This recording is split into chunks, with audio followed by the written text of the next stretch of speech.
Few games make a lasting imprint the way that Mass Effect does. Released in 2007, Mass Effect 1 was developed by BioWare and published by Microsoft Game Studios, marking the beginning of what would become one of gaming's most beloved sci-fi trilogies. Led by key figures like Casey Hudson, Drew Karpyshyn, and Preston Watamanuk, I'm sorry if I butchered that, the game blended deep role-playing systems with cinematic storytelling in a way that felt groundbreaking at the time. Set in a vast, richly imagined galaxy, Mass Effect puts players in the role of Commander Shepard and an elite human soldier tasked with uncovering a threat that could wipe out all advanced life. Along the way, players make choices that shape the story, form relationships with diverse crew, and explore a universe filled with political tension, ancient mysteries, and moral ambiguity.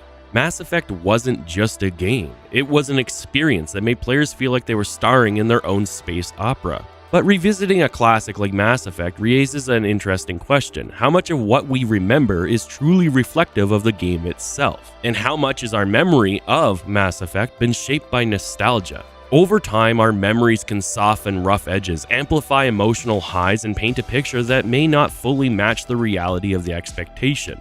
And due to this softening, we may not recognize the mechanics that we once overlooked that were flawed, the pacing that we once forgave being slow and/or too fast. Or maybe, just maybe, it all still holds up today. In this video, we're diving back into Mass Effect 1 to find out, does it still live up to the legendary status, or have our memories been filtered through rose-colored lenses? Let's step back onto the Normandy and see if this classic is really as good as we remember. But before we do that, I need you guys to hit that like button, don't forget to subscribe, and leave a comment down below. And the question of this video is if you had a chance to join a space military that is similar to what Commander Shepard's in, would you? Let me know.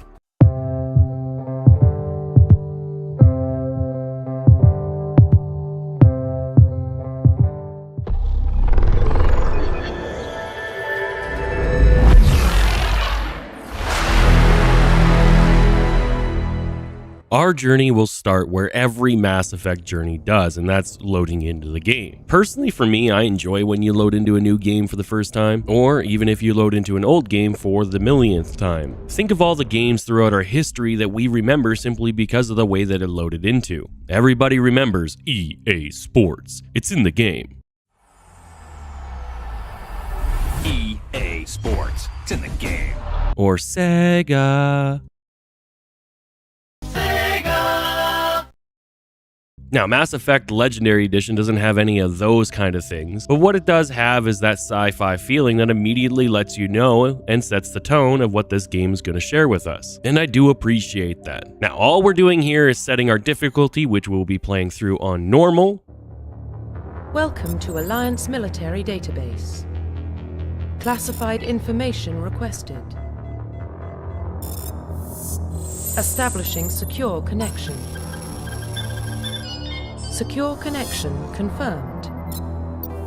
As well as we will be setting our character. We're going to be playing as default Commander Shepard because that's how I played back in the day when I first played this game back in 2007. Plus, low-key, I kind of love Commander Shepard, and I think that him fitting the storyline is much better than me inserting myself into the storyline. Though if you choose to put your own character in here and change the name, that's completely up to you. I'm going to be sure to turn on subtitles so you guys can follow the subtitles throughout the cutscenes, as I'm going to be leaving the cutscenes in their entirety so the developers have a chance to share the story the way that they intended to, and then I'll share my opinions moving forward. So let's recap. Difficulty set to normal, playing as default Commander Shepard, and subtitles on.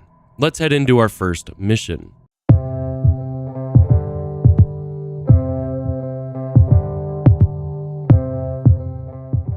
Well, what about Shepard? Earthborn, but no record of his family.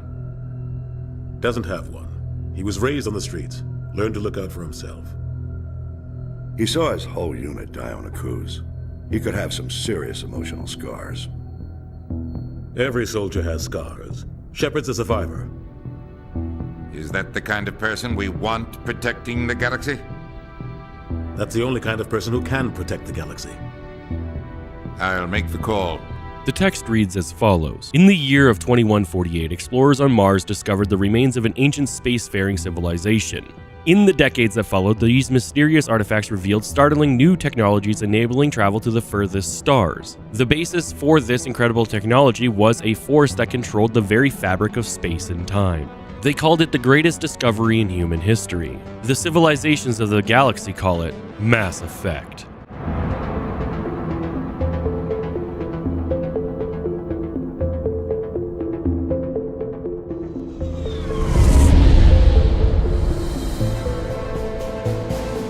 The Arcturus Prime relay is in range.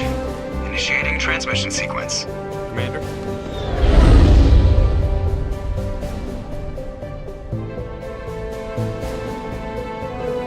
We are connected. Calculating transit mass and destination. The relay is hot, acquiring approach vector. All stations secure for transit.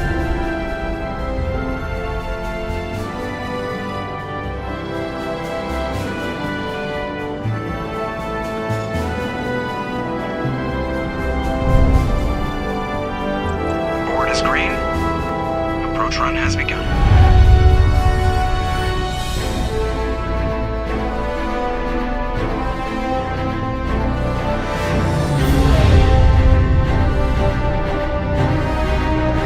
Hitting the relay in 3, 2,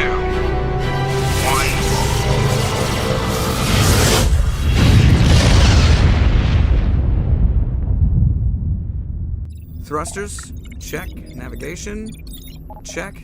Internal emissions sync engaged. All systems online. Drift, just under 1500K. 1500 is good. Your captain will be pleased. I hate that guy. Nihilus gave you a compliment, so you hate him. You remember to zip up your jumpsuit on the way out of the bathroom? That's good. I just jumped us halfway across the galaxy and hit a target the size of a pinhead, so that's incredible. Besides, Spectres are trouble. I don't like having them on board. Call me paranoid. You're paranoid. The Council helped fund this project. They have a right to send someone to keep an eye on their investment. Yeah, that is the official story. But only an idiot believes the official story. They don't send Spectres on shakedown runs. So there's more going on here than the captain's letting on. Joker, status report. Just cleared the mass relay, Captain. Stealth systems engaged. Everything looks solid. Good. Find a comm buoy and link us into the network.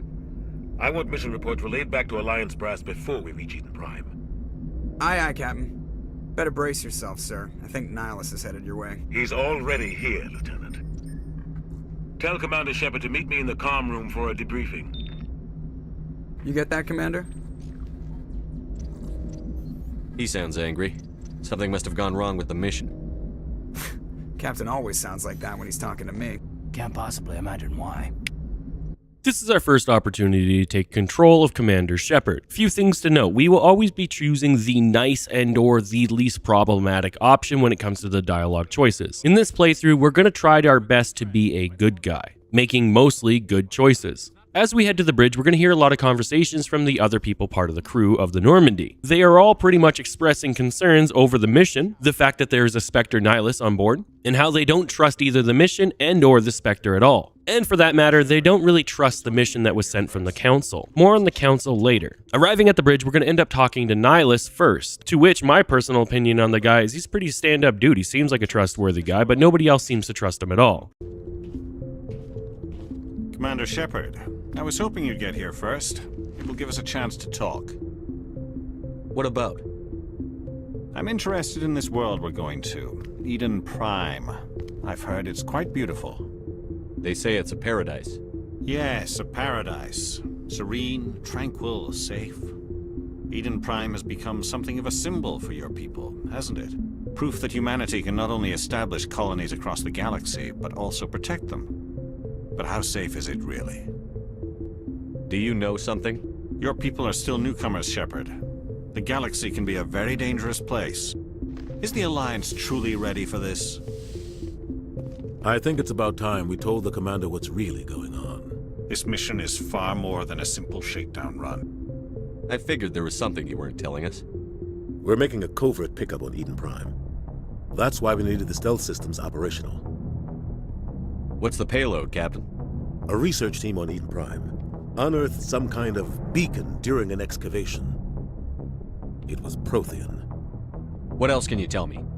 This is big, Shepard. The last time humanity made a discovery like this, it jumped our technology forward 200 years. But Eden Prime doesn't have the facilities to handle something like this. We need to bring the beacon back to the Citadel for proper study. Obviously, this goes beyond mere human interests, Commander. This discovery could affect every species in Council space. It never hurts to have a few extra hands on board. The beacon's not the only reason I'm here, Shepard. Nihilus wants to see you in action, Commander. He's here to evaluate you. What's going on, Captain? The Alliance has been pushing for this for a long time. Humanity wants a larger role in shaping interstellar policy. We want more say with the Citadel Council. The Spectres represent the Council's power and authority. If they accept a human into their ranks, it shows how far the Alliance has come. Not many could have survived what you went through on Akuz. You showed a remarkable will to live, a particularly useful talent. That's why I put your name forward as a candidate for the Spectres. I assume this is good for the Alliance. Earth needs this, Shepard. We're counting on you. I need to see your skills for myself, Commander. Eden Prime will be the first of several missions together. You'll be in charge of the ground team. Secure the beacon and get it onto the ship ASAP. Nihilus will accompany you to observe the mission. Just give the word, Captain. We should be getting close to Eden. Captain, we got a problem. What's wrong, Joker? Transmission from Eden Prime, sir. You better see this. Bring it up on screen.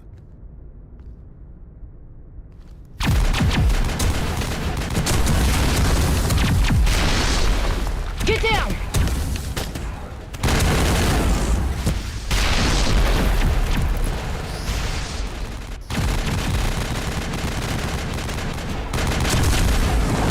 We are under attack, taking heavy casualties. I repeat, heavy casualties. We can't get evac. They came out of nowhere. We need...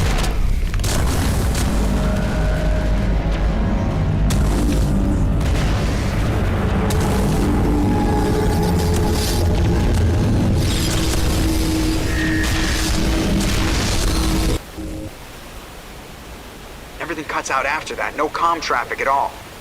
Just goes dead. There's nothing. Reverse and hold at 38.5.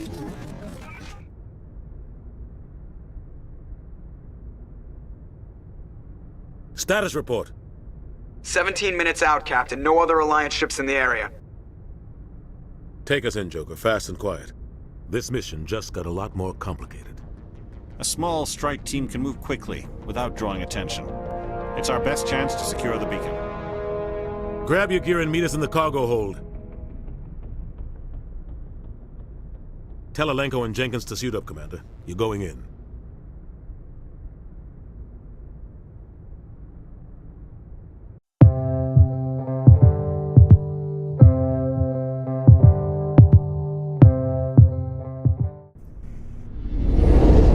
Engaging stealth systems.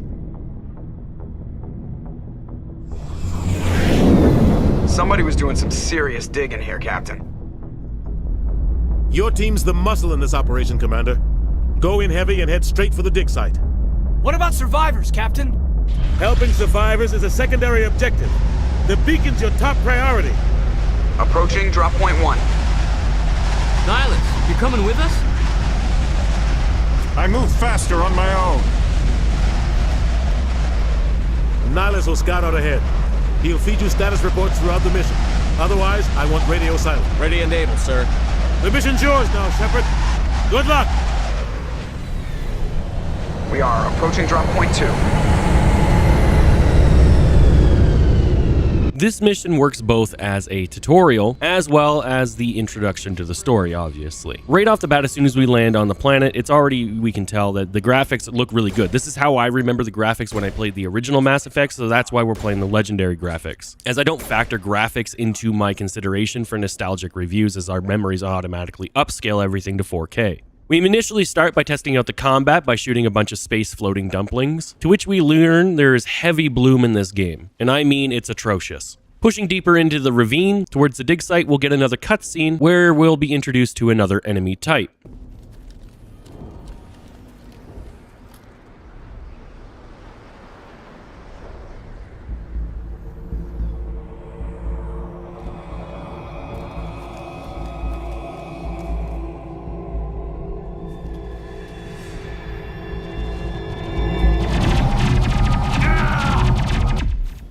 our first introduction into combat, but what's more important, it's our first introduction into our ally system. In Mass Effect, you can tell your squad mates where to go, what to combat, or to simply stay put. If you're playing the game on a more difficult setting, then when they die, they're permanently dead and they cannot be used in further playthroughs, but in Mass Effect, something that is unique is they won't be able to be used in future games. In our playthrough, I'm going to do my best to keep them alive, but I also don't have permadeath on. As for me in this playthrough, it doesn't matter whether they live or die or not, because I've already played through the game so many times. So at the end, I just want to have everybody be there. One thing I will note is Jenkins an absolute moron for running out in front of the recon drones. I get what the devs were going with here, but this is supposed to be the best and the brightest of what humanity can offer the space frontiers. And this guy's just running blindly into what is clearly set up as an ambush, even after the commander told him to pause. So I have zero remorse when it comes to Jenkins. Pushing deeper into the forest/ravine, we'll get a transmission from Nias letting us know that up ahead there is a camp that has been completely and utterly obliterated.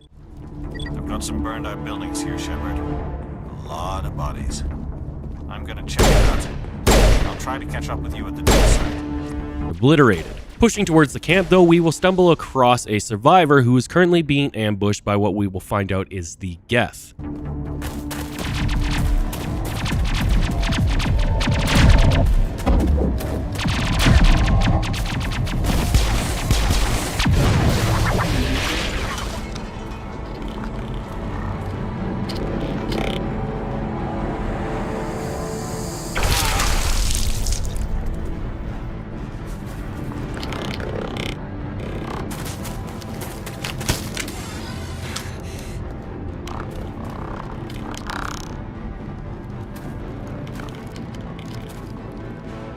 Gonna be honest with you guys here, the combat goes really quickly, almost rendering on pointless to do. Gunnery Chief Ashley Williams of the 212. You the one in charge here, sir? Are you wounded, Williams?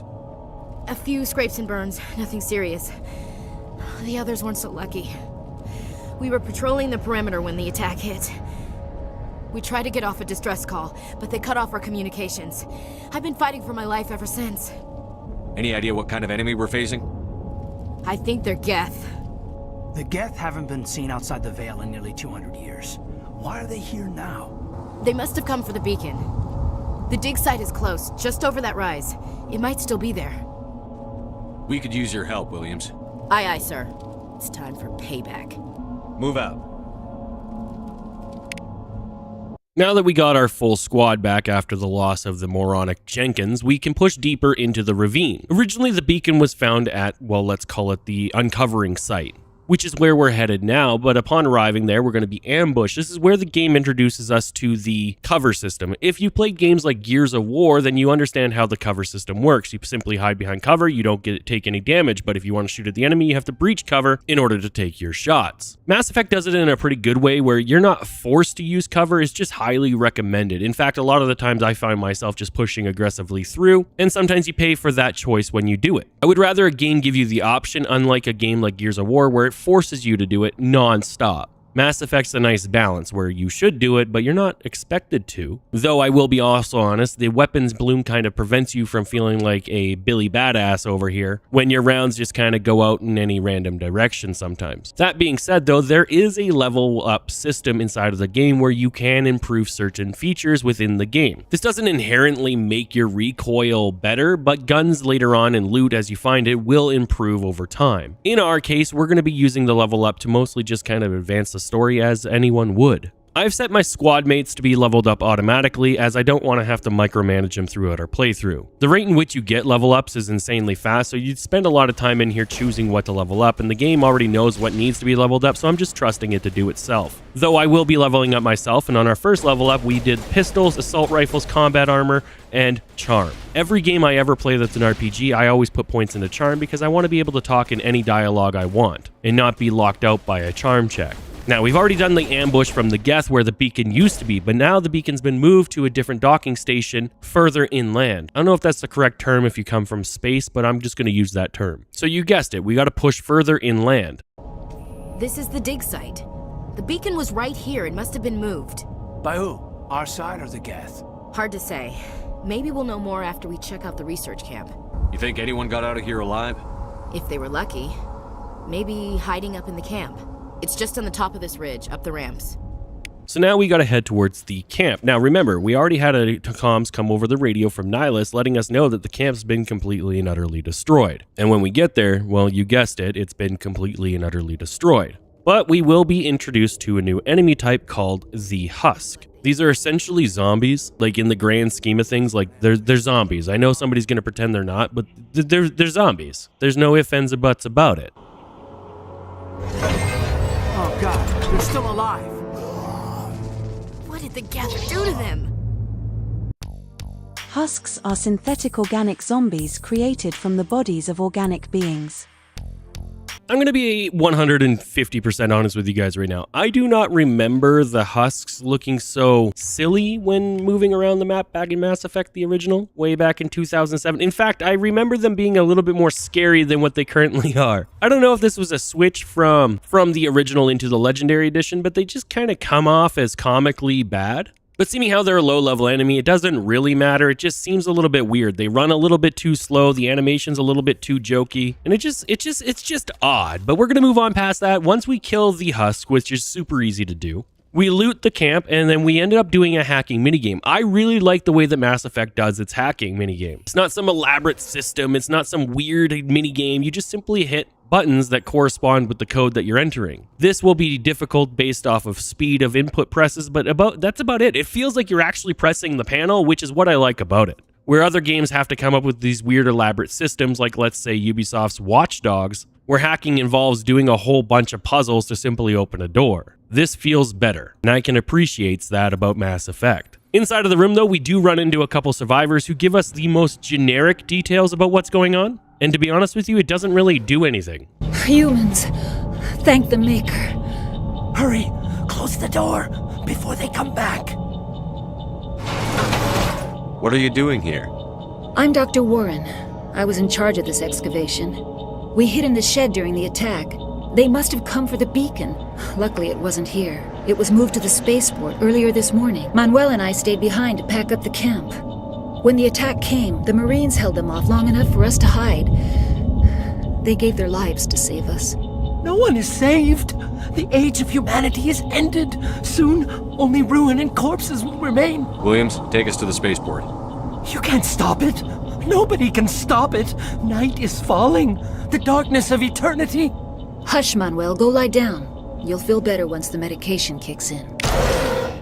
Typical doctor, prescribing drugs for whatever ails you. Not all bugs need drugs. Leaving the camp, we end up going slightly around a corner where we're greeted by another cutscene. Full disclosure, stuff like this kind of irritates me. Letting me have control of my character for about 14 seconds to make me watch a cutscene should just be you just give me the cutscene. Don't make me go somewhere.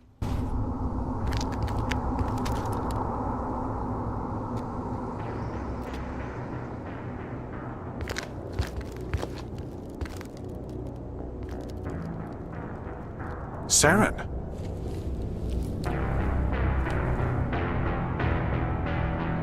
Nihilus. This isn't your mission, Saren. What are you doing here? The Council thought you could use some help on this one. I wasn't expecting to find the Geth here. The situation's bad. I've got it under control.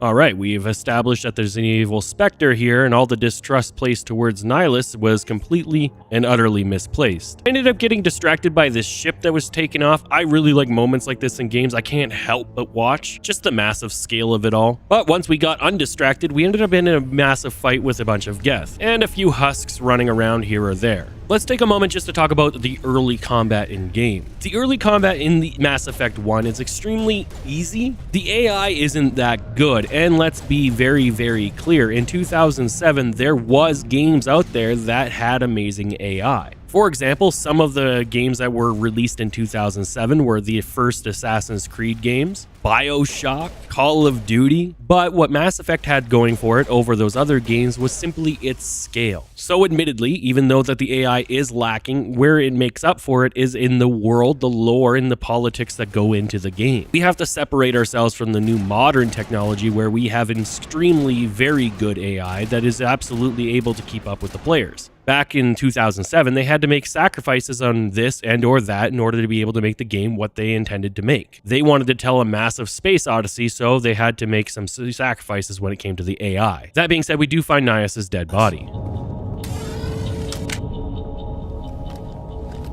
A Turian? You know him? He's a Spectre. He was with us in the normal. Something's moving, over behind those crates. Wait! Don't shoot! I'm one of you! I'm human! What are you doing sneaking around back there?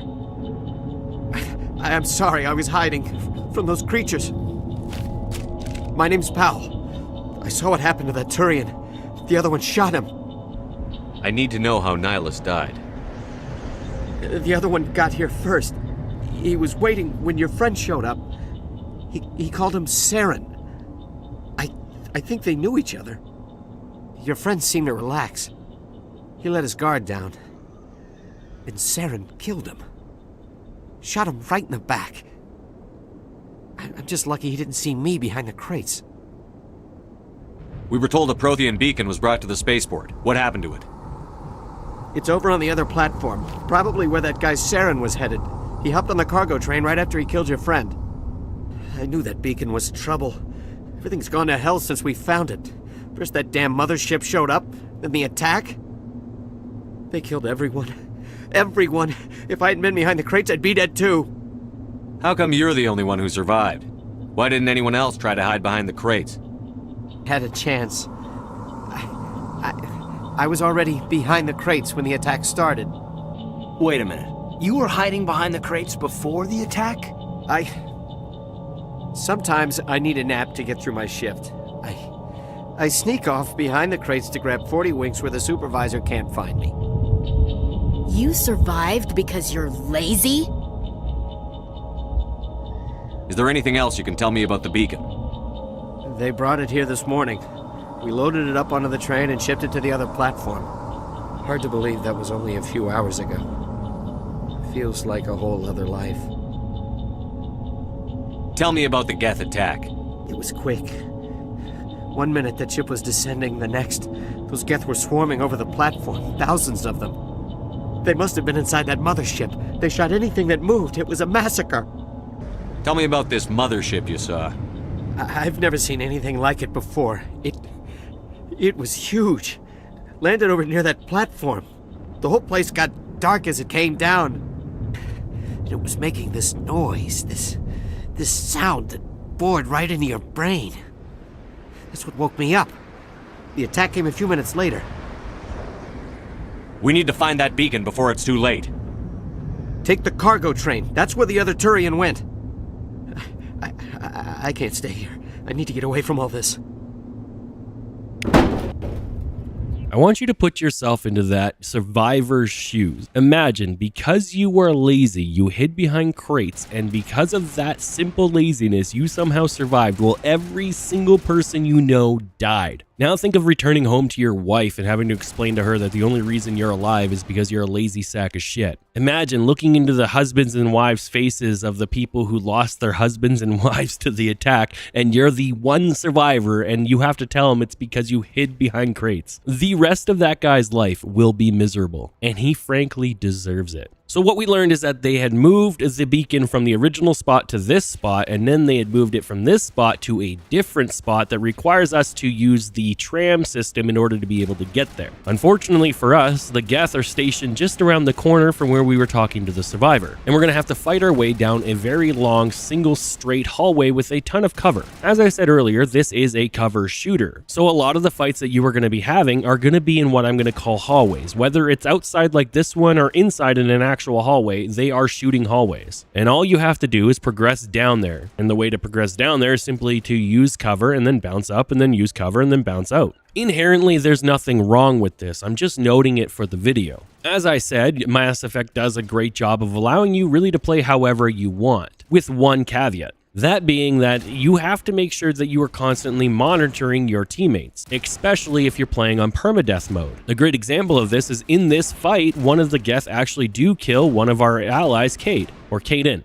If I was playing on permadeath, he would forever be dead. And as we start building our own squad of unique characters, we wouldn't want to lose these characters by them dying. So often what I'll do in the future of this video and every playthrough I've ever done is I will tell my allies to stay where they are. I'll go through, clear the entire level, and then we'll come back, pick up our allies, and continue the story. We already insulted the AI of the enemies, but the AI of our teammates is no better. They will often run into the middle of a firefight. You'll give them a command. They'll take a really weird pathing way over to where you told them to go. And at the end of the day, the headache is not worth the risk, especially if you are playing on permadeath mode. With all that being said, we do eventually activate the tram, which takes us to the new location of the beacon where we are greeted by a cutscene with Saren.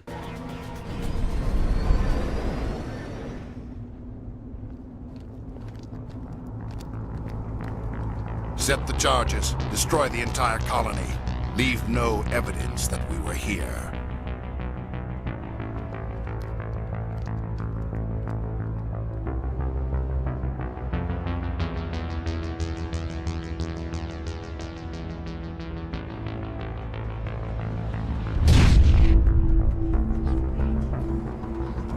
It's time for the classic video game trope of disarm a certain amount of X, Y, or Z before the time runs out, while also fighting off a ton of enemies. In this case, we are stopping the entire destruction of this colony by deactivating the 4 bombs that are placed relatively close together. Now, of course, we don't know the full payload of these bombs, but I'm assuming it wouldn't be so great that it could destroy the entire colony when we just had to take a train to get here. But hey, maybe I'm wrong. To disarm the bombs, you simply go up to them and then you crouch down like you're in Fortnite doing a revive. Do this 4 times and you will win, and along the way there will be Geth who attack you. Though admittedly they don't really do anything because once again the AI is just not very good. So a lot of times they're facing the wrong way, or they're walking backwards, or they simply just don't shoot you. In my experience, usually when this happens on normal difficulty, if you amplify it up to legendary difficulty, it'll all of a sudden become aimbot central, and going down to easy, the AI won't move. So we're just going to play on normal, but I do want to note that moving forward. Once we disarm the bombs, we simply have to go to the beacon location where we'll kill some more Geth and a husk, where we'll be greeted by a cutscene where our stupid companion that we picked up here on this planet will want to go touch the beacon, but then we'll be sucked into the beacon, to which Shepard will save her. Of course he does, because Shepard's amazing and we're amazing, and we'll see a vision.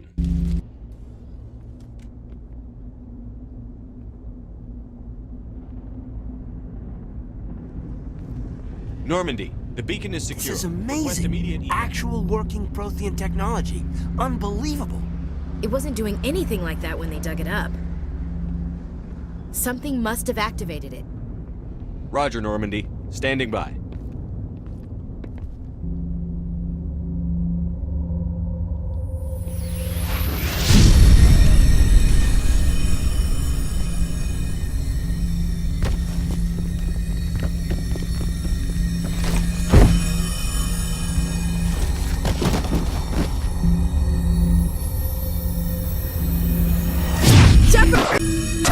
No, don't touch it! Too dangerous!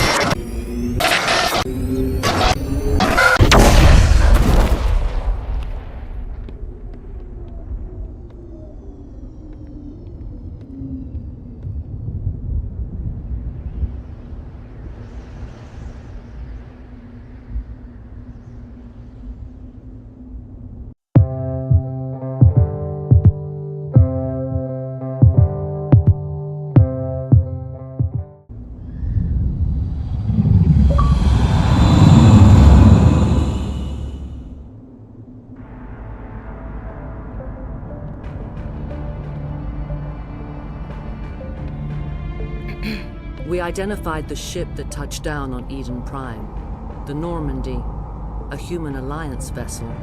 It was under the command of Captain Anderson. They managed to save the colony. And the beacon. One of the humans may have used it.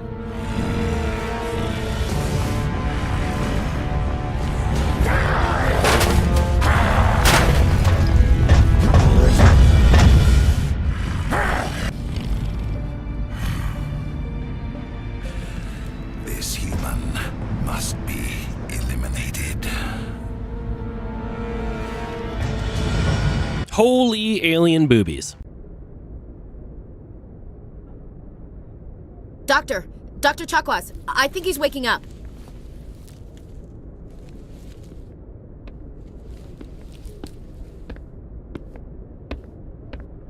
You had us worried there, Shepard. How are you feeling? Minor throbbing. Nothing serious. How long was I out? About 15 hours. Something happened down there with the beacon, I think. It's my fault. I must have triggered some kind of security field when I approached it. You had to push me out of the way. You had no way to know what would happen. Actually, we don't even know if that's what set it off. Unfortunately, we'll never get the chance to find out. The beacon exploded. A system overload, maybe. The blast knocked you cold. The lieutenant and I carried you back here to the ship. I appreciate it. Physically, you're fine. But I detected some unusual brain activity. Abnormal beta waves. I also noticed an increase in your rapid eye movement. Signs typically associated with intense dreaming. I saw... I'm not sure what I saw. Death? Destruction? Nothing's really clear. I better add this to my report. It may... Oh, Captain Anderson. How's our XO holding up, Doctor? Well, all the readings look normal. I'd say the commander's going to be fine. Glad to hear it. Shepard, I need to speak with you. In private. Aye, Captain. I'll be in the mess if you need me. Sounds like that beacon hit you pretty hard, Commander. You sure you're okay? I don't like soldiers dying under my command. Jenkins wasn't your fault. You did a good job, Shepard. You said you needed to see me in private, Captain? I won't lie to you, Shepard. Things look bad. Nihilus is dead. The beacon was destroyed and Geth are invading. The Council's going to want answers. The Geth would have wiped out the whole colony if I hadn't stopped them. I'll stand behind you and your report, Shepard. You're a damned hero in my books. That's not why I'm here. It's Saren, that other Turian. Saren's a Spectre, one of the best, a living legend. But if he's working with the Geth, it means he's gone rogue. A rogue Spectre's trouble. Saren's dangerous, and he hates humans. He didn't come to Eden Prime because he hates humans. You're right. Saren has allied himself with the Geth. I don't know how. I don't know why. But it had something to do with that beacon. You were there just before that beacon self-destructed. Did you see anything? Any clue that might tell us what Saren was after? Just before I lost consciousness, I had some kind of vision. A vision? A vision of what? I saw synthetics. Geth, maybe. Slaughtering people. Butchering them. We need to report this to the Council, Shepard. What are we gonna tell them? I had a bad dream? We don't know what information was stored in that beacon. Lost Prothean technology? Blueprints for some ancient weapon of mass destruction? Whatever it was. Saren took it. But I know Saren. I know his reputation is politics. He believes humans are a blight on the galaxy.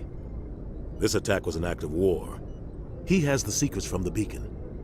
He has an army of Geth at his command, and he won't stop until he's wiped humanity from the face of the galaxy. I'll find some way to take him down. It's not that easy. He's a Spectre. He can go anywhere, do almost anything. That's why we need the Council on our side. We prove Saren's gone rogue, and the Council will revoke his Spectre status. I'll contact the Ambassador and see if he can get us an audience with the Council. He'll want to see us as soon as we reach the Citadel. We should be getting close.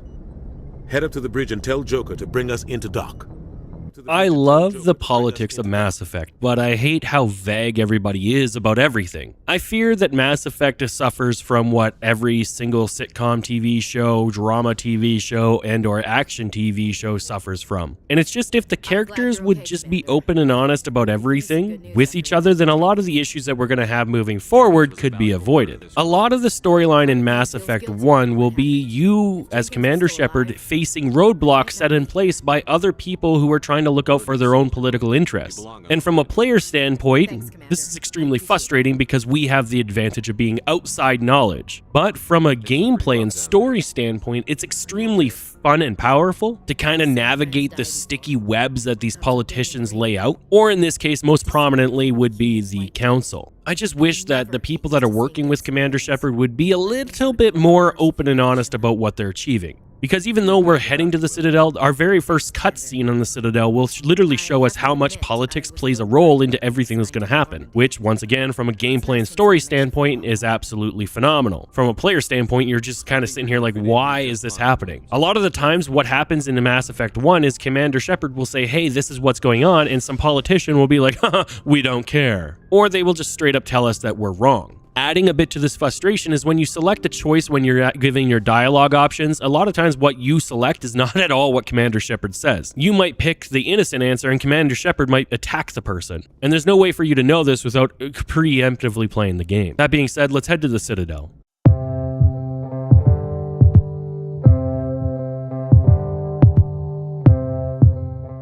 Good timing, Commander. I was just about to bring us into the Citadel. See that taxpayer money at work.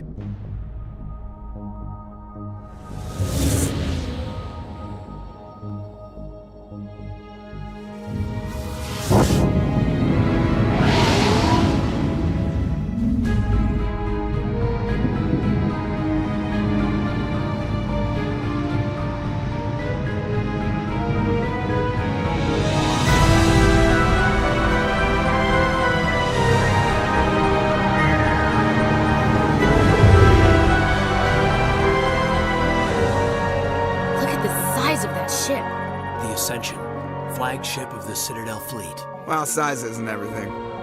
Why so touchy, Joker? I'm just saying you need firepower, too. Look at that monster. Its main gun could rip through the barriers in any ship in the Alliance fleet. Good thing it's on our side, then. Citadel Control, this is SSV Normandy, requesting permission to land. Stand by for clearance, Normandy. Clearance granted. You may begin your approach. Transferring you to an Alliance operator. Roger, Alliance Tower. Normandy out. Normandy, this is Alliance Tower. Please proceed to Dock 422.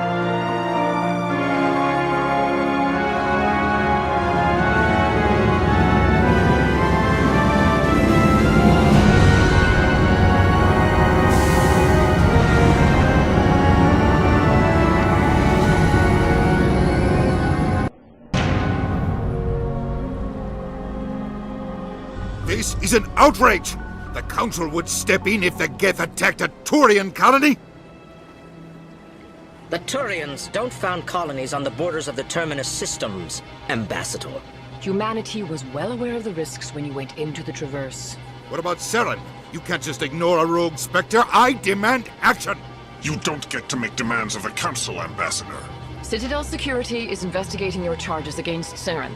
We will discuss the CSEC findings at the hearing, not before. Captain Anderson, I see you brought half your crew with you.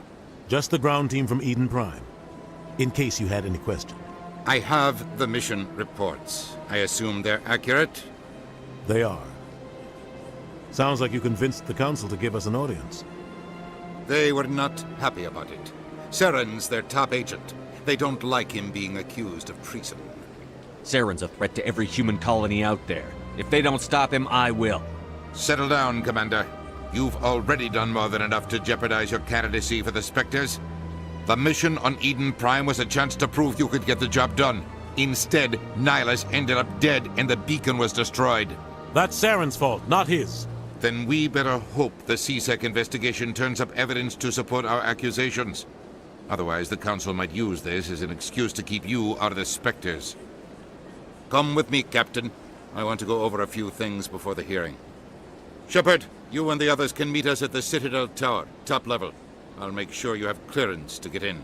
And that's why I hate politicians. Starting off our time on the Citadel, we ended up doing a level up where we threw our points into Charm and Soldier, giving us that health boost as well as allowing us to have conversation dialogues that will actually come into play coming up here in the future. Now, I have to say that the Citadel is one of my favorite places in any video game that has ever existed before and after Mass Effect. I absolutely love the Citadel, but I'm going to do my best to not get lost in the immersion that it creates. But I remember in 2007 wanting to live on the Citadel because it looks so insane. So for now, we're just going to breeze through this as quickly as we can. We're going to use the Citadel fast travel to be able to get around the map a little bit faster. So we're going to take the Citadel transit down to the lower wards in order to be able to meet with Garrus, who's one of my favorites, but not my favorite. To be honest with you, I like all the characters, but he's not my favorite character. Saren's hiding something. Give me more time. Stall them. Stall the Council? Don't be ridiculous. Your investigation is over, Garrus.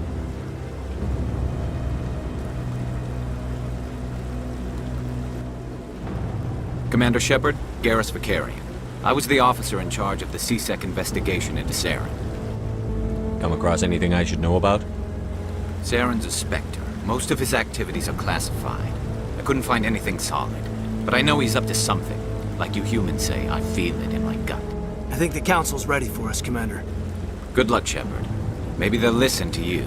I don't know why Garrus didn't join us right there, but I guess he'll join us in like 5 seconds. By that I mean the next part's actually a really long cutscene, but it shows a lot of the political stuff that's going on. And truly, I do think it's extremely important to watch. There's a lot at stake over the next little bit. Soren's definitely trying to protect his own hide. The Council's trying to protect their own hide. Humanity's trying to protect themselves. Shepard's trying to get everybody to believe in what he saw, that the Reapers are real. And Garrus just wants to end whatever is going on. There's a lot of moving parts here. Hearing's already started. Come on.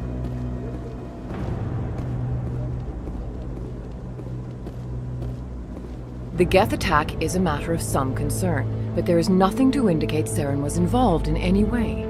The investigation by Citadel Security turned up no evidence to support your charge of treason. An eyewitness saw him kill Nihilus in cold blood. We've read the Eden Prime reports, Ambassador. The testimony of one traumatized dock worker is hardly compelling proof. I resent these accusations. Nihilus was a fellow Spectre and a friend. That just let you catch him off guard. Captain Anderson, you always seem to be involved when humanity makes false charges against me.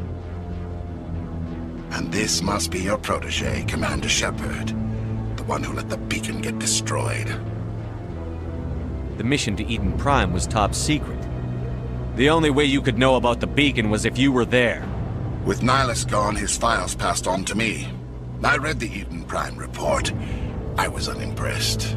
But what can you expect from a human? Saren despises humanity. That's why he attacked Eden Prime. Your species needs to learn its place, Shepard. You're not ready to join the Council. You're not even ready to join the Spectres. He has no right to say that. That's not his decision. Shepard's admission into the Spectres is not the purpose of this meeting. This meeting has no purpose. The humans are wasting your time, Counselor, and mine. You can't hide behind the Council forever. There is still one outstanding issue. Commander Shepard's vision. It may have been triggered by the beacon. Are we allowing dreams into evidence now? How can I defend my innocence against this kind of testimony? I agree. Our judgment must be based on facts and evidence, not wild imaginings and reckless speculation. Do you have anything else to add, Commander Shepard? You've made your decision. I won't waste my breath. The Council has found no evidence of any connection between Saren and the Geth. Ambassador, your petition to have him disbarred from the Spectres is denied. I'm glad to see justice was served.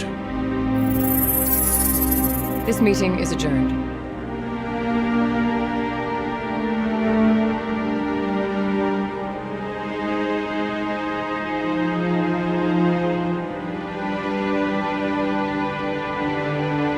It was a mistake bringing you into that hearing, Captain. You and Saren have too much history. It made the Council question our motives. I know Saren. He's working with the Geth for one reason. To exterminate the entire human race. Every colony we have is at risk. Every world we control is in danger. Even Earth isn't safe. Tell me about this history between you and Saren. I worked with him on a mission a long time ago. Things went bad. Real bad. We shouldn't talk about this here. But I know what he's like. And he has to be stopped. What's our next step? As a Spectre, he's virtually untouchable. We need to find some way to expose him. What about Garrus, that CSEC investigator? We saw him arguing with the Executor. That's right. He was asking for more time to finish his report. Seems like he was close to finding something on Saren. Any idea where we could find him? I have a contact in CSEC who can help us track Garrus down. His name is Harkin. Forget it. They suspended Harkin last month, drinking on the job. I won't waste my time with that loser. You won't have to. I don't want the Council using your past history with Saren as an excuse to ignore anything we turn up. Shepard will handle this. You can't just cut Captain Anderson out of this investigation. The ambassador's right. I need to step aside. I need to take care of some business. Captain, meet me in my office later. Harkin's probably getting drunk at Cora's Den. It's a dingy little club in the lower section of the wards. I thought you said he was a drunken loser. Couldn't hurt to go talk to him. Just be careful. I wouldn't call him reliable. You don't think much of Harkin. The guy joined CSEC about 20 years ago. He's been an embarrassment to our species ever since. Roughing up suspects in custody, bribery accusations, alcohol and drug use. The embassy used to step in when he got in trouble. But I guess enough was enough. The guy's a scumbag. He should have been cut loose a long time ago. He was one of the first human CSEC officers.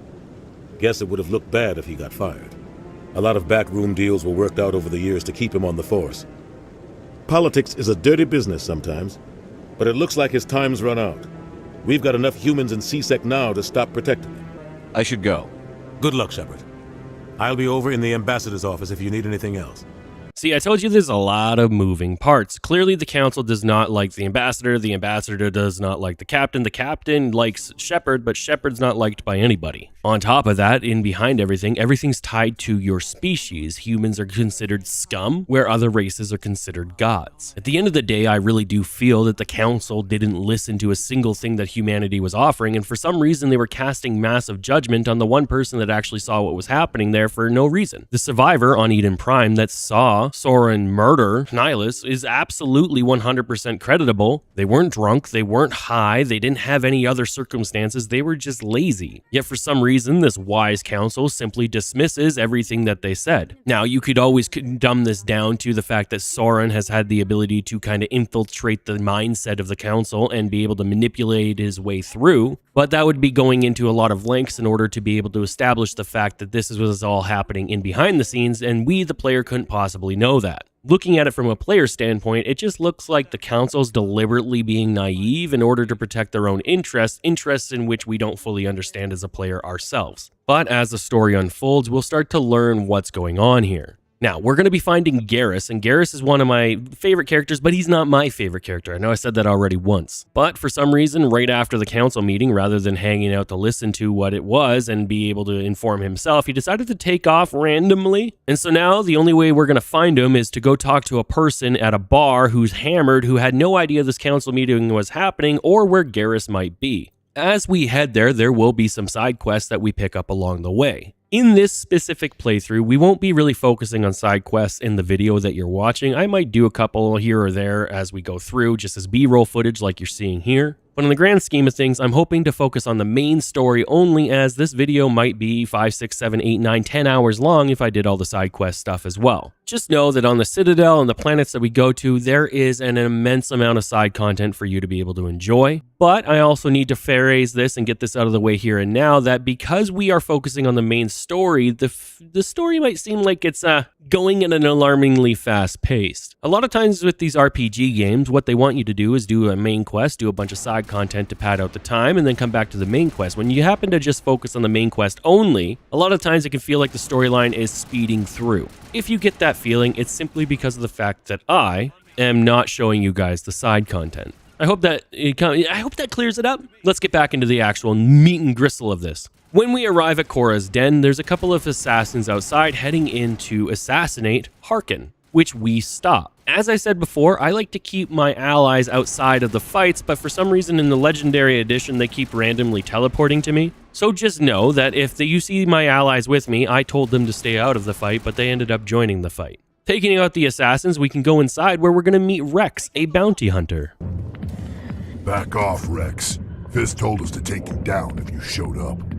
What are you waiting for? I'm standing right here. This is Fist's only chance. If he's smart, he'll take it. He's not coming out, Rex. End of story. This story is just beginning. Out of my way, humans. I have no quarrel with you. What was that all about? Who knows? Let's just try not to get caught in the middle. It seems like every time we're gonna meet somebody who might join our squad, they just leave and then we gotta go find them right after. Rex will be no different. Alliance military. I could have been a Marine, you know. Instead, I joined the goddamn Citadel security. Biggest mistake of my life. Harkin, right? I was told you could help me find someone. A Turian CSEC officer named Garrus. Garrus? You must be one of Captain Anderson's crew. Poor bastard, still trying to bring Saren down, eh? I know where Garrus is, but you gotta tell me something first. Did the captain let you in on his big secret? Is there something I should know about the captain? The captain used to be a Spectre. Didn't know that, did you? It was all very hush-hush.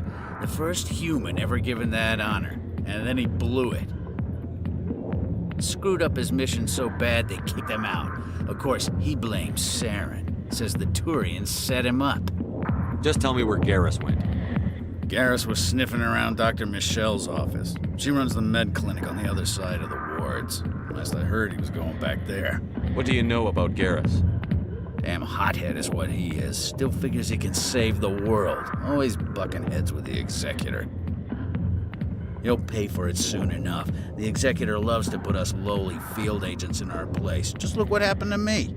You need to look in a mirror. Sober up and take some responsibility for yourself. Save your sermons. This ain't no church. I'm out of here. Yeah, good. Go. I think it's safe to say I don't like Harkin at all. And if he were to join my squad, I would definitely be the one guy that I would let die and not be able to see the rest of the game. He just rubs me the wrong way. He seems like the kind of person who would cry about everything but blame everybody else for everything. Oh wait, that's exactly how he is. So we have to head over to the medical bay. Along the way, we're going to stop by and get a couple side quests. We're going to talk to a news reporter, we're going to talk to a fan, and there's going to be a whole bunch of other stuff that happens, but none of it actually plays any role in everything. It's all busy work. Once we do get to the medical bay, though, we'll see that Garrus has gotten himself and the doc into some sort of situation that maybe he could use our help with, because we're Commander Shepard, and it's what we do. I didn't tell anyone, I swear. That was smart, Doc. Now if Garrus comes around, you stay smart. Keep your mouth shut or we'll... Who are you? Let her go. Ah!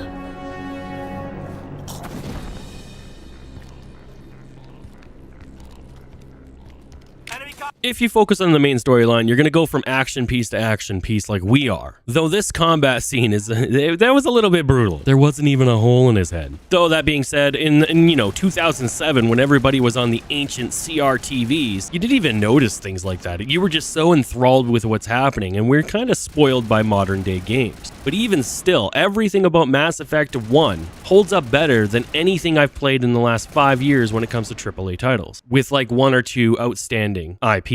Just something to think about. Perfect timing, Shepard. Gave me a clear shot at that bastard. Thought I could help. Dr. Michelle, are you hurt? No, I'm okay. Thanks to you. All of you. Why were they threatening you? Who do they work for? They work for Feast. They wanted to shut me up, keep me from telling Garrus about the Quarian. What Quarian? A few days ago, a Quarian came by my office. She'd been shot, but she wouldn't tell me who did it. I could tell she was scared, probably on the run. She asked me about the Shadow Broker. She wanted to trade information in exchange for a safe place to hide. Then what? I put her in contact with Fist. He's an agent for the Shadow Broker. Not anymore. Now he works for Saren. And the Shadow Broker isn't too happy about it. Fist betrayed the Shadow Broker? That's stupid even for him. Saren must have made him quite the offer. That Quarian must have something Saren wants. Something worth crossing the Shadow Broker to get. She must have something that proves he's a traitor. Did the Quarian mention anything about Saren or the Geth? She did. The information she was going to trade. She said it had something to do with the Geth. She must be able to link Saren to the Geth. There is no way the Council can ignore this. Time we paid Fist a visit. This is your show, Shepard. But I want to bring Saren down as much as you do. I'm coming with you. Welcome aboard, Garrus. You know, we aren't the only ones going after Fist. The Shadow Broker hired a Krogan bounty hunter named Rex to take him out. Yeah, we saw him in the bar. We can handle this on our own. Let's go. Okay, so Garrus is on our team now, and we've selected our squad. So now we gotta go find Rex, and Rex, for some reason, went to the CSEC headquarters, which is like the police, in order to be able to what? I don't know. It makes no sense why the bounty hunter who wants to kill a person went to the police station to then talk about the fact that he wants to kill a person. But who are we to judge? So we go to the police station, and we talk to our boy Rex, and we take him onto our squad. Because an enemy of my enemy is my friend. And guess what? Rex wants to kill Fist. We need information from Fist. It's a win-win-win. We're doing all this to find a Quarian who we've never even heard about or talked about at all, period. But we know that the Quarian's very important. So let's get Rex on our team. Witnesses saw you making threats in Fist's bar. Stay away from him. I don't take orders from you. This is your only warning, Rex. You should warn Fist. I will kill him.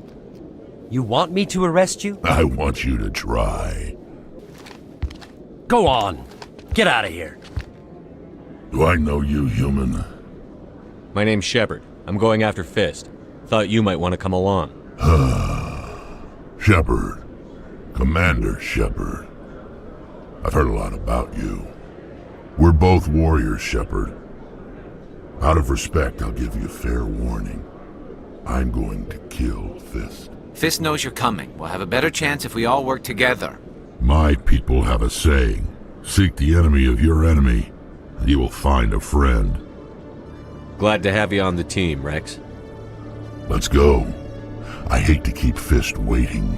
With Rex on our team, we can head back to Korra's den in order to be able to find Fist. Arriving at Korra's den, we're going to realize that it's changed. There's a whole lot of enemies here now, and the bar no longer has any patrons. And we're going to have to fight our way through this bar in order to be able to get to Fist, who happens to have an office behind the bar. I do have to applaud the developers on being able to reuse the location, Korra's Den, multiple times in the exact same mission, yet have it somehow feel different every single time we come here. When we came the first time, it was full of patrons, and there was dancing, and there was music, and there was assassins, and there was Harkin. This time, we can tell that Fisk has gotten ready for the change after Rex insulted him and threatened his life, and he has set it up as more of an ambush site. Now, just like before, I'm going to do my best to keep my allies out of the line of fire, but for some reason they just keep teleporting to me and ignoring my commands. One thing that should be noted here though is if you don't save scum, your checkpoints are very far and few between. In fact, I made it all the way to Fisk, I fought all the way through Fisk, and ended up dying to one of his turrets only to be reset way back before I even arrived at Korra's Den.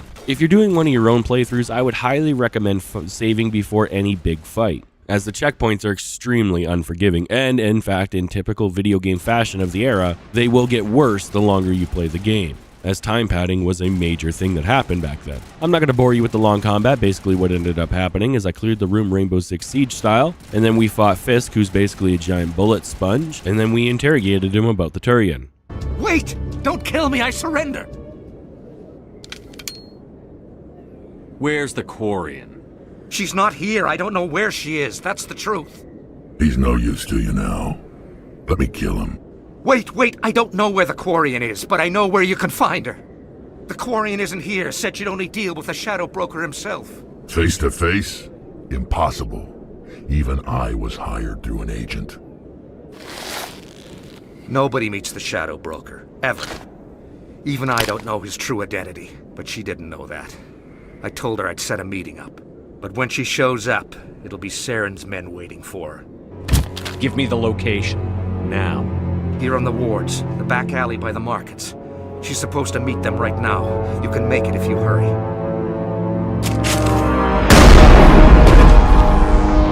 What are you doing? The Shadow Broker paid me to kill him. I don't leave jobs half done. We don't shoot unarmed prisoners. How many people died because of him? He brought this on himself. Besides, we have more pressing concerns. That Quarian's dead if we don't go now. Alright, so Fist has set up the Quarian. I may have said Turian earlier, and my apologies. So we have to race to find the Quarian on the Citadel, which is a massive ship floating through space in a random alleyway. That is our literal objective. Upon trying to leave Korra's Den for the third time, we will be ambushed inside of Korra's Den by a bunch of goons. Let's call them goons, which once again we will take out Rainbow Six Siege style. Now we have to race through the Citadel to find the Quarian before she is killed, which sounds extremely hard, but in reality it's actually not, as the game kind of forces you down a natural path in order to be able to find her. And I think that's really good game design. Think of how many games you've played where you've gotten lost because the compass or the minimap doesn't give proper directions. Now imagine you're playing a game that gave you no real insight on where to go and you just kind of ended up there naturally. Feels pretty good. We'll get there just in time to see the ambush start, and then of course we'll have to fight our way through in order to help the Quarian. Did you bring it? Where's the Shadow Broker? Where's Fist? They'll be here. Where's the evidence? No way. The deal's off.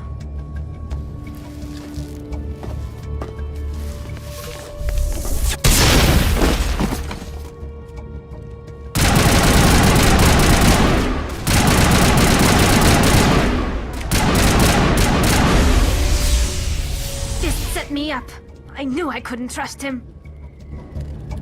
Were you hurt in the fight? I know how to look after myself. Not that I don't appreciate the help. Who are you? My name's Shepard. I'm looking for evidence to prove Saren's a traitor. Then I have a chance to repay you for saving my life. But not here. We need to go somewhere safe. We could take her to the human embassy.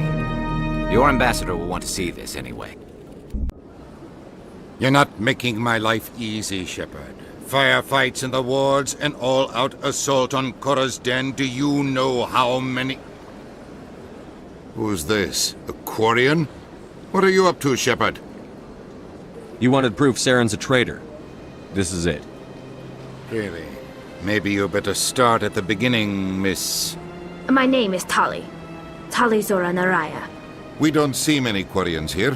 Why did you leave the flotilla? I was on my pilgrimage. My rite of passage into adulthood. What kind of evidence did you find? How did you get it? During my travels, I began hearing reports of Geth. Since they drove my people into exile, the Geth have never ventured beyond the Veil. I was curious. I tracked a patrol of Geth to an uncharted world. I waited for one to become separated from its unit. Then I disabled it and removed its memory core. I thought the Geth fried their memory cores when they died. Some kind of defense mechanism. What did you find out? Most of the core was wiped clean. But I salvaged something from its audio banks. Eden Prime was a major victory. The beacon has brought us one step closer to finding the conduit. That's Saren's voice. This proves he was involved in the attack. Saren won't get out of this one. Wait, there's more. Saren wasn't working alone. Eden Prime was a major victory. The beacon has brought us one step closer to finding the conduit. And one step closer to the return of the Reapers. I don't recognize that other voice, the one talking about Reapers. Feel like I've heard that name before. According to the memory core, the Reapers were a hyper-advanced machine race that existed 50,000 years ago. The Reapers hunted the Protheans to total extinction, and then they vanished. At least, that's what the Geth believe. Sounds a little far-fetched. The vision on Eden Prime. I understand it now. I saw the Protheans being wiped out by the Reapers. The Geth revere the Reapers as gods, the pinnacle of non-organic life. And they believe Saren knows how to bring the Reapers back. The Council is just going to love this.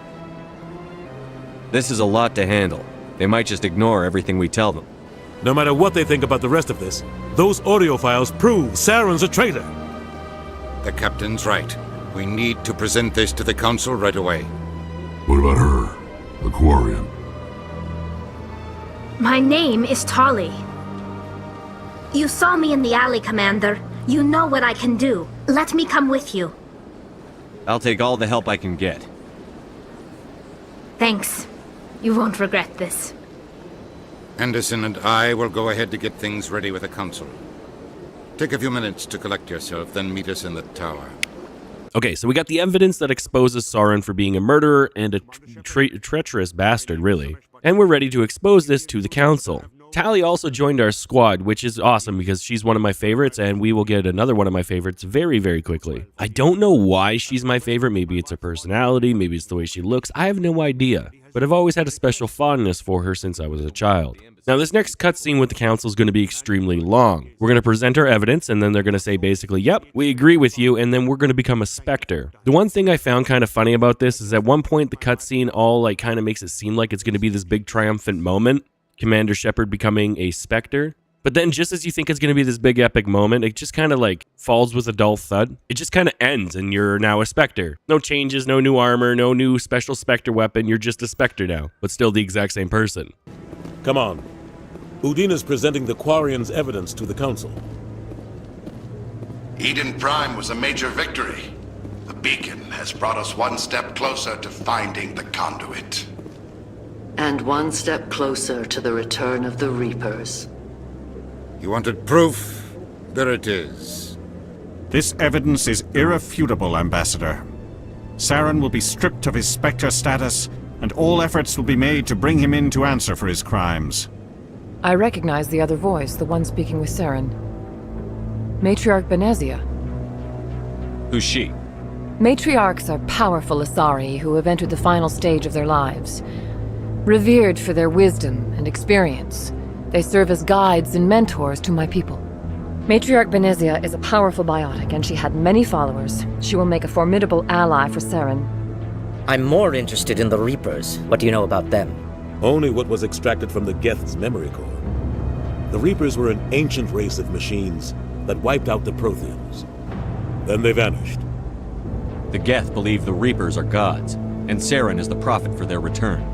We think the conduit is the key to bringing them back. Saren's searching for it.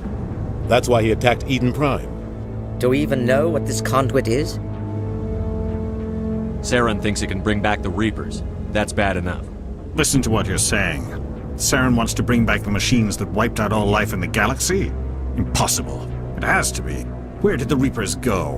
Why did they vanish? How come we found no trace of their existence?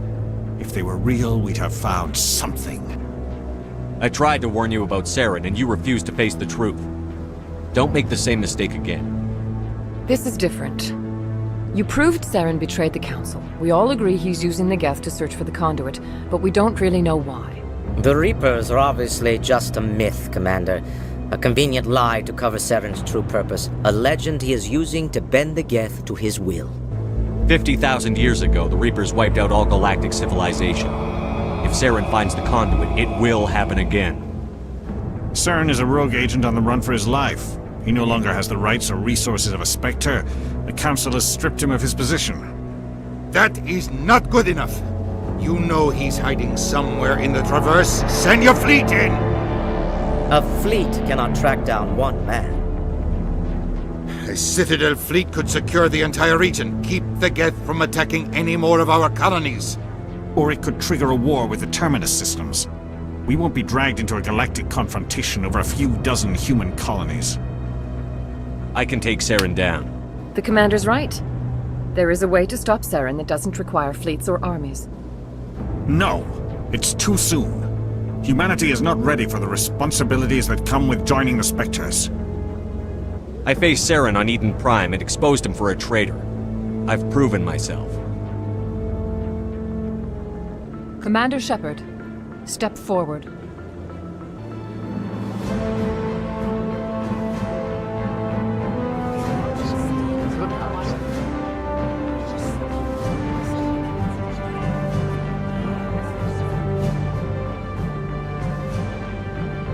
It is the decision of the Council that you be granted all the powers and privileges of the Special Tactics and Reconnaissance branch of the Citadel. Spectres are not trained, but chosen. Individuals forged in the fire of service and battle. Those whose actions elevate them above the rank and file. Spectres are an ideal, a symbol, the embodiment of courage, determination, and self-reliance. They are the right hand of the Council, instruments of our will. Spectres bear a great burden. They are protectors of galactic peace, both our first and last line of defense. The safety of the galaxy is theirs to uphold. You are the first human Spectre, Commander. This is a great accomplishment for you and your entire species. I'm honored, Counselor.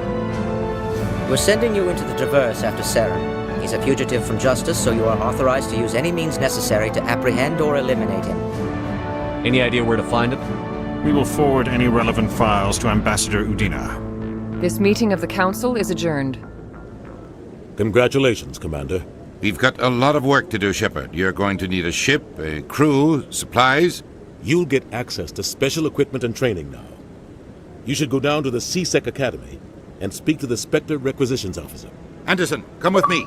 I'll need your help to set all this up. I thought the ambassador would be a little more grateful. He didn't even thank you. He's got a lot on his mind. Come on. Right behind you, Shepard. Now, I shouldn't say that we didn't get anything. We do get a new Spectre trait that we can level up. More on that later, but as for now, just note it for yourself. I'm really kind of just thrown off every time I play this game on how much the Council just weirdly hates humans. And I don't know if it's maybe the politics of the ambassador, maybe it's something that the captain did beforehand, before Shepard. But every time that you see the Council, they're just so oddly hostile to specifically the human race, and more specifically to Commander Shepard, who has now survived 2 great genocides in front of him. And in fact, now has the entirety of human organic life on his shoulders to save. Yet for some reason, the Council, who knows this, treats him like absolute garbage. This is where Mass Effect really starts to open up for us. You can choose to stay on the Citadel and do the litany of side content that is available for you. There is a bunch of side quests to do and collectathons to get collected. In our playthrough, we're not really focused on the side content, though we do pick it up when we see it. And it has nothing to do with whether or not the content's good or bad. I actually think that Mass Effect does a great job of intertwining all of the different kind of mechanics into one well-cohesive story. In some games where the side content doesn't really feel related to the story, in Mass Effect, it all kind of does feel related to the story. From news reporters asking for our information to help them write news reports on what's happening in the galaxy, to random generals and military members needing us to help them get clearance now that we're a Spectre, all the way down to a fan who simply wants our autograph so he can brag to his wife. It all fits into the realm of what would be expected of a superhero like Commander Shepard. With that being said though, we're not going to be spending much time here, and we're going to end up heading back over to the Normandy docking bays, where we're going to learn that the captain has stepped down. This is seen as a big, like, oh my god moment, but it was kind of expected. In fact, I didn't even know that he ran the Normandy beforehand. Up to this point, other than title alone, it seemed like Shepard did everything anyway. He was always sent to go talk to Joker, to put in the coordinates, and to fly into the Citadel. He was the one doing the breaching force on the ground. He was the one guiding the ship, making all the decisions. Up until this point, I had no idea the captain was even in charge of the Normandy. I just always assumed it was Commander Shepard. But I guess it's fine to make it official, so now we're officially in charge of the Normandy. We will also get told that we have to go to 2 different locations. One, we have to go find a doctor in a digging site, or we can go and choose to go after Soren. In our case, I will be choosing to go after the doctor first because it's my next favorite character. News for you, Shepard. Captain Anderson is stepping down as commanding officer of the Normandy. The ship is yours now. She's quick and quiet, and you know the crew. Perfect ship for a Spectre. Treat her well. I want the truth. Why are you stepping down, sir? You needed your own ship. A Spectre can't answer to anyone but the Council, and it's time for me to step down. What kind of leads do we have? Saren's gone. Don't even try to find him. But we know what he's after. The conduit. He's got his Geth scouring the Traverse looking for clues. We had reports of Geth in the Pharos system shortly before our colony there dropped out of contact, and there have been sightings around Noveria. Find out what Saren was after on Pharos and Noveria. Maybe you can figure out where the conduit is before he does. Anything else? We have one more lead. Matriarch Benezia, the other voice in that recording. She has a daughter, a scientist who specializes in the Protheans. We don't know if she's involved, but it might be a good idea to try and find her. See what she knows. Her name's Liara, Dr. Liara Tassoni. We have reports she was exploring an archaeological dig on one of the uncharted worlds in the Artemis Tau cluster. Sounds like we should head for the Artemis Tau cluster. It's your decision, Commander. You're a Spectre now. You don't answer to us. But your actions still reflect on humanity as a whole. You make a mess and I get stuck cleaning it up. I'll do whatever it takes to stop Saren. Not exactly the answer I was looking for, Shepard. Remember, you were a human long before you were a Spectre. I have a meeting to get to. Captain Anderson can answer any questions you might have. I heard what happened to Captain Anderson. Survives 100 battles and then gets taken down by backroom politics. Just watch your back, Commander. Things go bad on this mission, you're next on their chopping block. Saren's out there somewhere, and we're gonna find him. Everyone on this ship's behind you, Commander. 100%. Intercom's open. If you got anything you want to say to the crew, now's the time. This is Commander Shepard speaking. We have our orders. Find Saren before he finds the conduit. I won't lie to you, crew. This mission isn't going to be easy. For too long, our species has stood apart from the others. Now it's time for us to step up and do our part for the rest of the galaxy. Time to show them what humans are made of. Our enemy knows we're coming. When we go into the Traverse, Saren's followers will be waiting for us. But we'll be ready for them, too. Humanity needs to do this. Not just for our own sake, but for the sake of every other species in Citadel space. Saren must be stopped. And I promise you all, we will stop him. Well said, Commander. Captain will be proud. The captain gave up everything so I could have this chance. We can't fail. Yes, sir. Well, there you have it. We became a Spectre. We got given a Normandy ship. Our captain stood down. The Council hates us. And we're on our way to the Artemis cluster to find some doctor to help us find Soren. All so we can save the entire galaxy from a ever-destroying and destructive Reaper force that will destroy all organic life in the galaxy. The stakes aren't that high. So off we go.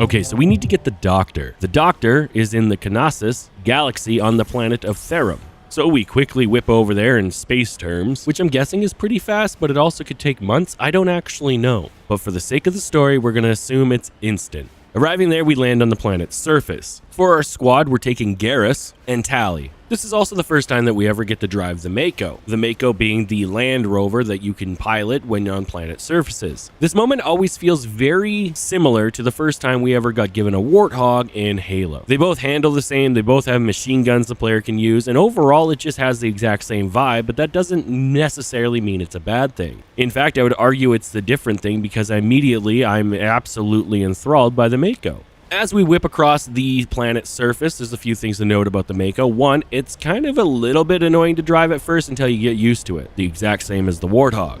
But second is you can hold down a double jump button which will allow it to boost into the air. This will become important if you get stuck, but other than that, I don't really ever think about it. Driving along the planet's surface, you're going to kind of follow a very designated path. It feels like the world's extremely open, but truthfully it's not. It's got a very linear story, and it's once again a set of hallways, not to the detriment of the game because they do a phenomenal job of hiding it, but just something for you to note. Along the way, a Geth dropship will drop off random Geth for us to fight, though admittedly inside of the Mako, they're basically non-existent enemies. Our first sign of civilization will be a camp that is utterly overrun by Geth, but once again, using the Mako, we make quick work of this. Outside of the camp, there will be a set of turrets that we can easily take out, but then we are forced to find a side entrance, which really is just a massive ravine that leads directly to the inside of the base that was heavily fortified. Seems like they should probably have put the turrets exactly where we are entering. For a race of super species of aliens that is apparently super smart and have a hive mind, they're kinda dumb. Arriving in the camp, there will be a horde of enemies for us to fight. Once again, the Mako makes extremely quick work of this, but we will have to get out to open some gates. Exactly 2 gates will need to be opened. Technically only 1, but if you're going to go through it, you might as well open both so you can explore the whole planet if you choose to. There's a couple enemies inside the locations where the switches are, but they don't really actually matter. With the gate open again, we drive along the planet's surface, fighting Geth as they get dropped off by Geth dropships, and killing Geth infantry, which is my favorite because they just get obliterated, and driving through ancient ruins, which are tunnels in this case, once again extremely reminding me of the early Halo missions with the Warthog. Fight some more Geth infantry, and we go through another tunnel, but this time, there's some Geth infantry in there as well, which we fight easily. Eventually, our fun inside of the Mako comes to an end as we arrive at a location that forces us out of our safety vehicle and onto our feet. While booting around on the ground, I usually use my sniper for most fights as it's pretty much the only reliable accuracy weapon. That being said, there is weapons to find, but currently in my playthrough we have found nothing to note. So currently we're still heavily leaning on the sniper to do a lot of the heavy lifting when it comes to the combat of our game. Some of the Geth, it's a one-shot kill, and others it's a 2 or 3, but at the end of the day, it's more reliable than any other weapon we currently have, including our grenades. Fighting our way through this very, very big ambush location, eventually we'll arrive at a location where we're going to get a cutscene, and one of the most frustrating fights that we've had yet.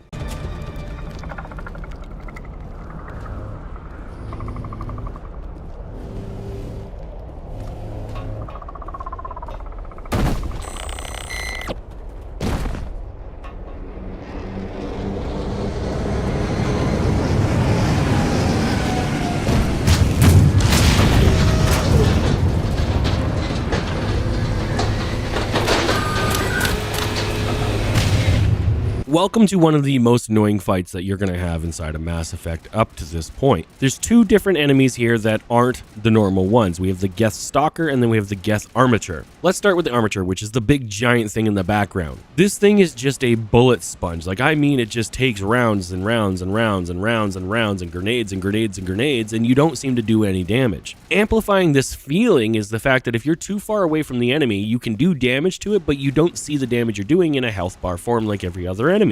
Another thing that frustrates you is the fact that the shields for the Geth recharge at an alarmingly fast rate, so you might do a ton of damage to the Armature only to have to fight another enemy only for all the work that you've been doing to completely and utterly reset. It makes the fight here last a lot longer than it needs to for no reason other than the game wanted you to have a mini boss fight. It's funny because later in this mission we're going to have another mini boss fight, and it feels like this should have been the final fight inside this mission. Inherently, I never will be on the side where I think that in order for the difficulty of a boss to be challenging, you just add more health. At the end of the day, the core fundamentals of this boss fight are the exact same as every other time you run into these. The only difference is this one feels like it has a bazillion health. But that's enough about bullet sponges. The real annoyance here is the Geth Stalker. The Geth Stalker will jump around just randomly all over the place, and it's extremely frustrating. Now, you can get lucky, and don't get me wrong, we get lucky with our first Geth Stalker where it kind of just bounces between 2 locations and then stops right in front of you. This allows you to clean up the enemy relatively quickly, seeming on how it is a low health enemy.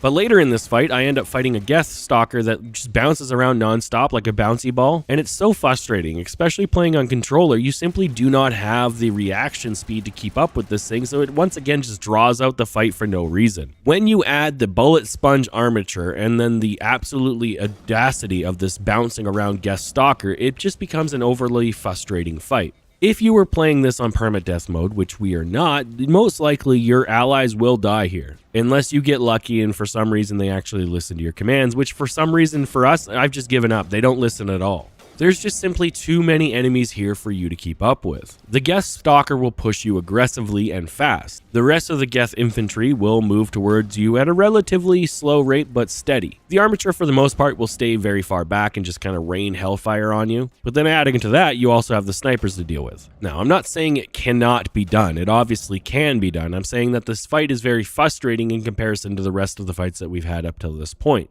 I find with a lot of older games, the difficulty spike is rather high, and sometimes they implement unfair mechanics, but we'll be able to get into that a little bit further into this video. Of course, in the end, I did end up getting it done. I did kill all of the enemy, and we were able to push into the ruins/structure. Inside the ruins, it's just a series of hallways that you have to follow. They're in short segments that lead you from elevator to elevator, and along the way, you will fight some Geth. But earlier, I mentioned the fact that sometimes the game will throw unfair game mechanics at you for no reason whatsoever. And this is exactly what I'm talking about. While going through these elevators, you'll come out of one elevator only to have 3 Geth assault drones randomly pop up in front of you, and they absolutely melt you and your team immediately. I know you're probably thinking to yourself, well, okay, just reload. Well, if you're not save scumming, your reload point is way outside, meaning you'll have to redo a lot of what you just did. Once again, I cannot stress to you guys how important it is to save before every big fight, or anytime you do anything. If you use an elevator, save after it, because Mass Effect, it's not a fair game, man. Life's not fair. We do eventually kill these drones and we push deeper into the ruins, where eventually we will come across the Doctor, my personal favorite character. She's gotten herself into quite a pickle.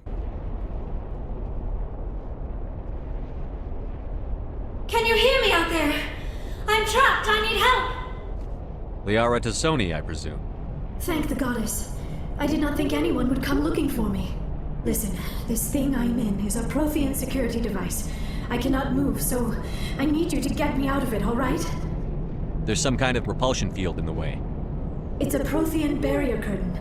I knew it would keep me safe from the Geth. When I turned it on, I must have hit something I wasn't supposed to. I was trapped in here. You must get me out, please. Any suggestions on how we can help? There is a control in here that should deactivate this thing. You'll have to find some way past the barrier curtain. That's the tricky part. The defenses cannot be shut off from the outside. I don't know how you'll get in here. Be careful. There is a Krogan with the Geth. They have been trying different ways to get past the barrier. Okay, so in order to be able to save the doctor, we have to first kill every single enemy inside the cavern. I need to just call something out here. If they have been trying to get inside of this room, why would they have not stationed guards directly outside of this barrier in order to make sure that she didn't somehow turn off the force field and escape? Second, why did they leave the entire cavern in order to go hide while we walked up? Third, how did they not hear the entire destruction of everything above them? And finally, if they are truly trying to get after her, how come we're able to solve this problem immediately considering the console's right behind us, and they were not able to figure it out? Sometimes we have to just call out the villains for just being stupid. Once we kill all of the enemies in the cavern, we can then do the mini game of activating the mining laser to blow a hole in the floor, which will conveniently lead us perfectly to the tunnel directly underneath the doctor, that will conveniently lead us directly to an elevator that is directly behind the doctor that will allow us to get into the room, because apparently force fields only work on one side of a room. Man, this doctor's sure lucky that all this happened to happen perfectly for her. Otherwise, she might have been dead. Needless to say, we do free the doctor, and we now have my favorite character. Oh, how did you get in here? I didn't think there was any way past the barrier. We blasted through with the mining laser. Of course. Yes, that makes sense. Please, get me out of here before more Geth arrive. That button over there should shut down this containment field. Wait, Commander. Can we trust her? Her mother's working with Saren. I am not my mother. I don't know why Benezia joined Saren. I don't want anything to do with that Turian bastard. If she was with Saren, the Geth wouldn't be trying to kill her.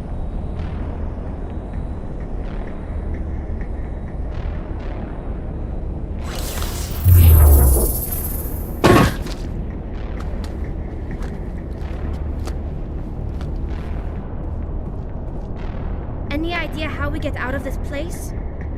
There is an elevator back in the center of the tower. At least I think it's an elevator. It should take us out of here. Come on!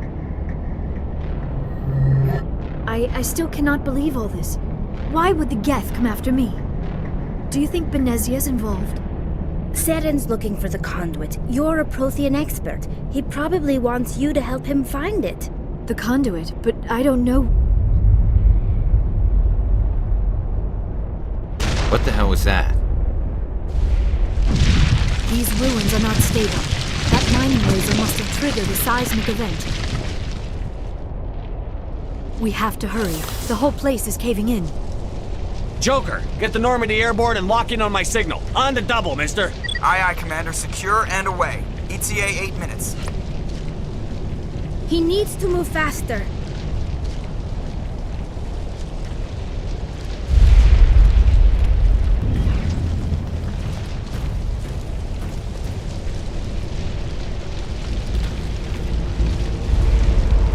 Surrender. Or don't. That would be more fun. In case you didn't notice, this place is falling apart. Exhilarating, isn't it? Thanks for getting rid of those energy fields for us. Hand the doctor over. Whatever it is you want, you are not getting it from me. She'll stay with us, thanks. Not an option. Saren wants her, and he always gets what he wants. Kill them. Spare the Asari if you can. If not, doesn't matter. I need you to watch how fast my allies get absolutely annihilated here. It's literally immediate. We are going to die here, but I want to use this opportunity to talk about a trope that I absolutely hate when it comes to movies, TV shows, video games, and/or books. And that's the entire world is crumbling around us, but we still must fight. I hate it. I literally hate it. Think about this logically for a second here. We just broke into this ruin to save the doctor, and through that we activated a mining laser that created a seismic event and the entire ruins are collapsing. This Krogan and his goonies of Geth had the perfect opportunity to just wait outside the one door that leads into these ruins, and when we got out there, take the doctor for themselves. But for some reason, they're choosing to fight inside of the ruins as they crumble around us. If they chose to wait outside and the ruins collapsed and we didn't survive, well then the doctor was dead. If the ruins collapse and everybody's inside, well then everybody's dead and nobody gets the doctor. And if they lose the fight inside of the ruins that are crumbling, then they don't get the doctor and we get the doctor. The only way this worked out 100% in their favor is if they waited outside and just kind of ambushed Commander Shepard and his little squad and took the doctor for themselves. This is the same thing as inside movies, where every time it finally gets to the final fight scene, for some reason the two enemies that have been using pistols and snipers and guns the entire movie for some reason put it down to have a fist fight. Or it's the same old cliche as in like the big hero sacrifices himself to save everybody else at the very last second even though everybody could get out. It just always irks me, and it doesn't matter if it's a video game or if I'm reading a book or if I'm watching a movie or a TV show. At no point logically would any single species choose to stay inside of a building that is collapsing to have a fight rather than leaving and then having the fight outside. Hell, I almost feel like if they had said, hey, Commander Shepard, if you want to go outside, we can do that, but let's get out of this destructive building first and be at least on the safety of the planet's surface. Then we could do the fight. And I feel like Commander Shepard would have taken him up on that. It's just a trope that I can never get behind, and it always takes me out of the moment I'm in. Because logically, no one would do what this Krogan is doing. Because at the end of the day, it's so much risk for so little reward. In the end, we do win the fight, and we end up back on the Normandy, where we get this kind of like debriefing section, where essentially the doctor explains to us that over the course of many years, many civilizations have risen to absolute power. The most recent has been the Prometheans, but for some reason, every single time a race takes over the galaxy and or rises to a certain stature, they just inexplicably fall and become extinct. Commander Shepard will let her know that he believes it's the Reapers, to which the Quarian doctor doesn't quite understand that logic of thinking, but does understand that it could possibly be an outcome. The story's starting to pick up now, and I really do feel like we're starting to move along. I'll be able to pick up the pace a little bit as we just did.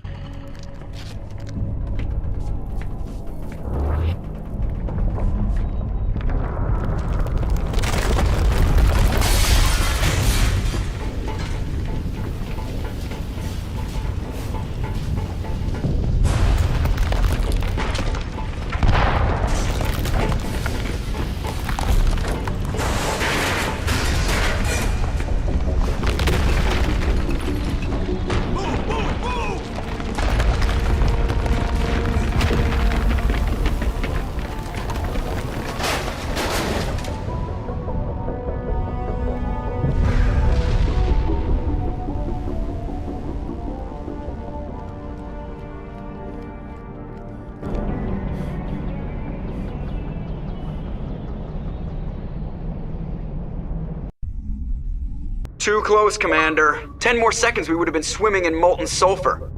The Normandy isn't equipped to land in exploding volcanoes. They tend to fry our sensors and melt our hull. Just for future reference.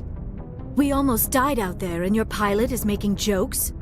It's a coping mechanism. You'll get used to it. I see.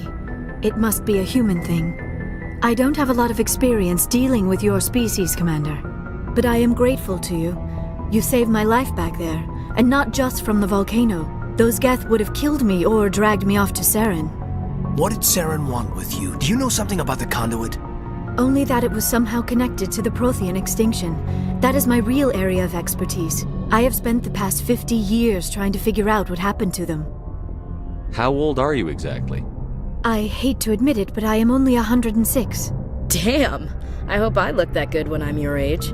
A century may seem like a long time to a short-lived species like yours, but among the Asari I am barely considered more than a child. That is why my research has not received the attention it deserves. Because of my youth, other Asari scholars tend to dismiss my theories on what happened to the Protheans. Did your research turn up anything interesting? What is interesting is what I did not turn up. There is remarkably little archaeological evidence of the Protheans, and even less that might explain why they disappeared. It is almost as if someone did not want the mystery solved. It is like someone came along after the Protheans were gone and cleansed the galaxy of clues. But here is the incredible part. According to my findings, the Protheans were not the first galactic civilization to mysteriously vanish. This cycle began long before them. What cycle? What are you talking about? The galaxy is built on a cycle of extinction. Each time a great civilization rises up, it is suddenly and violently cast down. Only ruins survive. The Protheans rose up from a single world until their empire spanned the entire galaxy. Yet even they climbed to the top on the remains of those who came before. Their greatest achievements, the mass relays and the Citadel, are based on the technology of those who came before them. And then, like all the other forgotten civilizations throughout galactic history, the Protheans disappeared. I have dedicated my life to figuring out why. They were wiped out by a race of sentient machines. The Reapers. The Reapers? But I have never heard of. How do you know this? What evidence do you have? There was a damaged Prothean beacon on Eden Prime. It burned a vision into my brain. I'm still trying to sort out what it all means. Visions. Yes, that makes sense. The beacons were designed to transmit information directly into the mind of the user. Finding one that still works is extremely rare. No wonder the Geth attacked Eden Prime. The chance to acquire a working beacon, even a badly damaged one, is worth almost any risk. But the beacons were only programmed to interact with Prothean physiology. Whatever information you received would have been confused, unclear. I am amazed you were able to make sense of it at all. A lesser mind would have been utterly destroyed by the process. You must be remarkably strong-willed, Commander. Okay, this isn't helping us find Saren or the conduit. Of course, you're right. I am sorry, my scientific curiosity got the better of me. Unfortunately, I do not have any information that could help you find the conduit, or Saren. I don't know why Saren wanted you out of the picture, but I think we'll be a lot better off if we bring you along. Thank you, Commander. Saren might come after me again. I cannot think of anywhere safer than here on your ship. And my knowledge of the Protheans might be useful later on. And her biotics will come in handy when the fighting starts. Good to have you on the team, Liara. Thank you, Commander. I am very grateful. Oh, I am afraid I am feeling a bit lightheaded. When was the last time you ate or slept? Dr. Chakwa should take a look at you. It is probably just mental exhaustion, coupled with the shock of discovering the Protheans' true fate. I need some time to process all this. Still, it could not hurt to be examined by a medical professional. It will give me the chance to think things over. Are we finished here, Commander? Go see the doctor. The rest of you, dismissed. Mission reports are filed, Commander. You want me to patch you through to the Council? Patch him through, Joker. Setting up the link now, Commander. We've received your report, Commander. I understand Dr. Tassoni is on the Normandy. I assume you're taking the necessary security precautions. Liara's on our side. The Geth were trying to kill her. Benezia would never allow Saren to kill her daughter. Maybe she doesn't know. Or maybe we don't know her. We never expected she could become a traitor. At least the mission was a success. Apart from the utter destruction of a major Prothean ruin. Was that really necessary, Shepard? The Geth were crawling all over those ruins. We were lucky to make it out alive. Of course, Commander. The mission must always take priority. Good luck, Commander. Remember, we are all counting on you. Okay, so another member has been added to our team, we've solved another mystery or put another piece of the puzzle together what happened to the Prometheans, and we are working towards saving the galaxy. Our next step is going to be going to Pharos, where we're going to get another squad mate and we're going to be able to put together more of the pieces of the puzzle. I do apologize if this video's audio for my voice is all over the place. I've been deathly sick for like 2 weeks now. I'm filming this in between coughing fits, so my voice is probably all over the place in this recording. With that being said, we do a little bit of walking around on the deck talking to our different squad mates and collecting some things to get some level ups, which by the way, I'm just doing the level ups and behind the scenes. Eventually at the end of the game, you're max level, so it doesn't really matter in what order you do it. But with that being said, we're off to Pharos.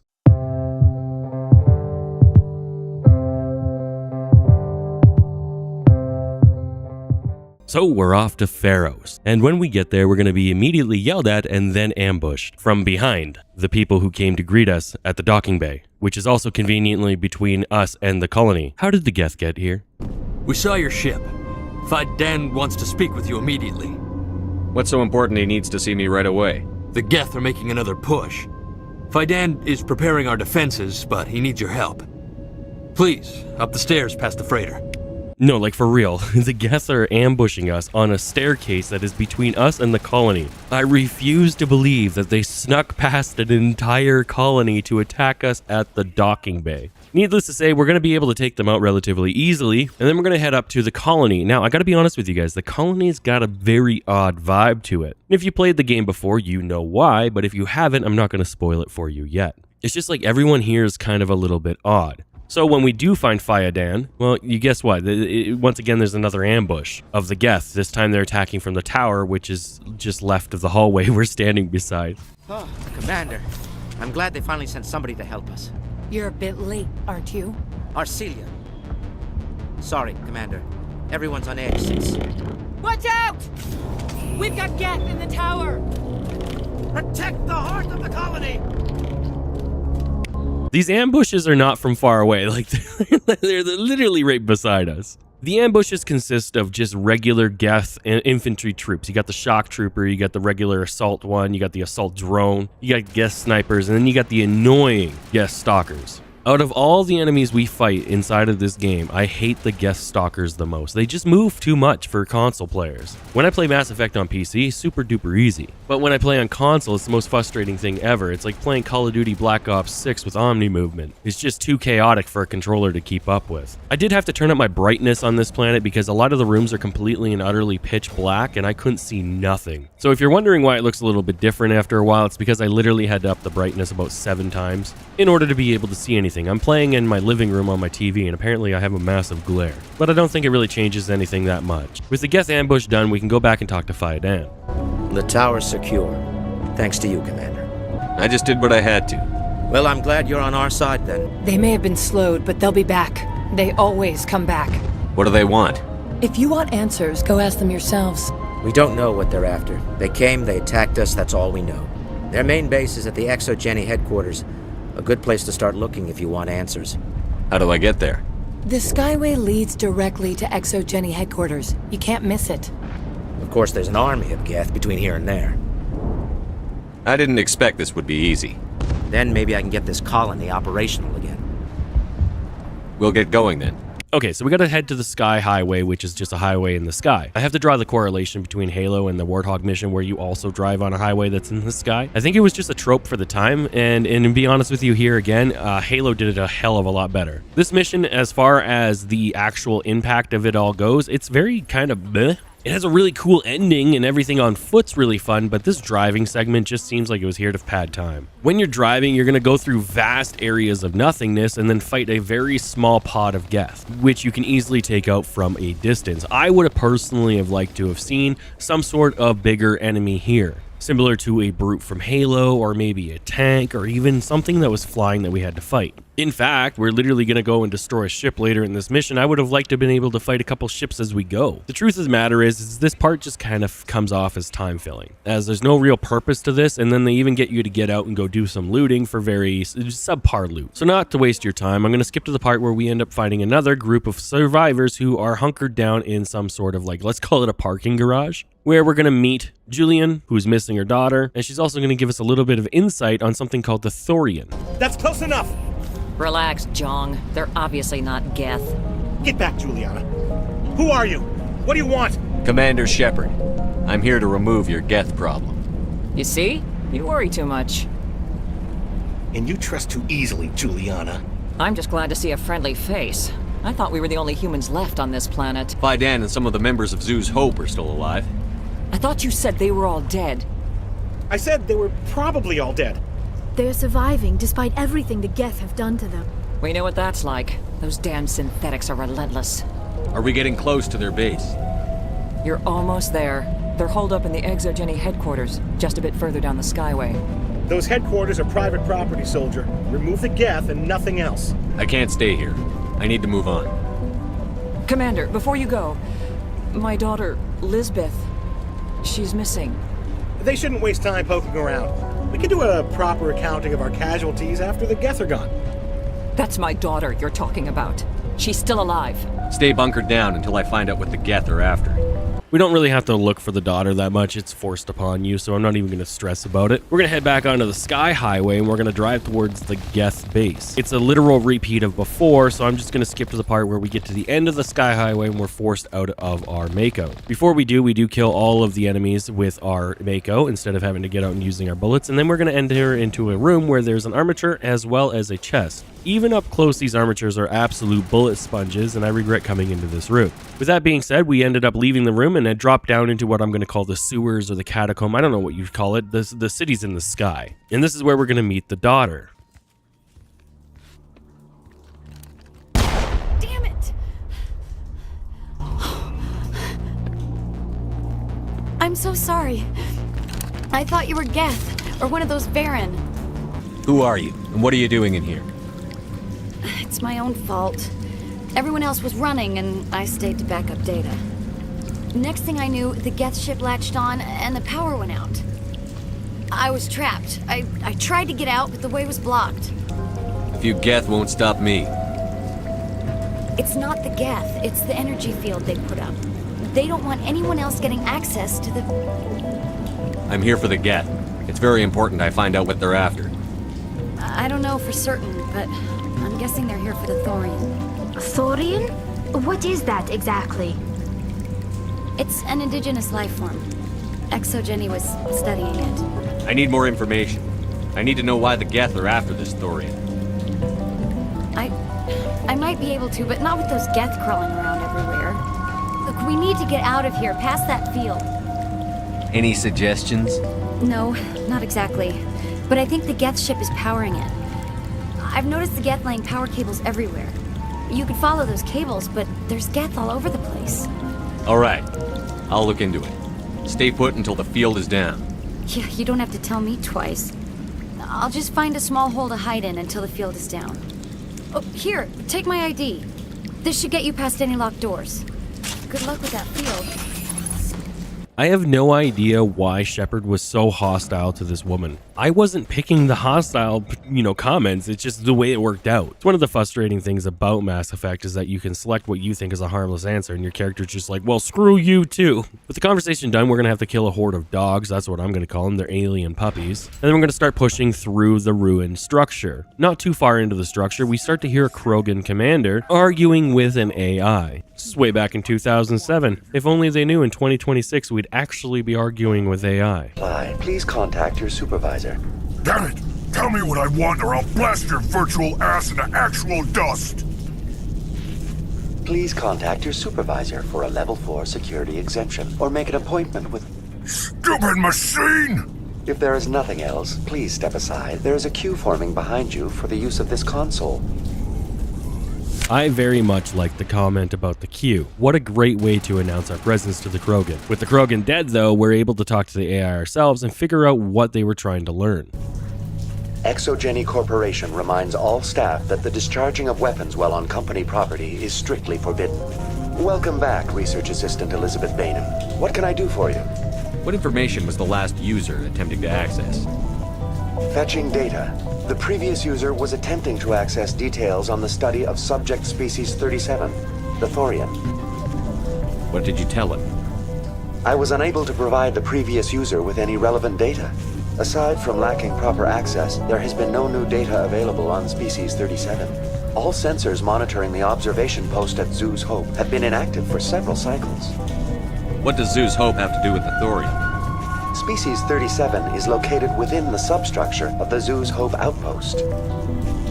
Tell me everything you know about the Thorian. The Thorian is a simple plant life form that exhibits a sentient behavior uncommon with other flora. Through dispersion and the eventual inhalation of spores, it can affect and control other organisms, including humans.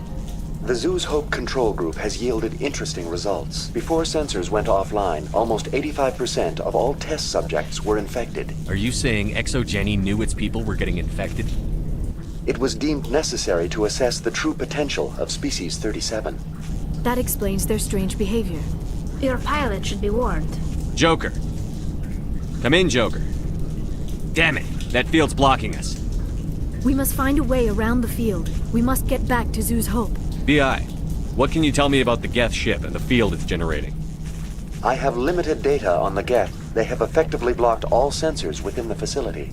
I have detected unusual power fluctuations, but am unable to determine the source. We need to find that ship. Let's get moving. Going to standby mode. We should be able to start saving some time, as this mission involves a lot of hallways with a lot of same combat with the Geth. Pushing into the structure a little bit, we are going to find a couple Geth who are praying to a glowing orb. Fancy light. Are the Geth just moths?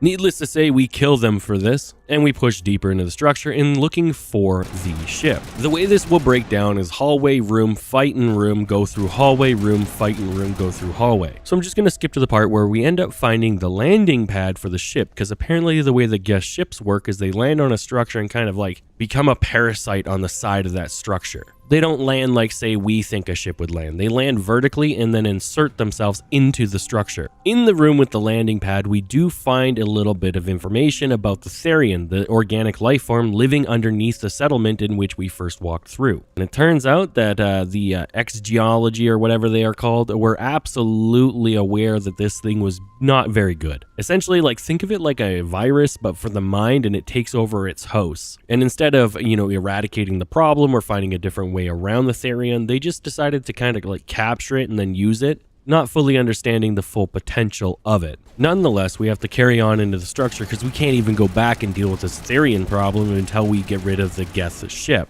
So we push deeper into the structure until eventually we arrive in a room that has a bunch of consoles in it, as well as a pressure gauge system. But in order to get to the pressure gauge system, we're going to have to kill, you guessed it, a absolute buttload amount of Geths. It always sounds like I'm saying Geths with a lisp. With that done, all we have to do now is get it to the high pressure mark and then activate the door, and apparently that will just eliminate the entire ship off the side of the building. Because apparently the Geth super ships only have exactly one landing pad to insert itself into a building and or structure. Kind of a flawed system if you ask me.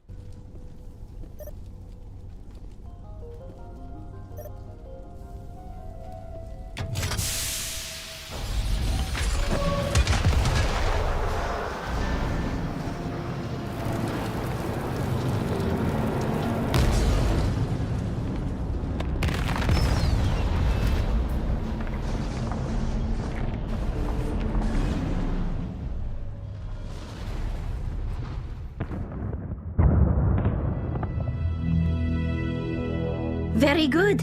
The field barring the exit will be down. Now we can go deal with this Thorian creature. I hope that ship was full of those Geth bastards. I repeat, Normandy to shore party. Are you reading? Anyone there? Normandy to shore party. Come on, Commander. Talk to me. Is that you, Joker? What's going on over there? We're in lockdown here, Commander. Something happened to the colonists. They're banging on the hull, trying to claw their way inside the ship. They're freaking out. Keep those colonists away from the Normandy. Gun them down if you have to. Will do, Commander. We'll fire off a few warning shots. That should set it running. All right, people, you know the drill. Let's move out. So the colonists are acting like zombies at this point. Kind of funny because we're going to be fighting zombies soon. Spoiler, I know, I'm sorry. All we have to do is retrace our steps out of this room until we find Lisbeth again, and we can then move on with the mission. There you are. We should get out of here. I don't think this place is safe. I need some answers. You knew more about the Thorian than you let on. I was afraid. I wanted to stop the tests, but they threatened me. Told me I'd be next. When the Geth attacked, I stayed behind to send a message to Colonial Affairs. I tried to tell them where to find the Thorian, but the power cut before I could send the message. I never meant for this to happen. Where's the Thorian? The Thorian is underneath Zoo's Hope, but the entrance is blocked. The colonists covered it with the freighter just before the Geth attacked. But why are the Geth after the Thorian? What could Saren want with it? Well, it does have unique mind control capabilities. That's what Exogeny was interested in. Normandy to shore party, come in. What is it, Joker? We're getting a lot of Geth comm chatter. Looks like they're headed your way. Thanks for the heads up, Joker. You heard the man. Let's move out. I'm coming with you. I might be able to help. Undo the mess I helped create.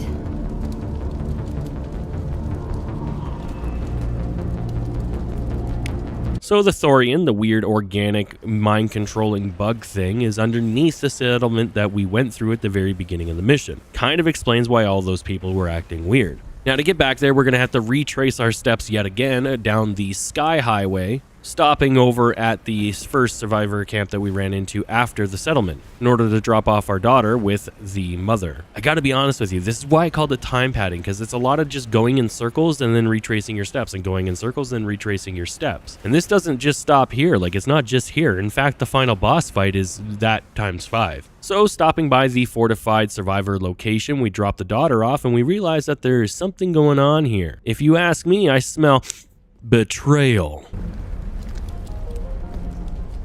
You can't do this, Jong. Everyone shut up! Let me think. What's going on? You won't get away with this. Get her out of here! Get away from her, you son of a bitch! Lisbeth!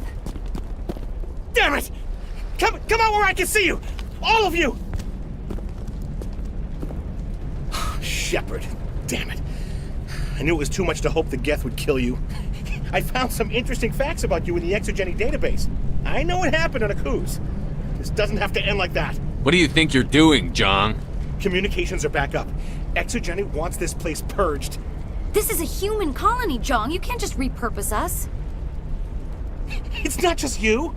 There's something here far more valuable than a few colonists. You're after the one unique thing Pharos has, the Thorian. The what? It's a telepathic life form living under Zoo's hope. It's taking control of the colonists there. Exogeny knew all along. You won't get away with this, Jong. So you keep saying, but nobody's gonna miss a few colonists. You've gone way too far. This ends now. If that's the way it has to be, heck, come on!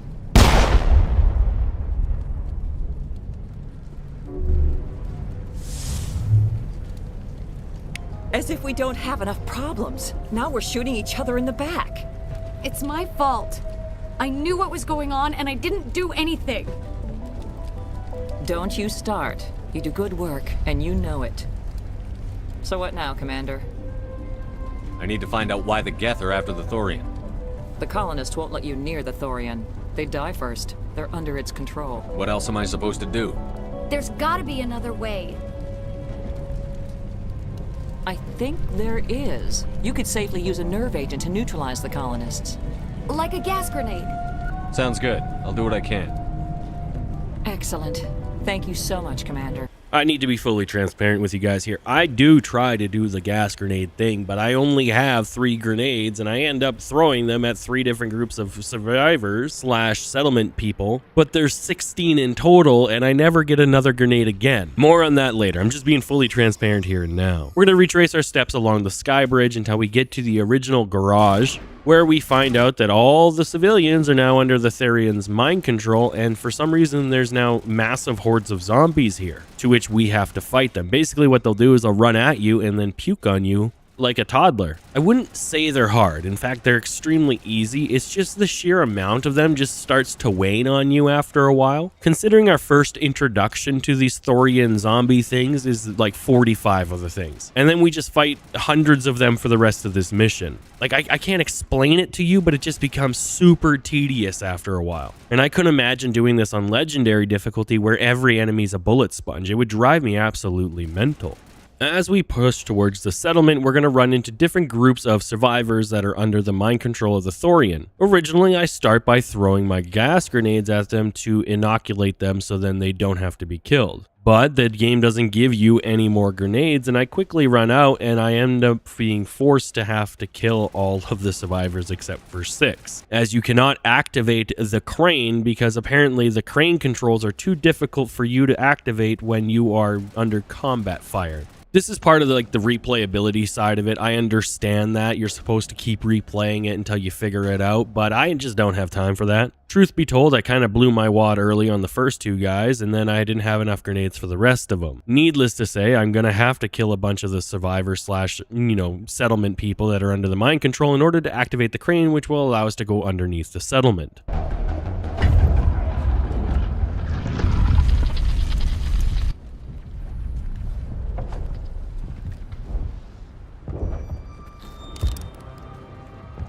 tried to fight it, but it gets in your head.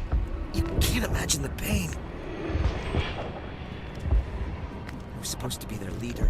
These people trusted me.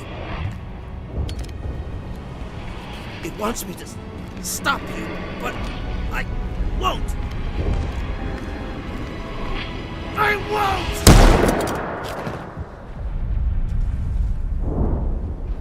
Modern games could never. I can already think of like 3 other games that had a suicide in them at the same year and era, like Gears of Wars, man. Oh my goodness. I'm not saying that every game should, but I do think that it shows a very powerful storytelling motive when a character does do something like that. Blows my mind every time. With the secret tunnel being open so we can go down and see the Thorian, we head down there. I'm just gonna skip straight to the part where we find the Thorian and we start talking to the clone, as all we do is fight a bunch of zombies that basically do nothing.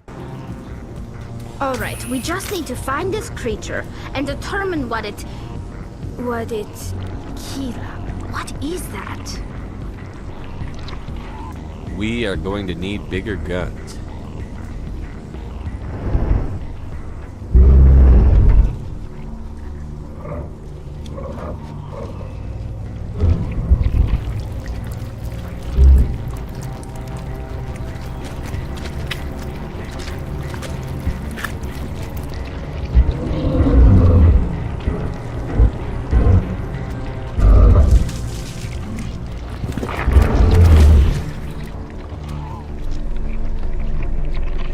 Invaders, your every step is a transgression. 1,000 feelers appraise you as meat, good only to dig or decompose. I speak for the old growth as I did for Saren. You are within and before the Thorian. It commands that you be in awe. You gave something to Saren. Something I need. Saren sought knowledge of those who are gone. The old growth listened to flesh for the first time in the long cycle. Trades were made. Then cold ones began killing the flesh that would tend the next cycle. Flesh fairly given. The old growth sees the air you push as lies. It will listen no more. I won't let you keep your thralls. Release them, now! No more will the Thorian listen to those that scurry. Your lives are short, but have gone on too long. Alright, pro tip right off the bat, make sure you save before entering this room and after every single wave. If you do not and you die, you will be reset. I'm going to fast forward through this fight, but I'm going to explain how this fight goes. We start off by fighting the clone and a small horde of thralls. Then you shoot a tentacle that's attached to the wall, and then you repeat this forever. Well, it's not forever, but it is 6 times total, and it takes a very long time, and it's just kind of like ridiculously tedious for absolutely no reason.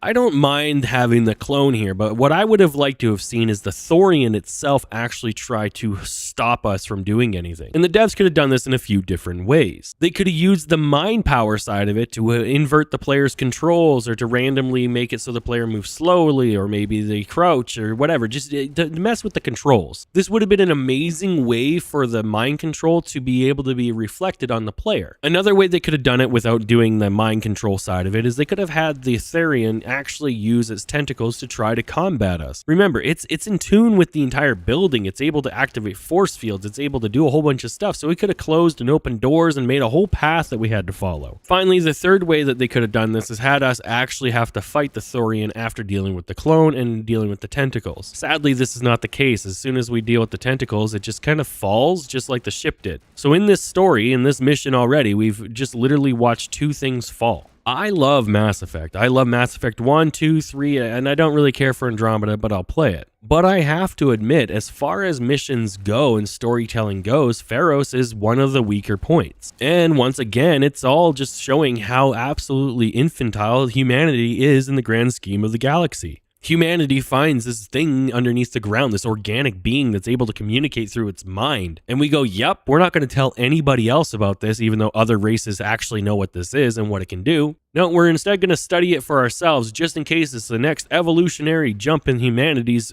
technology. I truthfully do feel like every part of this mission was there to add padding. From the ridiculous length of time to drive to different locations, the tons of dialogue, to the repetitive, I'm not even going to call it a boss fight, like this is garbage. This whole mission, every single part of this mission, I couldn't help but think that they just stopped short of what they could have done. And sure, back in 2007, the technology was limited, but we had games like BioShock released at the exact same time, and BioShock was phenomenal. And we had Assassin's Creed, the first one, which yes, was repetitive, but was still really, really good. Mass Effect is good, but we can sit here and also acknowledge that this mission isn't the best. Needless to say, after fighting many waves of thralls and killing many versions of the clone, we do eventually kill the Thorian, and we get a cutscene.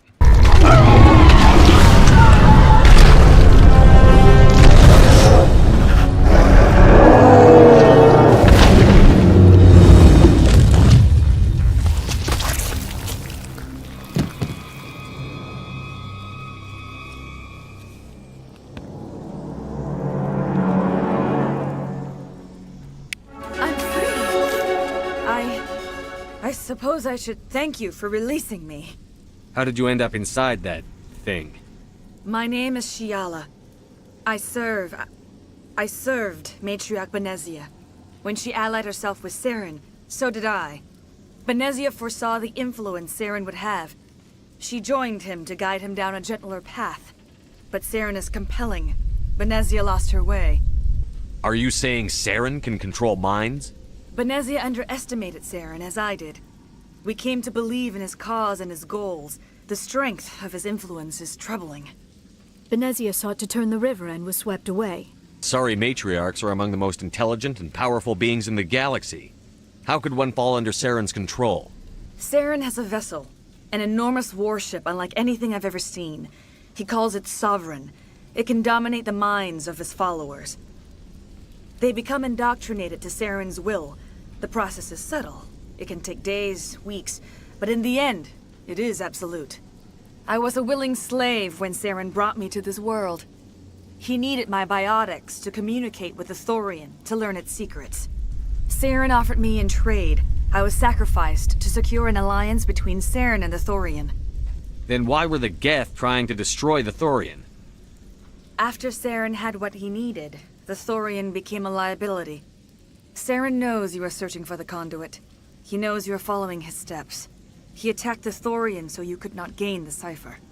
What's the cipher? And why did Saren need it? The beacon on Eden Prime gave you visions. But the visions are unclear, confusing. They were meant for a Prothean mind. To truly comprehend them, you must think like a Prothean. You must understand their culture, their history, their very existence. The Thorian was here long before the Protheans built this city. It watched and studied them. When they died, it consumed them. They became a part of it. So the Thorian taught Saren to think like a Prothean. How? The cipher is the very essence of being a Prothean. It cannot be described or explained. It would be like describing color to a creature without eyes. To understand, you must have access to endemic ancestral memory. A viewpoint spanning thousands of Prothean generations. I sensed this ancestral memory, the cipher, when I melded with the Thorian. Our identities merged, our minds intertwined.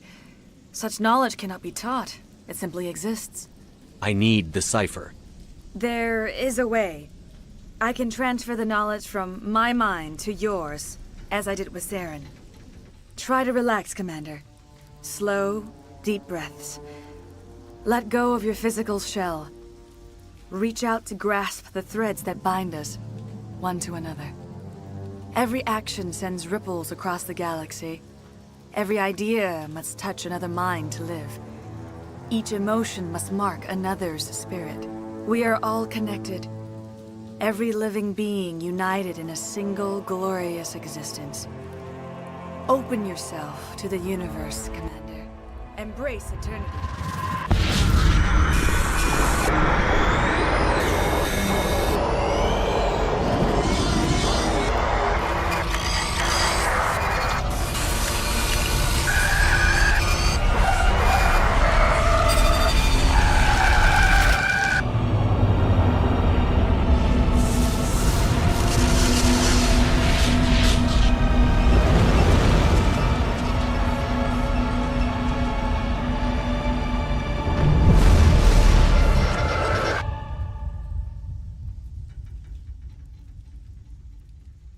have given you the cipher, just as it was given to Saren.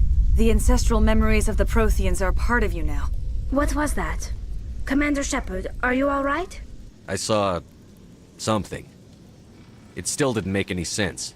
You have been given a great gift. The experience of an entire people. It will take time for your mind to process this information. We should get you back to the ship where you can be monitored. I'm sorry if you have suffered, but there was no other way. You needed the cipher. In time, it will help you understand the vision from the beacon. Now that you're free of the Thorian, what are you planning to do next? If you allow it, I would like to stay here with the colonists. They have suffered greatly, and I played a role in their suffering. I would like to make amends. The colonists will need all the help they can get. They'll be happy to have you on their side. Thank you, Commander. May fortune smile upon you. You tried to do for us. Saved a few. It's more than most would have done. Anyway, thanks. Okay, there's a lot to take in there. First off, how is Saren staying so far ahead of us yet not having to deal with any of the issues? Sure, you can say that he's on the bad guy's side and we're always fighting the bad guys, but there was good guys here when he showed up and he didn't have to fight any of them? I don't like the fact that they're making it seem like Saren is just able to convince anybody to become an evil genius, and nobody has the ability to stand up for themselves. He only just got the power to, take over minds. Up until this point, he was just a normal dude running around just being a baddie. But I guess at the end of the day, it doesn't really matter. We got another piece of the puzzle, we got the cipher, but we still don't fully understand what's about to happen. So we're going to head back to the Normandy, where we're going to basically repeat what we just did. But for some reason, our Quinari, well, she doesn't handle it as easily as the other Quinari. No, she gets tired, which I do find odd, and I meant to select that option, but I just didn't. But after talking to our crew, we're ready to head out on our next adventure. Commander, you look pale. Are you suffering any ill effects from the cipher? The cipher shook me up a bit. I might be able to help you. I am an expert on the Protheans. If I join my consciousness to yours, maybe we can make some sense of it.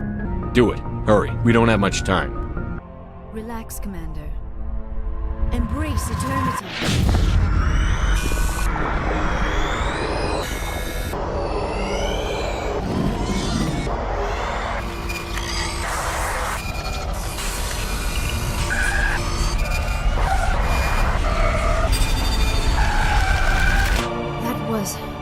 Incredible. All this time, all my research, yet I never dreamed. I am sorry. The images were so vivid. I never imagined the experience would be so intense. You are remarkably strong-willed, Commander. What you have been through, what you have seen, would have destroyed a lesser mind. Come on, get to the point. What did you see? The beacon on Eden Prime must have been badly damaged. Large parts of the vision are missing. The data transferred into the commander's mind is incomplete. You must have seen something. I was able to interpret the data relayed through your vision, what was there at least. But something was missing. Saren must have the missing information. Maybe he found another beacon. If we can find the missing data from your vision, I can... I am sorry. The joining is exhausting. I should go to the medical bay and lie down for a moment. We're done here. Dismissed. I've sent off the Pharos report, Commander. You want me to patch you through to the Council? Patch him through, Joker. Setting up the link now, Commander. Commander, ExoGeni should have told us about the Thorian. It would have made your job much easier. You might have been able to capture it for study instead of destroying it. ExoGeni tried to study it. Look how that turned out. Yes, I'm sure you're correct, Commander. It's unfortunate the colony couldn't be saved. I'm surprised, Shepard. Ferris was a human colony. I thought you'd go to any lengths to save your own kind. I would have saved the colony if I could. It didn't work out that way. Sometimes sacrifices have to be made, Commander. I'm glad you understand that. Goodbye, Commander. We will be waiting for your next report.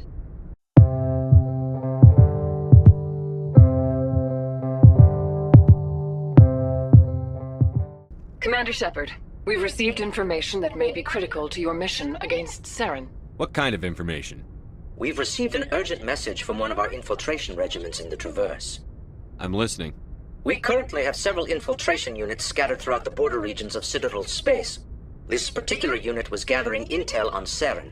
What did they find? Unfortunately, the message we received was little more than static. The infiltration team must be in a situation where they can't set up proper interstellar communications. But the message was sent on a channel reserved for mission-critical communications. Whatever they were trying to tell us, we know it was important. Considering your interest in Saren, we thought you might want to investigate this. Find out what happened to our team. The signal originated from the planet Vermeer. I'll look into it. The Council prefers not to become involved in the specifics of Spectre activities. We only want you to be aware of all your options, including Vermeer. Good luck, Commander Shepard. We will keep you advised if we learn anything else.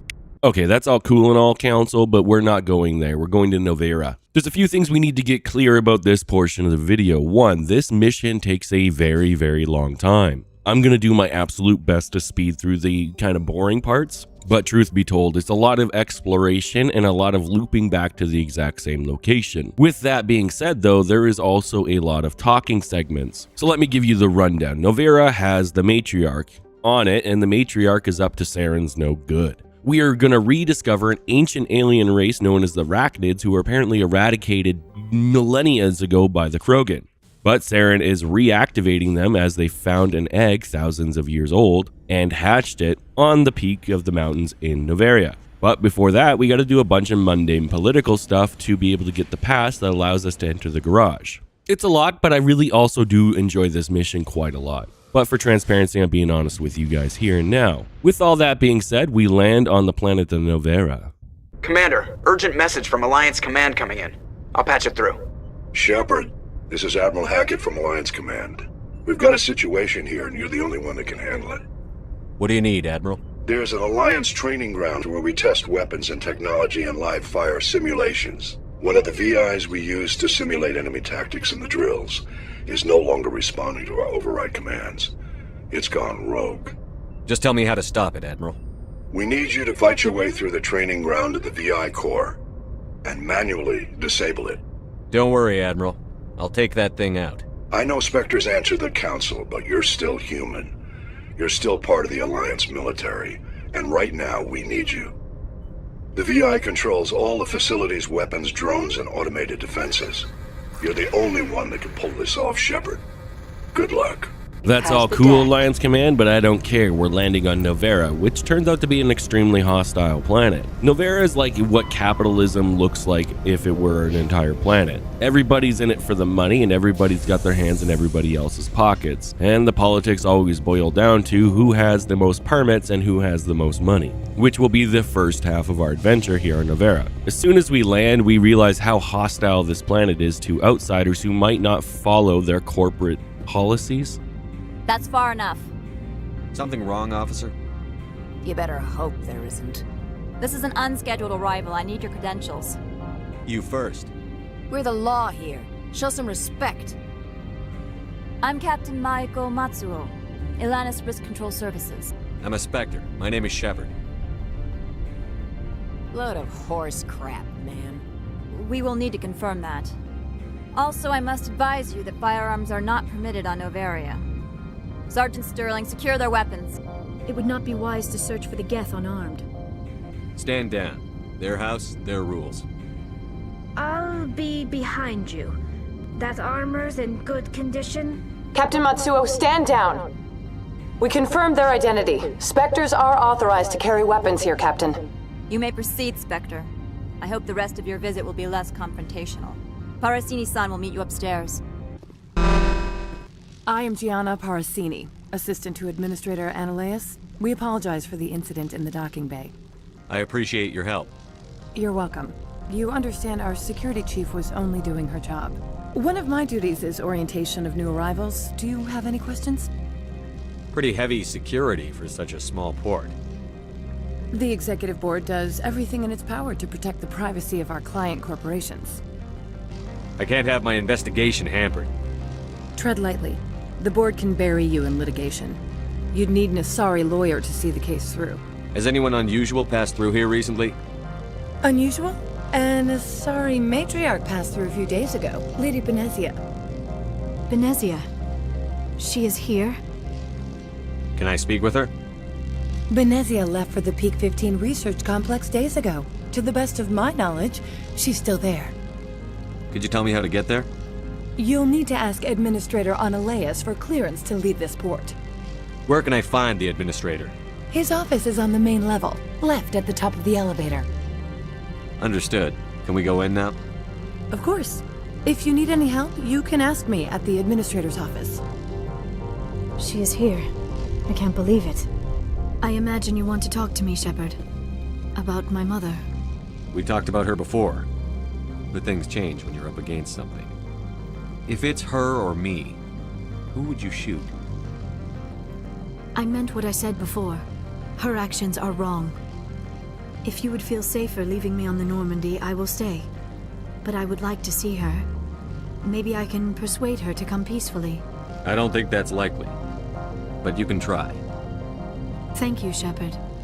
That means a great deal to me. Now, it's just by pure coincidence that we happen to bring my favorite character to this planet. Whenever I play Mass Effect, I always bring the same two people with me. And that's Tali and Lyria. They're just my favorite. I don't know why. It's inexcusable, I know, but they are, and it just works out that this happens to fit the storyline perfectly as we actually give Lyra some closure. But you'll see that unfold as the story unfolds. Let's talk about the planet. The planet is weirdly hostile, as we've established, and everybody's hands are in everybody else's business as well as in their pockets. Something else to note is the initial area in which we load into is extremely corporate cold, if you get what I mean. It's as if everything was designed to look as intimidating and as structurally integral as possible. Everything's supposed to give off that feeling of strength while also being simultaneously cold and clean like corporate offices. And I'll be honest with you, I absolutely hate it here. Out of all the adventures we go on in Mass Effect, this is my least favorite planet to go to and has my least favorite storyline. At the start, I really like how it ends, I hate the start. And I would rather a whole mission around how it ends rather than how it starts. Essentially what's going to happen is we're going to get into a bunch of politics here on this planet that genuinely we don't care about. Along the way, a lot of random NPC characters are going to ask us to do things that border in that gray area for the law. As this is our good playthrough, we have to turn down like 90% of the things that are asked of us because they break the law. But I guess true to form, corporate people don't care about other corporate people, they only care about the next rung on the ladder that they have to step on to climb. And we're not going to be their little pawn in that game. Well, until we have to be that little pawn in that game. So we need to find the guy in charge in order to get the pass to go into the garage that will allow us to then take our vehicle that we own to the peaks to then find the matriarch. So we have to find Director Analeas, who immediately gives off that vibe of he's better than you, while simultaneously also giving off that vibe like he's a slimeball. I don't like him at all. How can I help you? I'd like to speak to Analeas. One moment, please. Mr. Analeas? Yes, what? Commander Shepard is asking to see you, sir. Right, fine, come in. You will excuse me if I don't stand up. I have no time to entertain refugees from that urban blight called Earth. I won't take up much of your time. This greeting is a courtesy. I will only cooperate as required by the Executive Board. Businesses come here to avoid the second guessing of galactic law. I'm not here to investigate your tenants. Nevertheless, I have a responsibility to keep you away from them. Spectres are not encumbered by a need for due process. Do you do business with Saren? Agent Saren? One of your Spectre compatriots? He is a major investor in Binary Helix Corporation, which is one of Novaria's backers. Is Binary Helix developing weapons for him? It's possible, given his interests. What our clients do in their labs is their business. Why is Synthetic Insights closed? I have placed Laura Keene, the manager of the Hanshan office, under internal review. I cannot comment further at this time. I've heard an Asari matriarch is here. Benezia? She arrived a few days ago, accompanied by a personal escort and some cargo. She's up at Peak 15. What can you tell me about her cargo? Large, heavy, and sealed. It passed weapons screening. Beyond that, it is not our concern. What do you mean, personal escort? The phrase is self-explanatory. Bodyguards attending to the safety of her person, mainly Asari commandos. Commandos? Odd that you shouldn't mind their presence. They followed all our regulations. I had no reason to forbid Lady Benezia from taking them. I'd like to see her, immediately. I'm afraid that you cannot. Peak 15 is a private facility in the Skadi Mountains. Regardless, there is a blizzard in the area. Shuttles are grounded and surface access has been cut off. What brought her out here? If I knew, I wouldn't be at liberty to say. She came here as Agent Saren's executor. She is here on business for Binary Helix. There were issues at Peak 15 that required Saren's attention. Back to my other questions. Every minute of my time you waste costs the company 12 credits. I will keep a running tally. I have no more questions at this time. So we're not getting the pass for the garage from Analeus. Though leaving the meeting, we will be immediately given the solution to this problem. You've never worked in the corporate world, have you, Commander? You can't bludgeon through bureaucracy. All right. What would you do? Talk to Lorik Keen. You should be able to find him at the hotel bar. Can't say more. Not within earshot of Mr. Analeus. Talk to you later. Very well. Okay, so we got a destination. We got to head to the hotel bar to meet with Quinn. That's what I'm going to call him. Even though the meeting with Analeus was a bust, it wasn't really a bust because it did give us a little bit of insight into the lore of this planet. Corporations that don't want to be under the ever-watchful eye of the Council will come to this planet to be able to work under the guise of less oversight in quotation marks. Essentially what Analeus is alluding to is there's a lot of corruption here as well as a lot of maybe not so appropriate ways of doing business. I can also add a little bit to this as the fact that I'm constantly asked to break the law from everybody. This one has procured a special item for a customer. The item is not permitted within the station, but you could bring it through customs. You want me to use my status to smuggle for you? That is not inaccurate. Whether it's planting evidence here, or stealing from there, or selling a product to this person, or convincing that person to sell a product or a part of their business over here. In this specific mission, I'm constantly dodging bad things and bad requests of me to do. In Mass Effect, there's a Paragon meter, and the Paragon meter is your good and or bad level. My bad level and good level were once tied, as I didn't realize how much I had been messing around with bad deeds. More on that in a minute. But as we've been playing through this, I've been really working on trying to get my Paragon level higher. I just like the idea of doing a good playthrough of a video game and a bad playthrough of a video game, and I picked this up from the Fable days. It should also be noted that back when this game first released, it was also touted as the game where your decisions actually matter. With the added advantage of hindsight, we know how the story ends in the trilogy. We know that the player's choices really don't actually matter, but I'm playing it like it does. When the game first released, when your character died, they never continued in the next game. When you made choices, those choices also played a role in the next game. Until game number 3, where all of that came to fruition to not matter, to the ire of the player base. That being said, I'm still going to play it the way that I always do, which is a good playthrough and a bad playthrough. So an example of this is where I can use Charm or Intimidate. I lean towards Charm. Where I have a choice to do a good deed, I always choose that over the bad deed. With that being said though, we do find Quinn at the bar, and he will explain to us that Analeus is kind of running a scare tactic / push you out of business until you give me what I want thing. And what we'll have to do is find the evidence to prove Quinn is innocent in all this and Analeus is the real problem. Afternoon.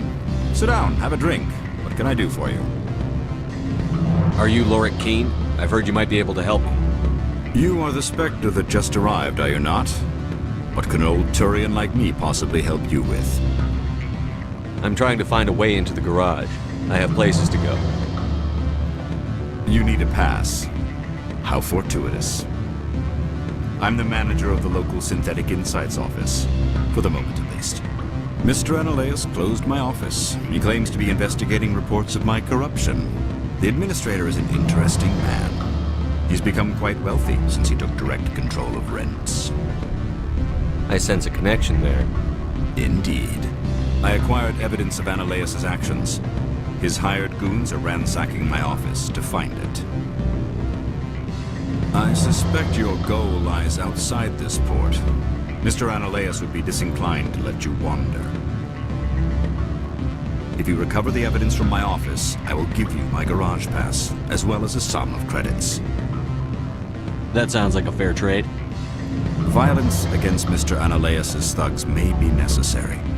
He has members of Han Shan's security team searching my offices. He's paying them under the table. Miss Matsuo is unaware of their outside employment. I'll focus on trying to get your evidence. If I'm lucky, I won't have to fight anyone. Excellent. Here is my pass into our offices. It will activate the elevator. The evidence is on my office computer. This OSD contains an encryption key to access it. Slide it into the drive and it will auto-execute. Oh, and do try to keep bloodstains off the carpets, would you?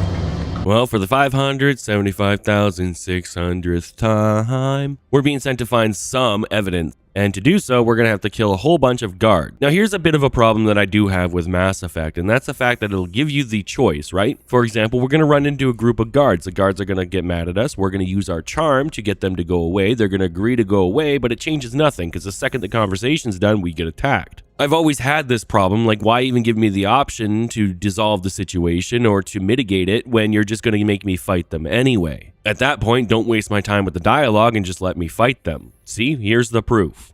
Freeze! Hanshan security. This office is sealed. Lorik Keen gave me a pass in. Keen? Are you working for him? He's under investigation.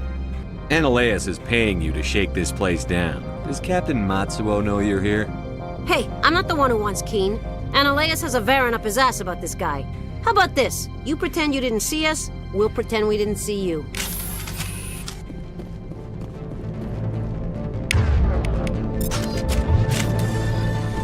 See, as I said, literally attacked immediately. Luckily, the gun that we found in the last mission's absolutely overpowered against humans, so we easily walked through these people, allowing us to collect the evidence inside of the room and return to Quinn to get our reward as well as the pass to the gym. But wait, there's more. Yes, we got a plot twist. Commander, there have been reports of noise from the Synthetic Insights office. Would you know anything about it? It's probably Analeas' thugs ripping the place apart. Smartass, huh? That's fine. I can work with that. Meet me at the hotel for a drink before you talk to Keen. I'll be waiting. Ooh, what could she possibly have to say? Plot twist. Allow me to reintroduce myself. Parasini, Noveria Internal Affairs. Why is an internal affairs agent here? The executive board knows about Analeas' corruption. I've been undercover for 6 months. I want you to convince Keen to testify before the board. With his evidence, this planet can run profitably again. I need Keen's garage pass to complete my mission. You help my investigation, I'll provide whatever you need. Favor for a favor. In the long run, it is better to remove the source of the problem. Look, Shepard, I don't like this either. You Spectres play fast and loose with the law. That's bad for business. All right, I'll talk to Keen and see if I can convince him. Thank you. You know where I work. Come talk to me once you know if he'll play ball. Always a pleasure, Spectre. Any news on that matter I asked you to look into? I finished the job, but an internal affairs investigator contacted me. She wants you to testify against Analeas. Now that you have my property, you want to dictate how I use it. I have no interest in a public spectacle. Everyone on this station is chafing under Analeas' extortion. You might end up a hero. My employers rely on the goodwill of the executive board to work here. The board was already investigating Analeas. They're concerned about the worm in their own fruit. All right.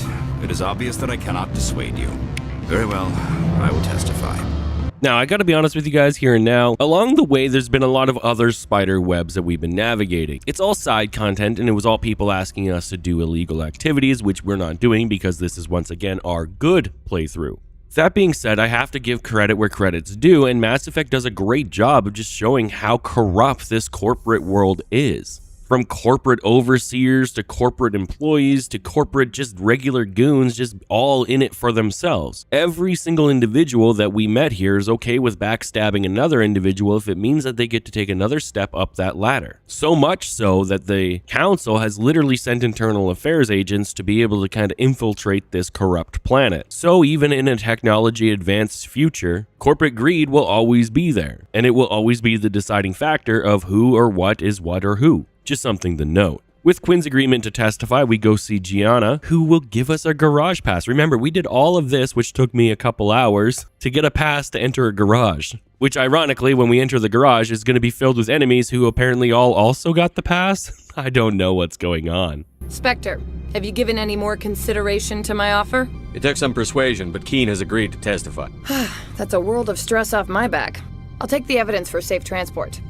I didn't think you'd help me, being a Spectre and all. I guess some of you can be alright. So, how about getting me into the garage? While you were working on Keen, I got you a garage pass. Be careful up there. I have an arrest to make. Wish I had time to change into something easy to move in. I hate skirts. This is an outrage. I'll see that you never work in this sector again. Yeah, get a move on. You, Shepard! I demand you place this bitch under arrest! You have the right to remain silent. I wish to God you'd exercise it. See you around the galaxy, Commander. I owe you a beer. Just so we're clear, whenever I do my playthroughs, I never adjust any of the settings, I just leave them as default, so the music really is that overpowering over the dialogue. Now, as I said, when we enter the garage, there's going to be enemies in here, from Geth stalkers to Geth in general to even aliens. And I just find it funny that while inside the building everybody's worried about corporate greed, but outside the building it's all the, aliens trying to kill each other. At the end of the day, I do get the feeling that some of the Geth are here to kind of stop Saren, as they kind of know where this is going, but I have no proof of that. It's just a feeling I have. We're going to be able to speed through this next part relatively fast. After a brief combat section in the garage, we spend the next forever driving our Mako through the ice highway, along the way fighting small little bundles of Geth and towers. So I'm just going to skip to where we actually get to Peak 15 and we can actually start doing the rest of this mission, which the whole time gives off Dead Space vibes. No idea if that was intentional or not, but that's the vibe I get. Inside the structure, we quickly notice that it's kind of giving off creepy. I say it's kind of like Dead Space because Dead Space was a row of hallways that all gave off this ominous tone. I get the very same feeling when I'm playing through this mission. And because we do know what's going on inside of here, we know that the arachnids are back. It kind of also amplifies that feeling because the arachnids just kind of pop up wherever they want. At the end of the day, though, this mission plays out exactly like every other mission we've done so far. Go down a hallway, go through a door, enter in whatever the objective is of the next room, and then continue on. In the interest of time, I'm just going to kind of speed this up. What we're going to have to do is activate a reactor. Then to activate the reactor, we have to activate the telecoms. In order to activate the telecoms, we have to go to the roof to activate the landlines.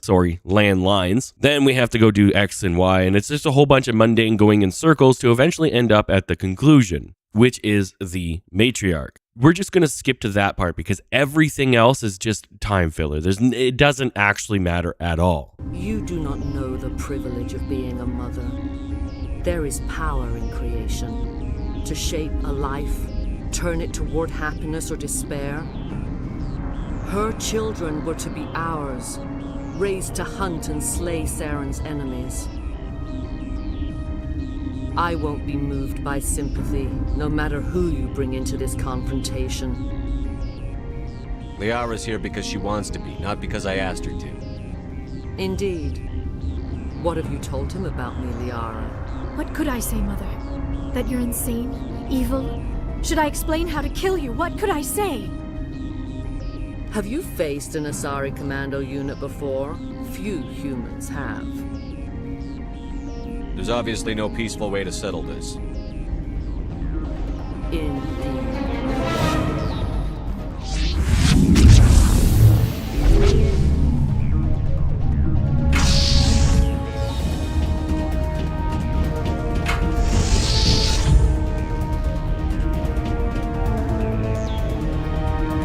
The thing inside of the cage is arachnid, and it happens to be a queen arachnid. More on that in a bit, but for now, let's talk about the commando unit. I was really hoping for a bit more from this fight, I'm not gonna lie. The beginning stages are essentially the matriarch freezes herself inside of a dome, and then she lets us kill the first wave, and then she opens another door, and then we kill that wave, and we repeat this process 5 or 6 times. There's no variation to this. The enemies get no harder. They don't do any new mechanics. It's just they run out in front of you, and then you shoot them as you have the entire game.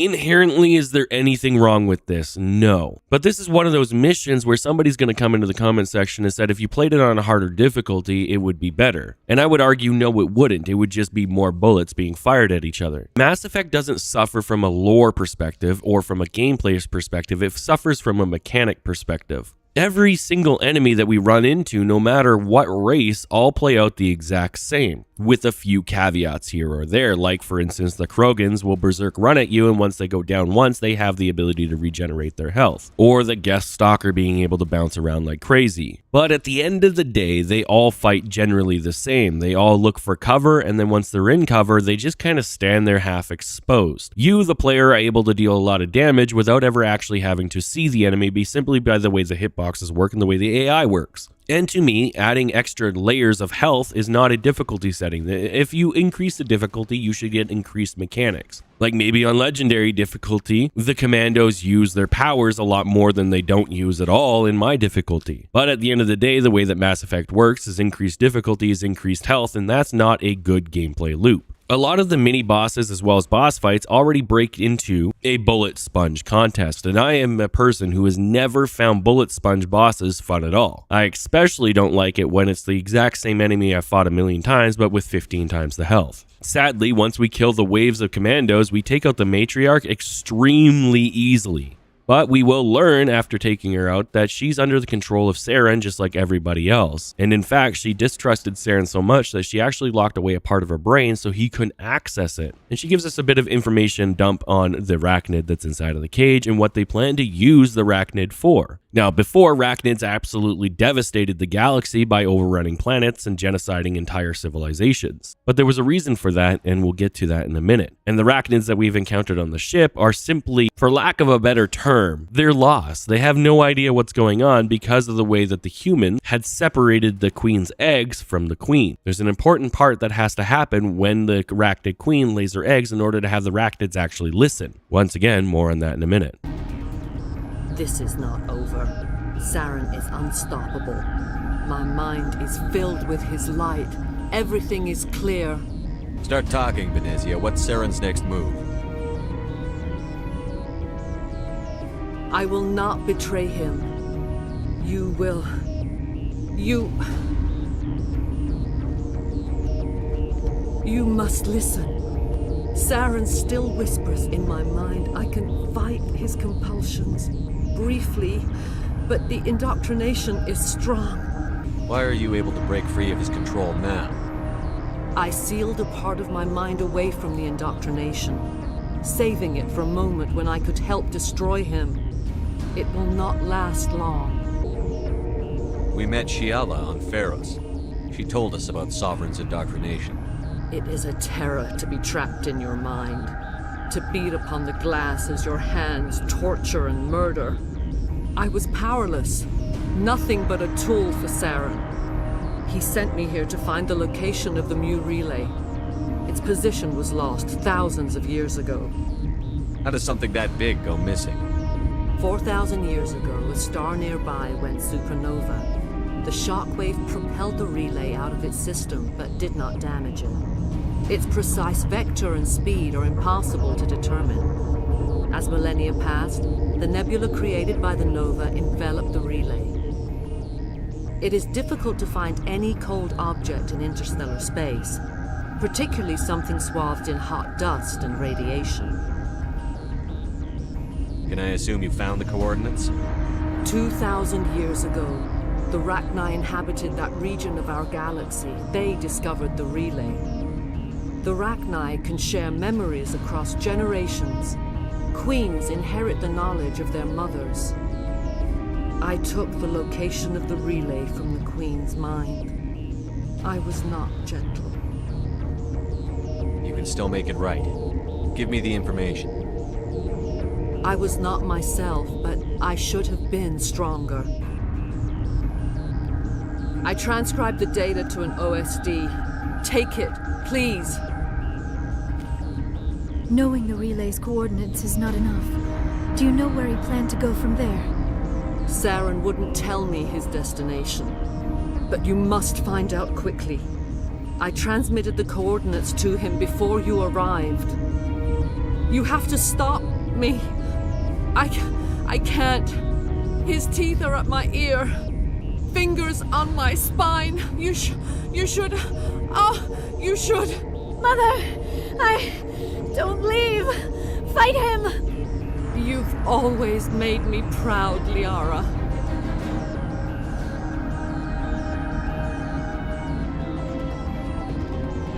Die! Are you guys ready for the most insane boss fight you've ever seen? Here it is in its entirety. 6 entire bullets. Oh, play in a harder difficulty. 12 entire bullets. It's a matriarch. It's the oldest and most powerful being. We killed it in 6 bullets. I cannot go on. You will have to stop him, Shepard. You're free of the indoctrination again? I still hear it like metal on metal, squealing and reverberating. Mother! Good night, little wing. I will see you again with the dawn. They always said there would be a...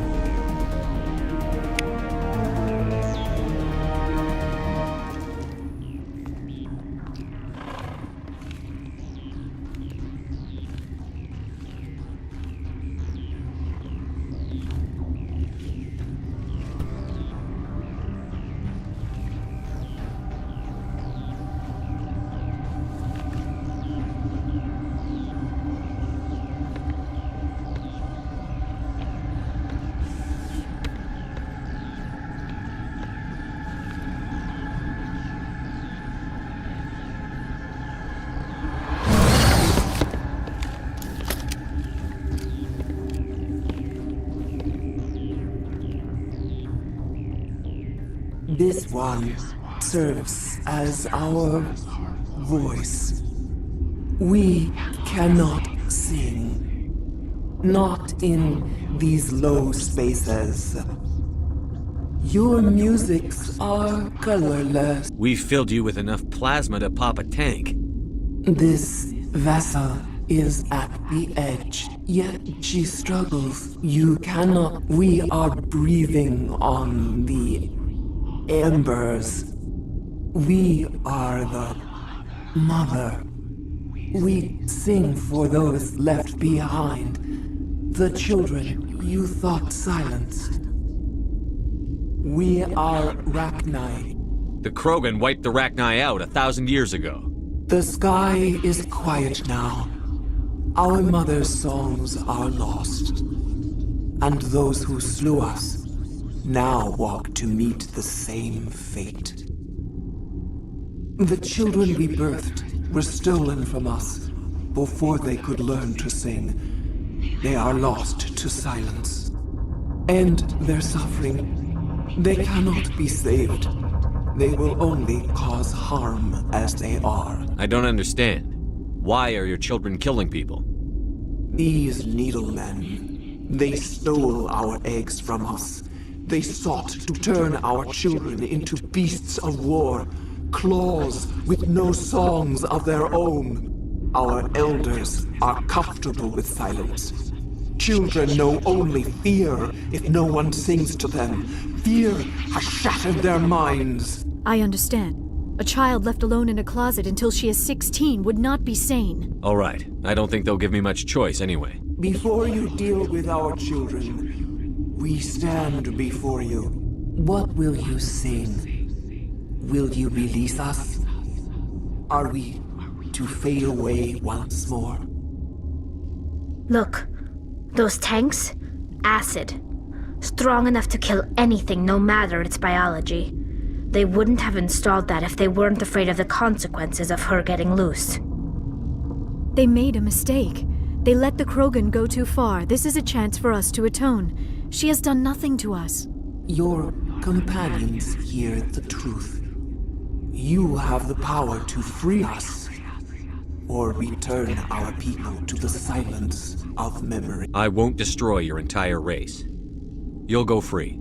You will give us the chance to compose anew? We will remember.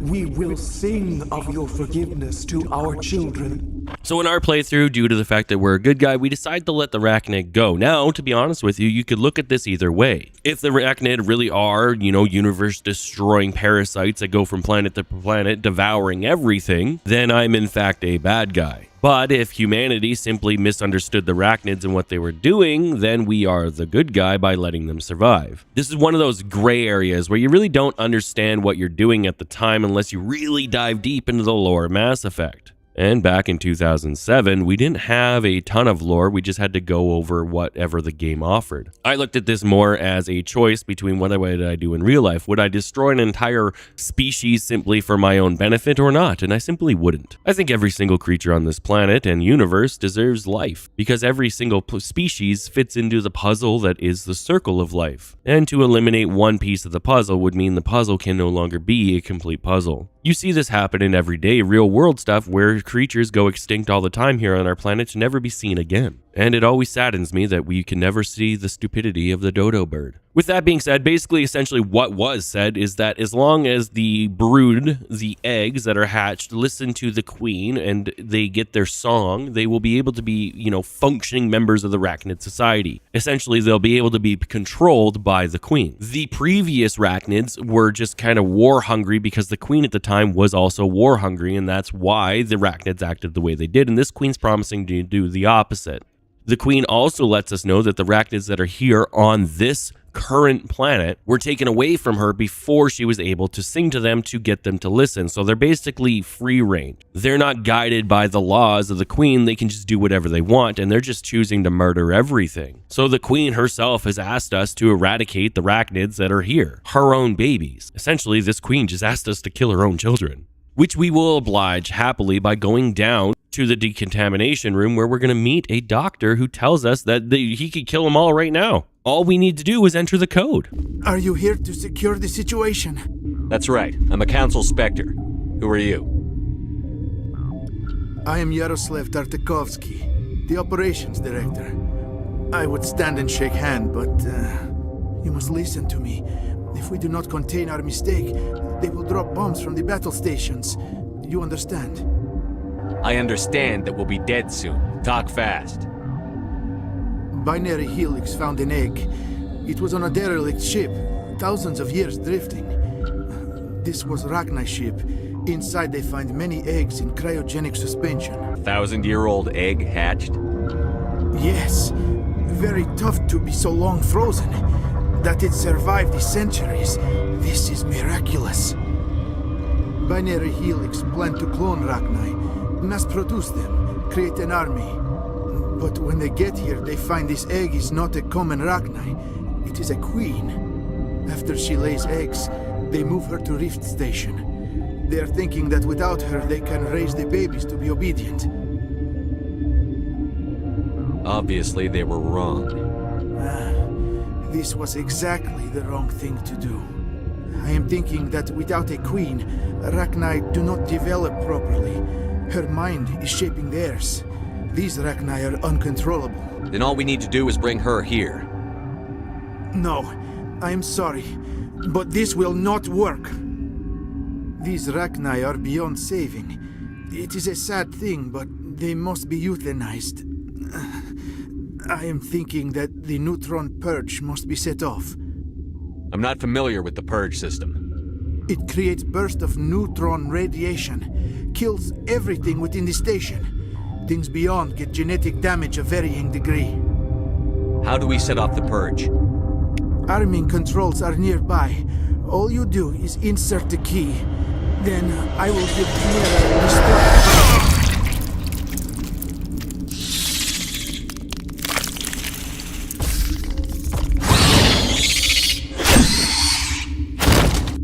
Okay, we have to call it out. You're telling me Commander Shepard, Tali, and Lyra did not notice the giant alien walking up to kill the scientist in the chair? I'm sorry, the room's completely empty other than that chair. There is zero way that that thing can sneak up on them.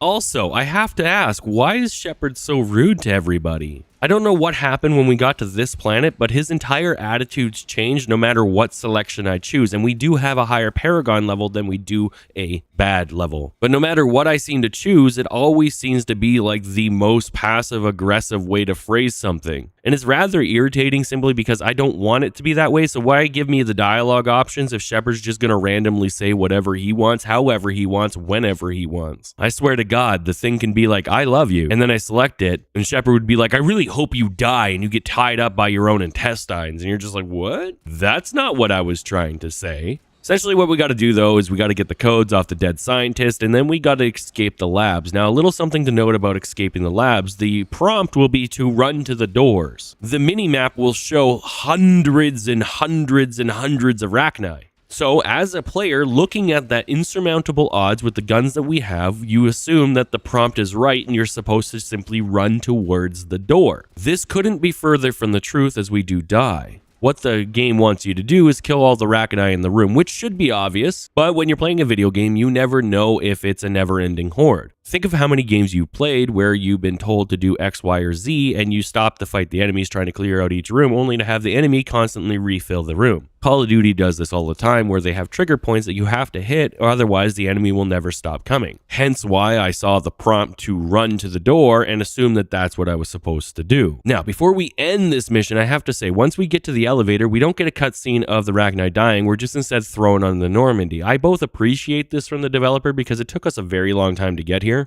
but personally, I would have liked a little bit of visual closure on the fact that what we just did was actually eradicate the Rachni. There's a rule that I have when film. If it doesn't happen on camera, then you can't be sure it happened at all. Examples of this are like a main character in a movie dying off camera and you just have to accept the fact that they're dead. But because you, the viewer, has not seen it, you also can't accept the fact that they're dead. The same can be said here. Because the Rachni were killed off camera, I can't be sure the Rachni were actually eradicated. We also can't be sure if something else wasn't affected by the neutron blast. You see how it leaves a lot of what ifs? Anyways, back in the Normandy, we do our little group debriefing segment, and then we're heading off to the next planet. What's our next move, Commander? Head for the Mu relay? The Mu relay could link to dozens of systems. Unless we know exactly where Saren's going, we'd just be wasting our time. The Commander is right. We cannot rush off blind. We still need to learn more about Saren. Who put you in charge? Did the Commander resign when I wasn't looking? We're all on the same team here, Williams. She's just trying to help. Sorry, Commander. This is a tough mission. We're all on edge. Everyone go get some rest. Crew, dismissed. Novaria report is away, Commander. You want me to patch it through to the Council? Patch him through, Joker. Setting up the link now, Commander. Is this report accurate, Commander? You found Rachni on Novaria? And then released the Queen. Do you have any idea what you've done? How many generations until they overrun the galaxy? This Queen is different. She understands why her kind had to be wiped out last time around. I hope you're right, Shepard. Our children's children will pay the price if you're not. We'll be waiting for your next report, Commander.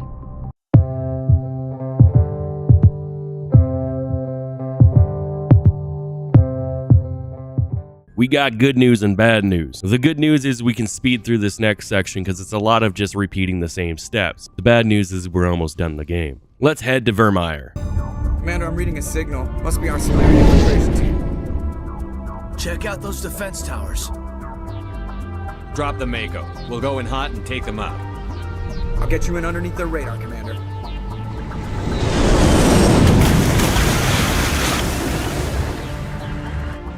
Oh, so apparently we can hot drop the Mako now. The start of our time on Vermeer has us pushing towards a defensive position that has been locked out by the Geth. So once again, somehow we've managed to land at the one spot that's safe and our allies are trapped in the one spot that isn't, and in between us and them is a whole bunch of Geth. Now, the way this mission plays out at the start is that we're going to drive along the riverbed until we find a structure. At the structure, we're going to open the gates after killing the Geth and then carry on and do that 3 times. While that's happening, I can't help but once again draw conclusions to the Halo mission where you're also on the beach driving in the Warthog. I honestly don't know if this was intentional or not, but it does very much play out exactly like that mission. There's nothing inherently wrong with that. Halo: The Combat Evolved was a phenomenal game, and Mass Effect 1 is a phenomenal game, but the parallels just have to be drawn. This mission has a lot of repeating steps. It's a lot of like do this and then do that a few more times and walk along a lot of paths. There's not very much variation to this mission, and we're going to be able to breeze through it relatively quickly because anytime I do one thing one time, I don't have to show it to you again because we're going to do it 3 to 4 more times. That being said though, this mission also holds the one consequence that has happened so far that is permanent. But we'll get into that in a little bit. Arriving at the first structure, we're going to use the Mako to take out the enemies outside of the structure, and then we're going to have to get off of the Mako, go inside the structure on our own to open a gate. Inside the structure, there will be some more enemies that we're going to have to kill, and then simply activate the gate and continue on. That is literally it, that is all. So, with you guys knowing exactly what I did for the first 15 minutes of this mission, let's skip to the part where we arrive at our ally camp with the new captain.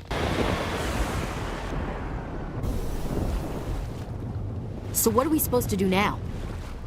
Stay put until we can come up with a plan. Are you in charge here? What's the situation? I'm Captain Kirahi, 3rd Infiltration Regiment STG. You and your crew have just landed in the middle of a hot zone. Every AA gun within 10 miles has been alerted to your presence. That's just great. What now? We stay put until the Council sends the reinforcements we requested. We are the reinforcements. What? You're all they sent? I told the Council to send a fleet. We couldn't understand your transmission. They sent me to investigate. That is a repetition of our task. I lost half my men investigating this place. So what have you found? Saren's base of operations. He set up a research facility here, but it's crawling with Geth and very well fortified. What's Saren researching? He's using the facility to breed an army of Krogan. How is that possible? Apparently, Saren has discovered a cure for the genophage. The Geth are bad enough, but a Krogan army? He'd be almost unstoppable. Exactly my thoughts. We must ensure that this facility and its secrets are destroyed. Destroyed? I don't think so. Our people are dying.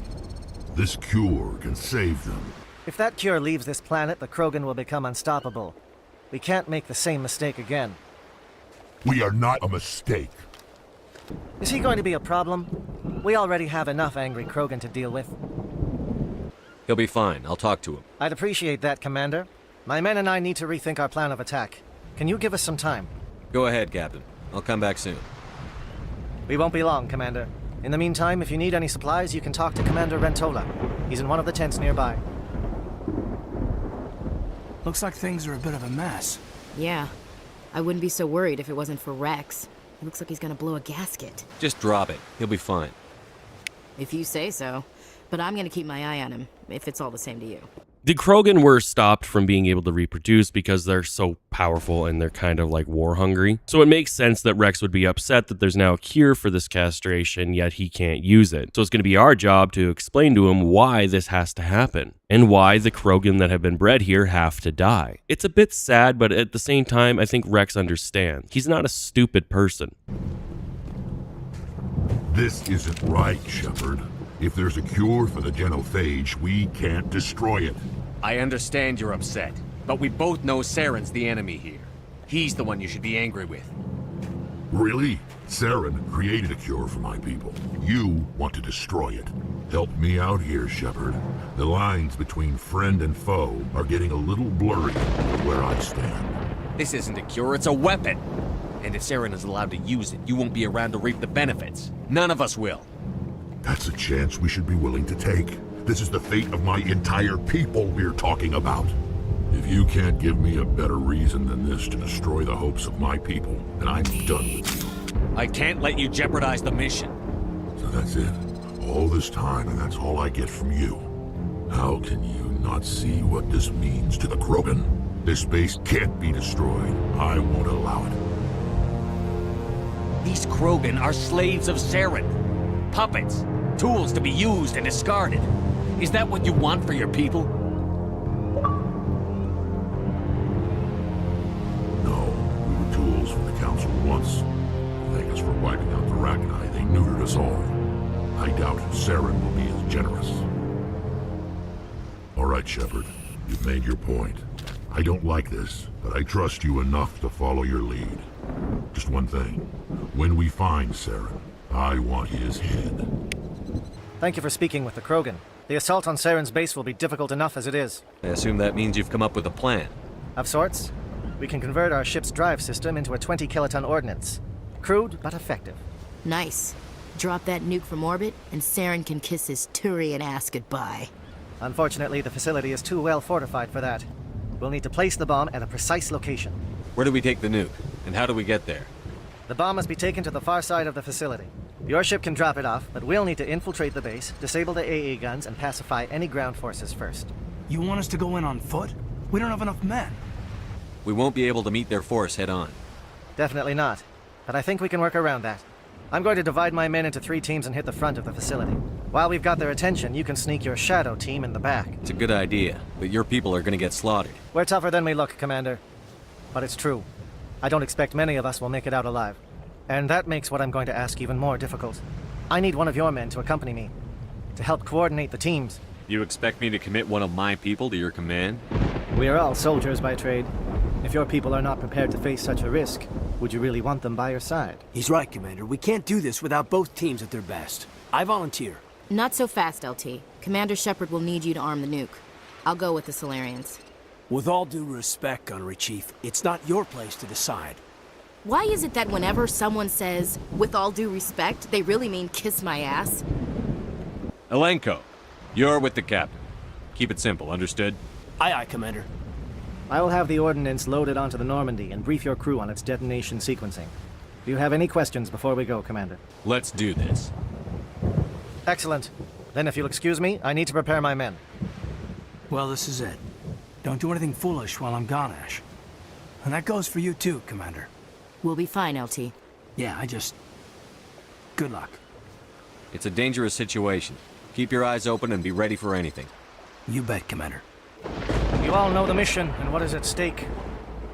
I have come to trust each of you with my life, but I have also heard murmurs of discontent. I share your concerns. We are trained for espionage. We would be legends, but the records are sealed. Glorying in battle is not our way.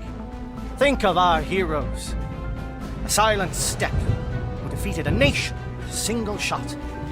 Or the ever-alert who kept armies at bay with hidden facts. These giants do not seem to give us solace here, but they are not all that we are.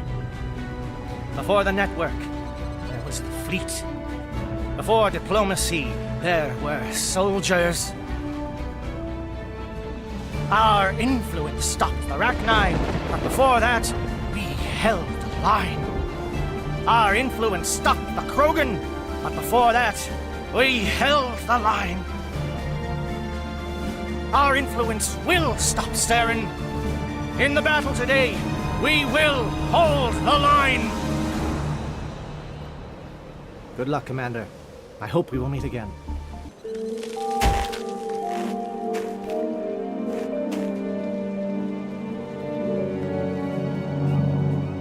Comm check. Do you read me, Commander? Loud and clear. Good. We'll start our push. We'll try to make it to the AA guns, but it might be up to you to finish the job. And Commander, if you see any way to undermine their defenses, we could definitely use the help.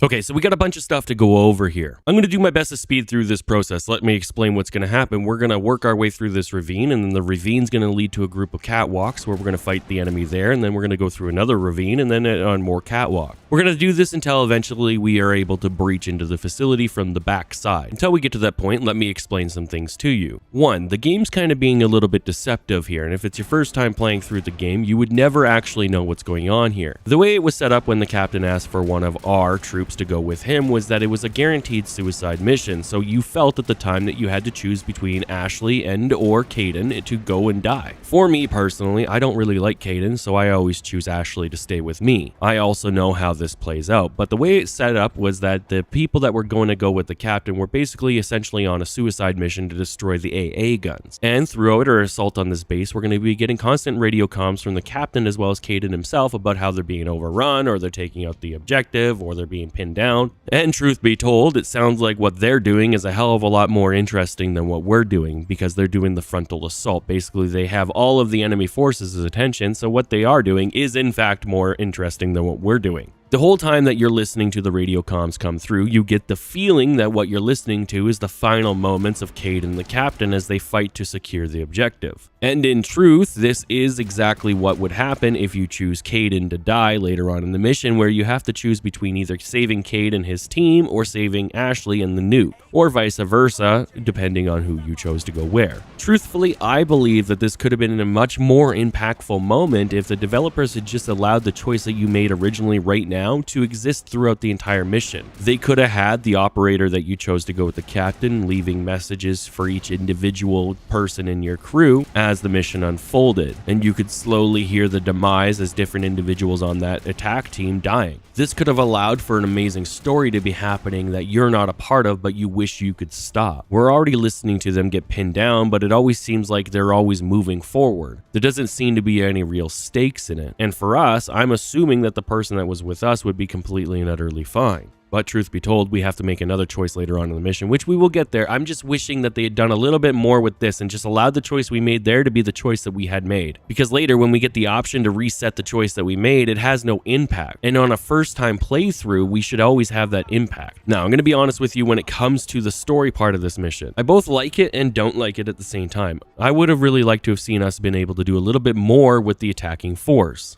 I don't know if it was a limitation of the time, but it really does feel like we are doing very limited amount of stuff in this, specifically this mission. We're fighting such small groups of enemy, it really doesn't feel like we're doing much, except for checking boxes. Every other mission has felt like we're accomplishing a lot. Even with the looping back or the long driving segments, you always felt like you were doing a lot. In this one, we have the entire Krogan race's readability at stake. We have the universe at stake. We have our own crew at stake, yet somehow I don't feel like there's any circumstances or any consequences in this mission. We easily defused Rex. There's no threat of him possibly traitoring us later. There's nothing to even remotely hint that he might try to save his species. Our crew member that we sent with Caden always seems chipper and happy even though he's constantly under fire, and there's no stakes in losing him because at the end of the day the mission allows us to reset it. But even then, he's walking into his death and he's happy as pie. Even when we do find the scientist inside of the facility, which we're about to, we even let her go, even though she's been kind of testing on the Krogan. There's just no stakes here, and it really kind of separates this mission from the rest of the missions. This is the one mission where there should be the most stakes, and there's simply not.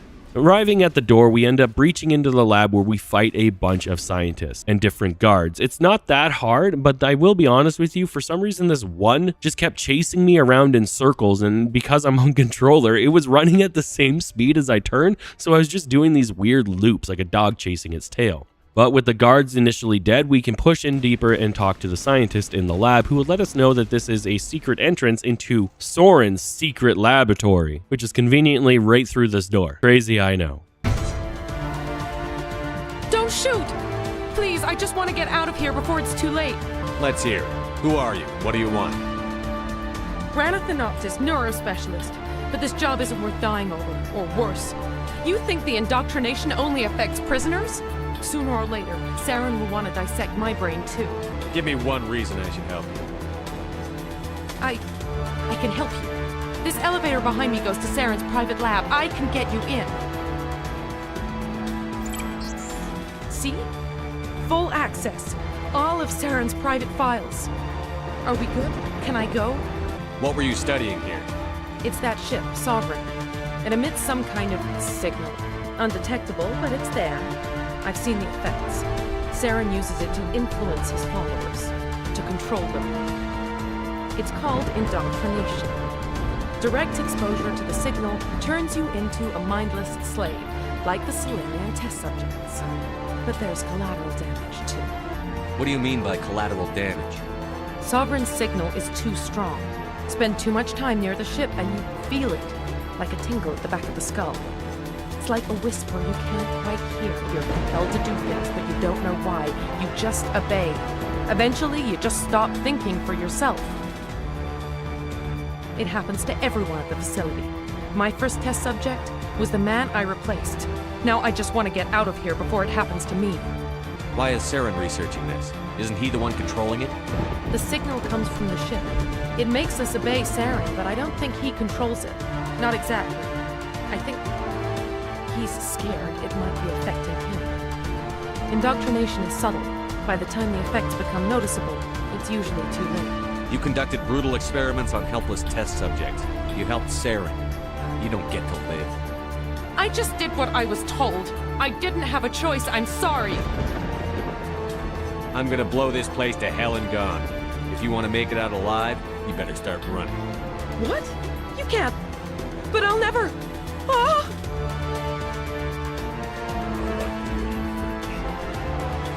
Okay, so she dies either way because she's not going to outrun a nuclear blast in the next, 5 minutes. Once again, just a nothing burger choice. We did learn some things there, though, that Sovereign is kind of its own entity, and we also learned that maybe Saren isn't able to actually compete against the pole of Sovereign. He may also be under the mind control of it, just like the Matriarch was, and the Thorian.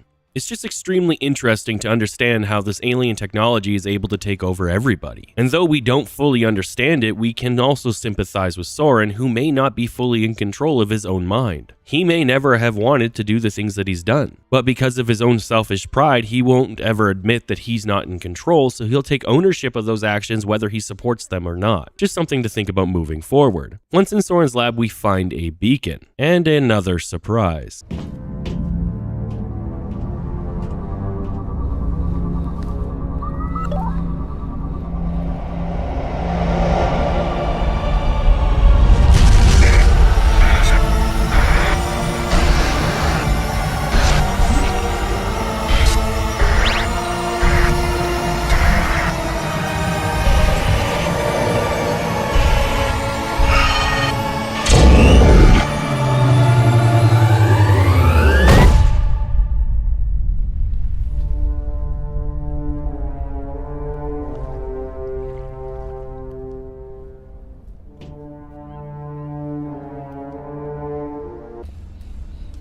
I get the feeling something bad is about to happen. You are not Saren. What is that? Some kind of VI interface? Rudimentary creatures of blood and flesh. You touch my mind, fumbling in ignorance, incapable of understanding. I don't think this is a VI. There is a realm of existence so far beyond your own, you cannot even imagine it. I am beyond your comprehension. I am Sovereign. Sovereign isn't just some Reaper ship Saren found. It's an actual Reaper. Reaper, a label created by the Protheans to give voice to their destruction. In the end, what they chose to call us is irrelevant. We simply are. The Protheans vanished 50,000 years ago. You couldn't have been there. It's impossible. Organic life is nothing but a genetic mutation. An accident. Your lives are measured in years and decades. You wither and die. We are eternal, the pinnacle of evolution and existence. Before us, you are nothing. Your extinction is inevitable. We are the end of everything. Whatever your plan is, it's going to fail. I'll make sure of that. Confidence born of ignorance. The cycle cannot be broken. Cycle? What cycle? The pattern has repeated itself more times than you can fathom. Organic civilizations rise, evolve, advance, and at the apex of their glory, they are extinguished. The Protheans were not the first. They did not create the Citadel. They did not forge the mass relays. They merely found them. The legacy of my kind. Why would you construct the mass relays, then leave them for someone else to find? Your civilization is based on the technology of the mass relays. Our technology. By using it, your society develops along the paths we desire. We impose order on the chaos of organic evolution. You exist because we allow it, and you will end because we demand it. They're harvesting us, letting us advance to the level they need, then wiping us out. What do you want from us? Slaves? Resources? My kind transcends your very understanding. We are each a nation, independent, free of all weakness. You cannot even grasp the nature of our existence. You're not even alive. Not really. You're just a machine. And machines can be broken. Your words are as empty as your future. I am the vanguard of your destruction. This exchange is over.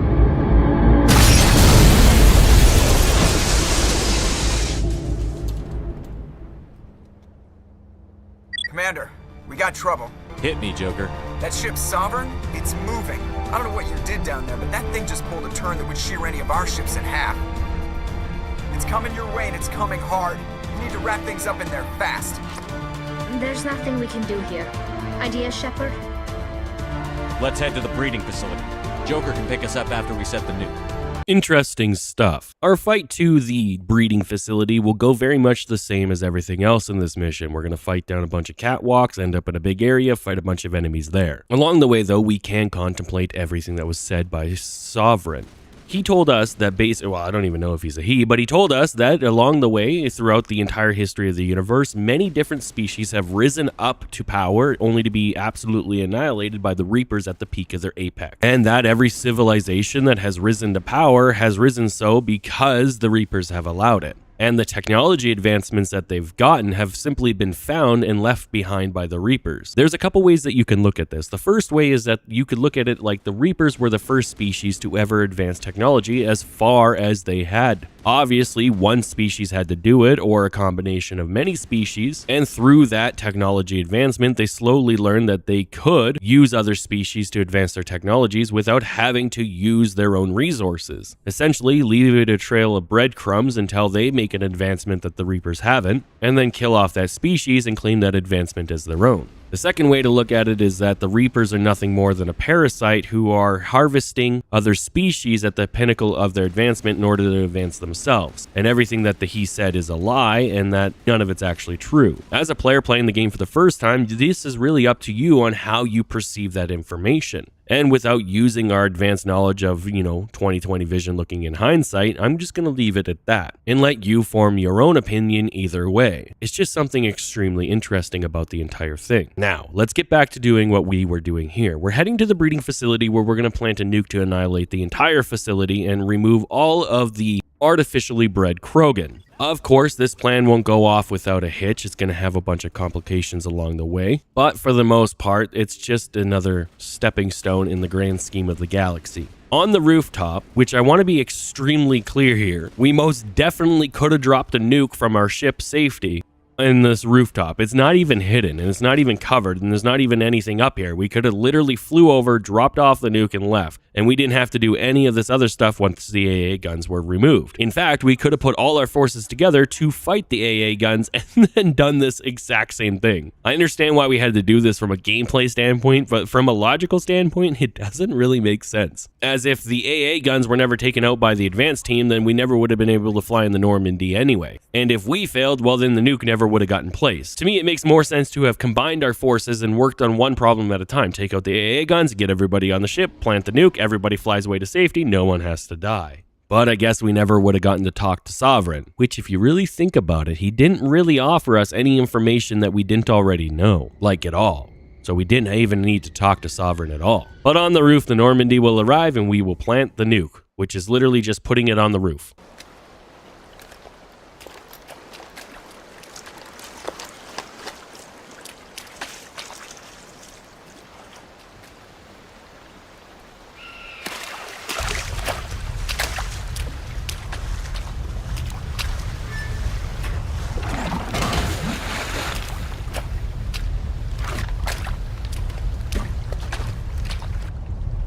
Bomb is in position. We're all set here. Commander, do you read me? The nuke is almost ready, Lieutenant. Get to the rendezvous point. Negative, Commander. The Geth have us pinned down on the AA tower. We've taken heavy casualties. Captain Kirahi's dead. We'll never make the rendezvous point in time. Get them out of there, Joker. Now! Negative. It's too hot. You can't risk it. We'll hold them off as long as we... It's okay, Commander. I need a couple of minutes to finish arming the nuke. Go get them and meet me back here. Up to the AA tower. Move!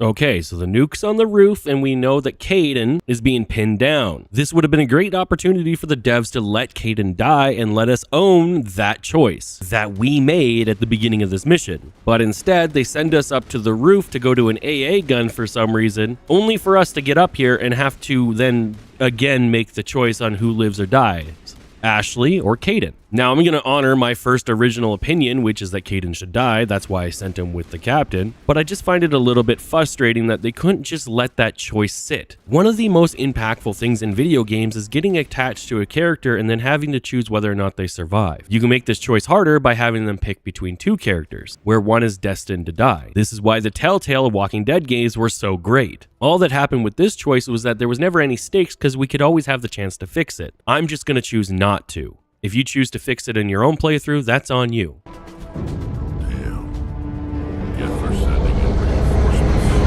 Chief, we just spotted a troop ship inbound to your location. It's already here, and is bleeding Geth all over the bomb site. Hold on, Chief. I'm coming back to get you. Negative! It's too late for us! There's just too many of them! I'm activating the nuke! What are you doing, Chief? Making sure this bomb goes off, no matter what! It's done, Commander. Go get the lieutenant and get the hell out of here! Belay that. We can handle ourselves. Go back and get Williams. Williams, radio Joker and tell him to meet us at the bomb site. Yes, Commander, It's the right choice, and you know it, Ash. I'm sorry, Kaidan. I had to make a choice. I understand, Commander. I don't regret a thing. It just all comes off corny. Well, with our final choice made for the third time inside of this mission, we can head back downstairs to defend the bomb from the Geth. Arriving downstairs, though, there's some Geth that we got to take care of, and then Soren himself arrives. And apparently he's bulletproof in the cutscenes, and then he's not bulletproof out of the cutscenes, but his shield does regenerate at an alarming rate, but more on that in a minute. Commander, you need to set the nuke and get out. We can't hold! Left flank! Left flank! Suppressing fire! Suppressing!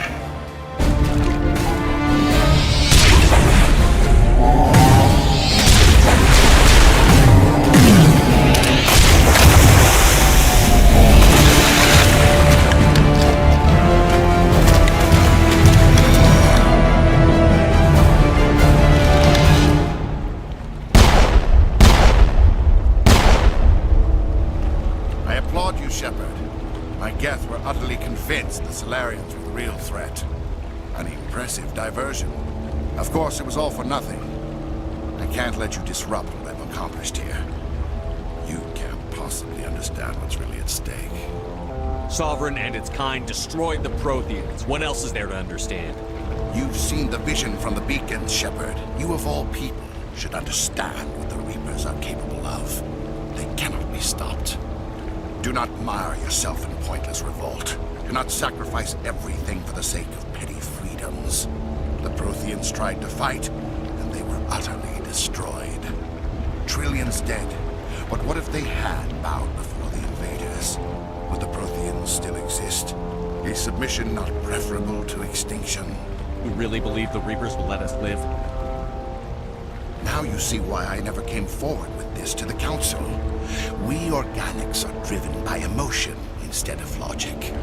We will fight even when we know we cannot win. But if we work with the Reapers, if we make ourselves useful, think how many lives can be spared. Once I understood this, I joined Sovereign, though I was aware of the dangers. I had hoped this facility could protect me. You're like every other poor bastard in this place. A tool Sovereign can use, then cast aside. I've studied the effects of indoctrination. The more control Sovereign exerts, the less capable the subject becomes. That is my saving grace. Sovereign needs me to find the conduit. My mind is still my own, for now. But the transformation from ally to servant can be subtle. I will not let it happen to me. Sovereign's manipulating you and you don't even know it. You're already under its power. No, Sovereign needs me.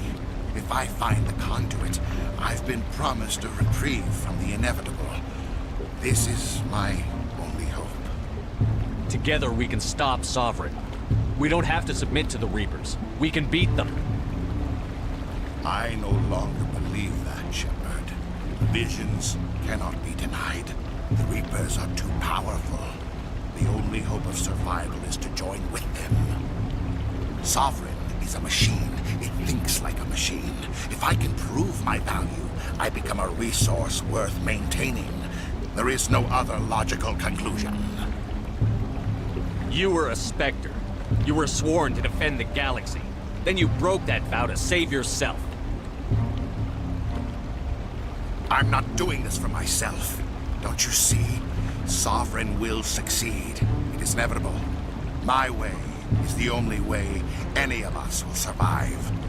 I'm forging an alliance between us and the Reapers, between organics and machines. And in doing so, I will save more lives than have ever existed. But you would undo my work. You would doom our entire civilization to complete annihilation. And for that, you must die. We gotta be quick because this boss fight with Soren's really quick. Watch Soren's shields up at the top. Look at how fast they regenerate. And what in the Green Goblin is going on here? Why does Soren have the ability to throw magic orbs? How come Soren's not listening to anybody? Personally, I believe that Soren also knows that what he's doing is wrong, but he's too far gone to be able to go back on it now. He knows either way he's screwed, so he's just dedicating himself to the path that he's on in the hopes that maybe this one has the opportunity that he needs to survive this altercation.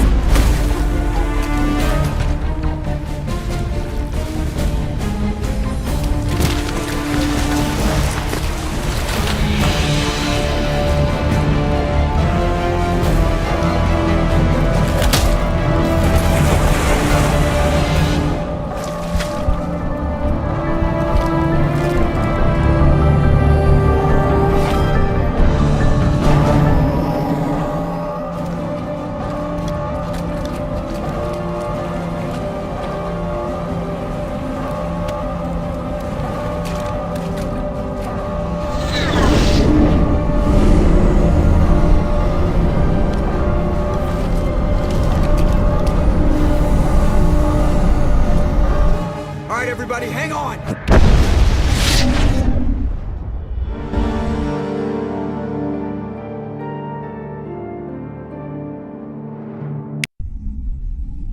I can't believe Caden didn't make it. How could we just leave him down there? Alenko knew the risks going in. He gave his life to save the rest of us. It should have been me, Commander. You know that. It wasn't your call, Williams. I had to choose. I chose you. I'm sorry, Commander. You saved my life. I'm grateful for that. But it should have been me. Alenko was a superior officer. I would have gladly stayed behind. It wasn't your fault. It wasn't my fault. The only one to blame here is Saren. Yes, sir. We'll get it done. Commander, excuse me for interrupting, but I have an idea. I think the beacon you found in Saren's base was similar to the one you found on Eden Prime. It may have filled in the missing pieces of your vision. I might be able to help you put all those pieces together. You want to join our minds again, don't you? Okay, go ahead.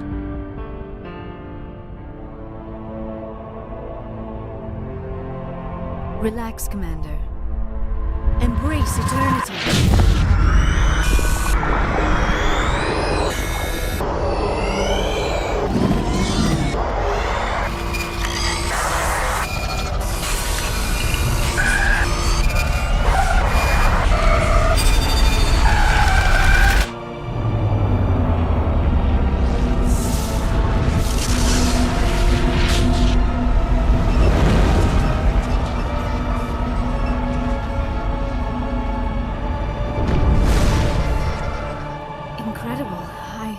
I never thought the images would be so intense.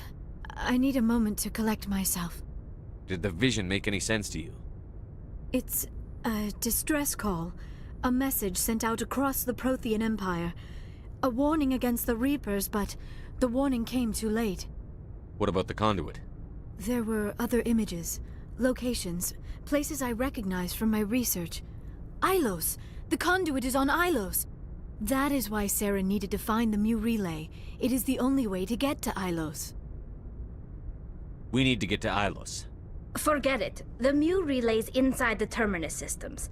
Alliance ships are not welcome there. Neither are Spectres. The conduit's on Ilos, and that's where Saren is heading. I'll be waiting for him when he gets there.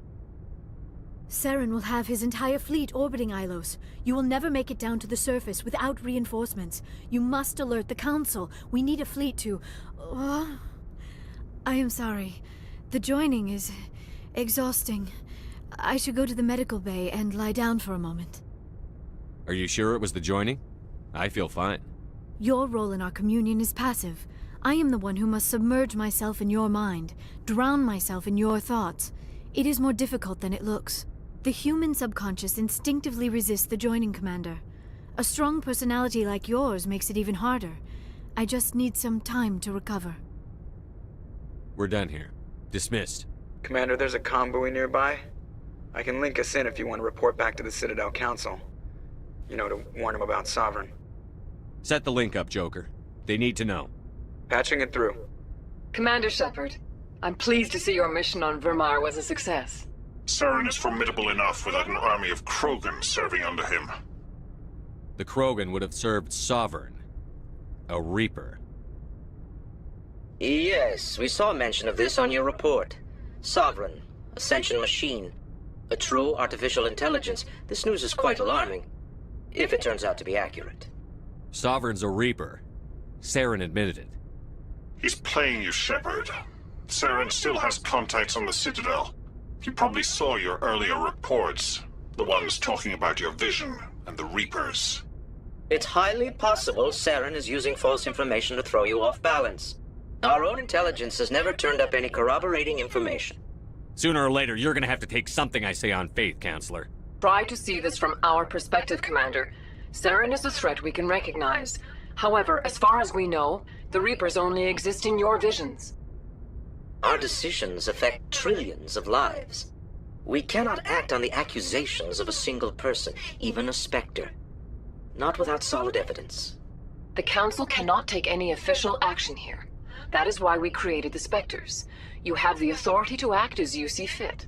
If you truly believe Sovereign is the real threat, you must take whatever steps are necessary to stop it. And Saren. Good luck, Commander. From all of us.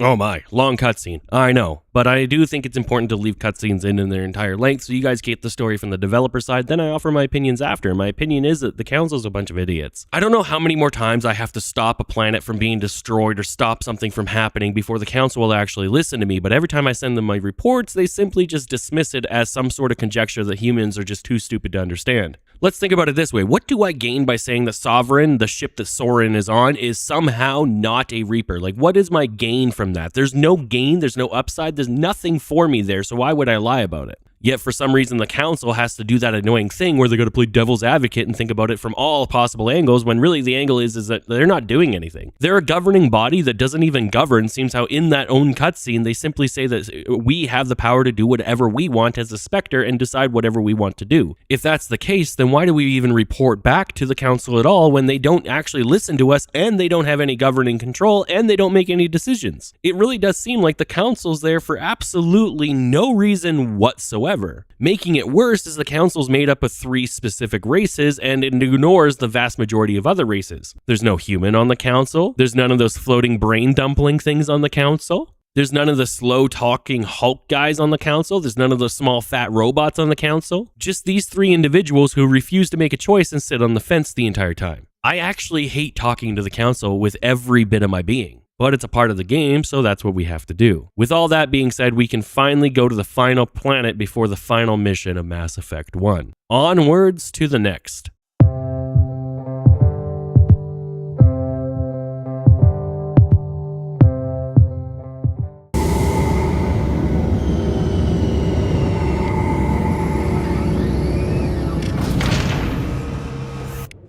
Good job, Shepard. Thanks to you, the Council's finally taking real action against Saren. The Ambassador is correct. If Saren is foolish enough to attack the Citadel, as you believe, we will be ready for him. Patrols are stationed at every mass relay linking Citadel space to the Terminus systems. How many ships are you sending to attack Ilos? Ilos is only accessible to the Mu relay, deep inside the Terminus systems, Commander. If we send a fleet in there, the only possible outcome is full-scale war. Now is the time for discretion, Commander. Saren's greatest weapon was secrecy. Exposed, he is no longer a threat. This is over. One ship going into the Terminus systems won't start a war. I can be discreet. You detonated a nuclear device on Vermeer. I wouldn't call that discreet. Your style served you well in the Traverse, Commander. We recognize that. But Ilos requires a deft touch. We have the situation under control. If Saren finds the conduit, we're all screwed. We have to go to Ilos. Ambassador Udina, I get the sense Commander Shepard isn't willing to let this go. There are serious political implications here, Shepard. Humanity's made great gains thanks to you, but now you're becoming more trouble than you're worth. You bastard! You're selling us out! It's just politics, Commander. You've done your job, now let me do mine. We've locked out all the Normandy's primary systems until further notice you're grounded. Are you insane? After everything I've done, you still don't believe me? I think it's time for you and your team to leave, Commander. This no longer concerns you. The Council can handle this, with my help, of course. Okay, we're in the final stretch before the final mission. And I gotta be 100% honest with you guys, I hate the Admiral. I understand that Mass Effect is all about politics, but at the same time, it's comically bad politics. Think of all we've gone through. We've had a rogue Spectre that the Council refuses to believe is rogue, even though literally everybody's telling him he's rogue. We've had multiple planets exposed for being corrupt and going against what the Council wants. We've had entire deities like the Matriarch completely and utterly be corrupted by Saren, and for some reason everybody just pretends it's completely and utterly normal. We've had an entire human civilization comically keep a mind control organic bug thing underneath their settlement that was absolutely destroying them. And now we have the Council, for some reason, putting a whole bunch of roadblocks in front of Commander Shepard, who's literally done nothing but save them every step of the way, as well as try to warn them. And part of that roadblock is this Admiral who's just comically evil, but is trying not to be. The whole thing just comes off frustrating as we play through the game, because it's like we're just absolutely fighting politics, and there's nothing that we, the player, can do. Even looking back on it now and remembering when I played it for the first time in 2007, I remember this being a frustrating roadblock because it seemed like nothing we did actually mattered in the grand scheme of things. It didn't matter whether we played the game good and or evil. It didn't matter if we told or did not tell the Council. It didn't matter if we reported in or didn't report in. No matter what we do as a player, the Council and the Admiral always make up their own minds and force us in a direction we don't want to go. A great example of this is our current Normandy grounded situation, which will be resolved relatively quick after we get a phone call from the Captain. Sorry to interrupt, Commander. Got a message from Captain Anderson. What did he want? Only said to meet him in that club in the wards. Flux. You should probably go meet with him. At least the Captain's got our back. I'm not going to waste your time. Along the way, we do a bunch of side content and talk to a reporter, we talk to a fan, we talk to a guy with a drug addiction, and we just eventually end up at Flux. So I'm just going to skip to that part because you guys don't care about the side content. Or maybe you do, and that's a video for another day. I'm glad you came, Shepard. I heard what happened. The Normandy's been grounded. I know, I'm sorry. I wanted to warn you, but there was no way to get a message to you before you docked. I know you're pissed off right now, but you can't give up. They all think this is over, but we both know it's not. You have to go to Ilos. You have to stop Saren from using the conduit. There's only one ship that can get me into the Terminus systems undetected, and she's grounded. Citadel controls locked out all the Normandy's systems, but if we override the Ambassador's orders, we can get them to bring the Normandy back online. You can be in the Terminus systems before anyone even knows you're gone. What's the plan? I can unlock the Normandy from one of the consoles in the Citadel Control Center. You'll have a few minutes before anyone realizes what happened. That is a restricted area patrolled by armed guards.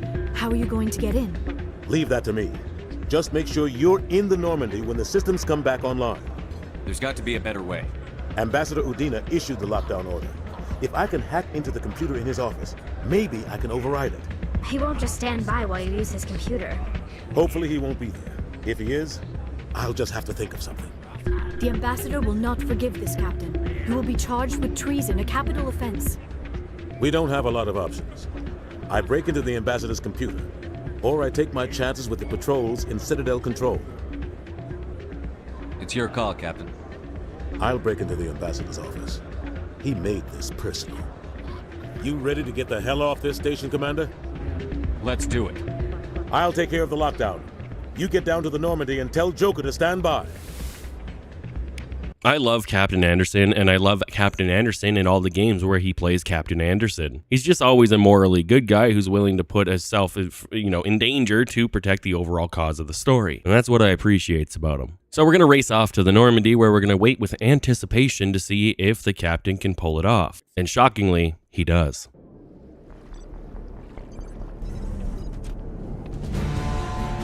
Anderson, what are you doing here? I didn't say...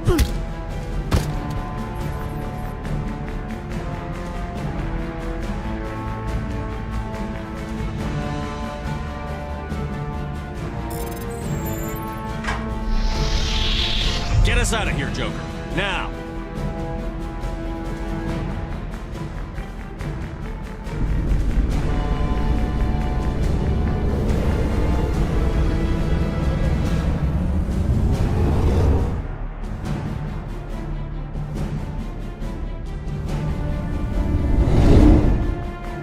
So we're free. We're able to go and save the galaxy without the restraints of being grounded like a toddler who got into the cookie jar. Before we head to the planet, though, we have a guest stop by our dorm room, or captain's room. I don't know what you call a bedroom on a ship. I'm just going to call it a dorm room. And needless to say, our guest wants to shaboink, but because this is a family-friendly video, you cannot watch it. Also, YouTube doesn't like that stuff, but just know, we shaboink.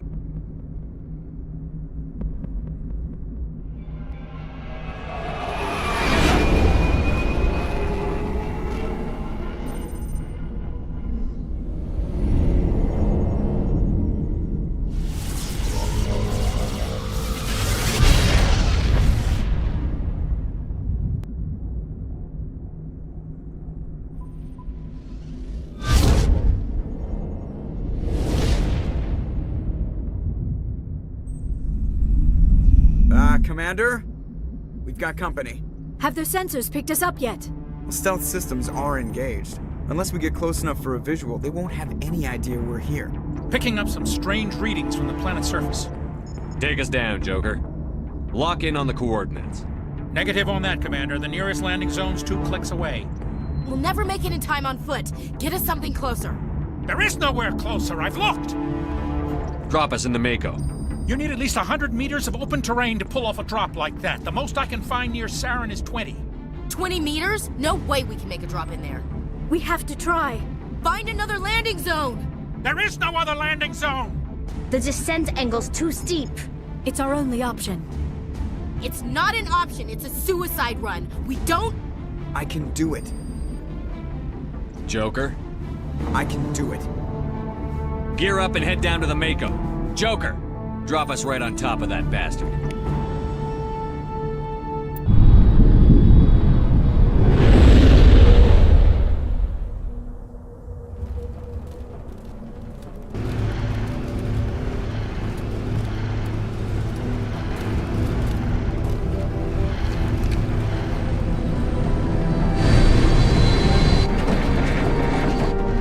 You two, keep moving inside now.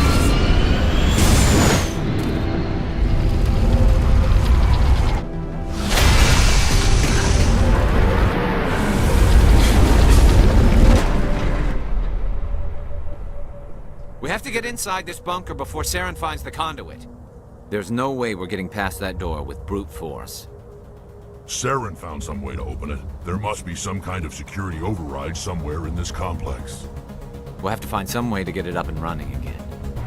The final mission, the mission that builds up to the final conflict, the crescendo, the peak, the apex, if you will. So this has to be one of the best missions in the game, right? Sadly, no. In order to move forward, we first must go very far backwards. How philosophical. We have not shied away throughout our playthrough of Mass Effect about talking about how the developers use circles and loops in order to make it feel like you're in a vast open world when really you're in a narrow hallway. This has never been more prevalent or more noticeable to us, the players, than in this mission right here. Slight spoiler ahead, but in front of the door is a straight line that goes on for forever. You will see that later. And where we are is basically a giant spiraling staircase that takes us to a certain point down below. And along the way, we're not going to fight any different enemies. We're going to fight the same Geth we've been fighting the entire time, just in slightly more numbers. There's nothing inherently wrong with this, but when you get to this level in the game and you know that the next mission is the end mission, then you would expect this to have a lot more pizzazz. Do not get me wrong, the scale of the world is insane. This is mostly noticeable once we get through the door. In here, it just feels like every other mission.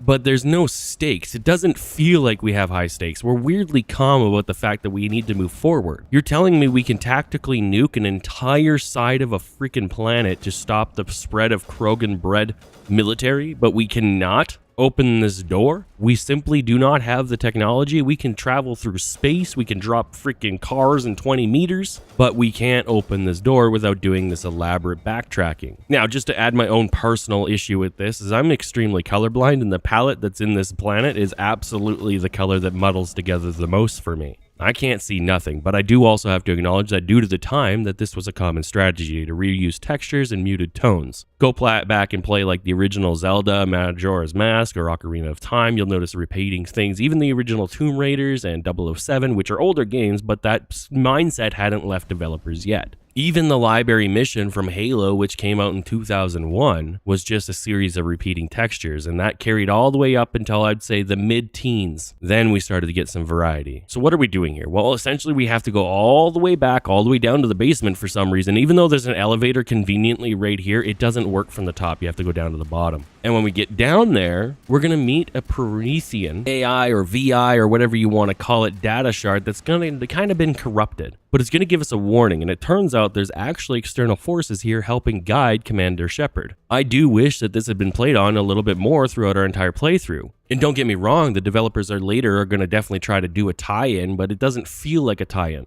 Personally, for me, I would have liked to have seen it that when Shepard got interacted with the first beacon in the very first mission, that he had this tie to this AI the whole time, and this AI, kind of like Cortana, helped them through this. Sure, you can say that would be too much like Halo, but at this point, half the missions in this game highly resemble the missions from Halo 2001, Combat Evolved. This would have been a great way to tie the ancestral ties that we've been talking about the entire time we've been playing this game to the times that we are in here now. It would also tie into the godlike reverence that humanity and all the other species have for the Prometheans.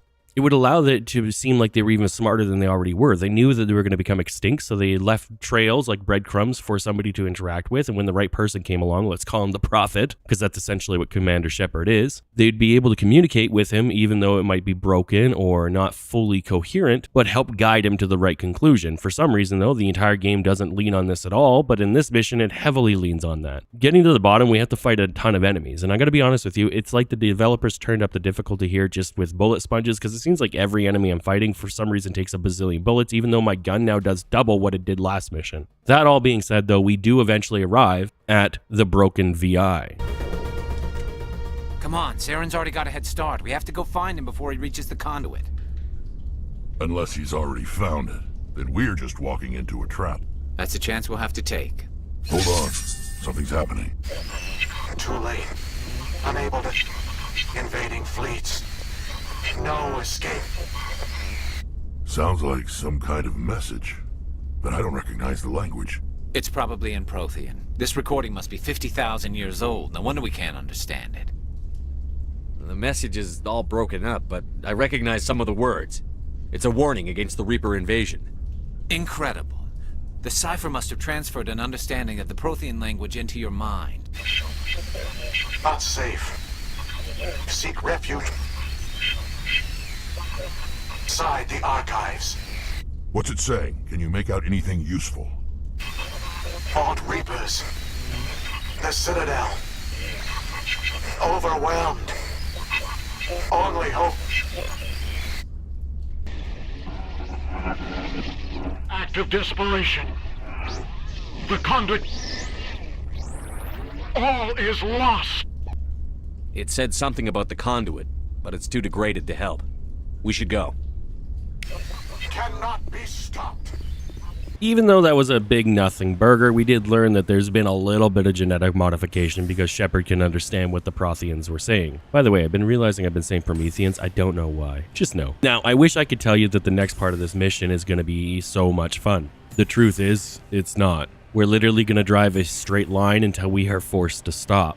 I have no idea what the developers were going for here because this is just so weird. It's literally just, I guess you're supposed to be enthralled by the size of everything around you, or you're supposed to be listening to the dialogue, but nothing here is interesting at all. And there's a certain reason why. It's because everything's conjecture. Rex and Garrus and Shepard have no idea what they're looking at, yet when they talk about it, they talk like they don't know what they're looking at. Which means us, the viewer/player, also don't know what we're looking at. Everybody's just guessing at what it is. To me, it looks like a room that might be part of a bigger structure, and these are the power units. To Rex, it's cryogenic chambers. To Garrus, it's something else. None of it truly actually makes any sense, and it's kind of frustrating that there isn't more lore depth here. This was a great opportunity for the developers to allow us to learn even more about the Protheans themselves. But for some reason, that's all just monologue dumped in an extremely long monologue section that we're about to enter into. This mission should have been more about exploration and allowing us to kind of figure out the puzzle pieces on our own, rather than being handheld by a literal straight line to go to the exact spot in which then we are forced into the exact monologue the developers wanted. They should have given us some rooms to explore, detours we could take, or something to do other than just drive straight and kind of just conjecturize with each other. So in the interest of saving time, I'm just going to skip to talking to the Prothean himself rather than wasting your time watching me drive a straight line.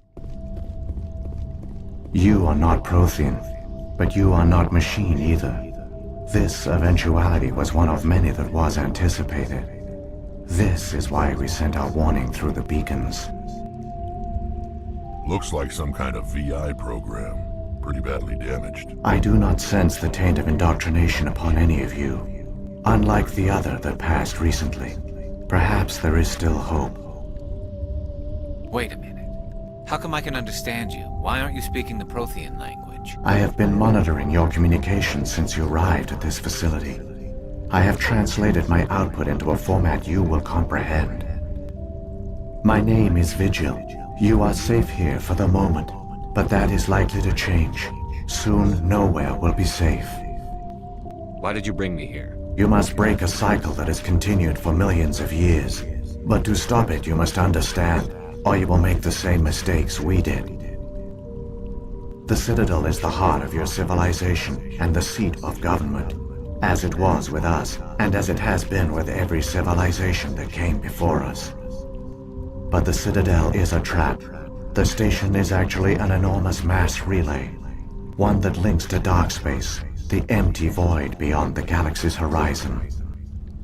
When the Citadel relay is activated, the Reapers will pour through, and all you know will be destroyed. The Reapers can wipe out the Council and the entire Citadel fleet in a single surprise attack. That was our fate. Our leaders were dead before we even realized we were under attack. The Reapers seized control of the Citadel, and through it, the mass relays. Communication and transportation across our empire were crippled.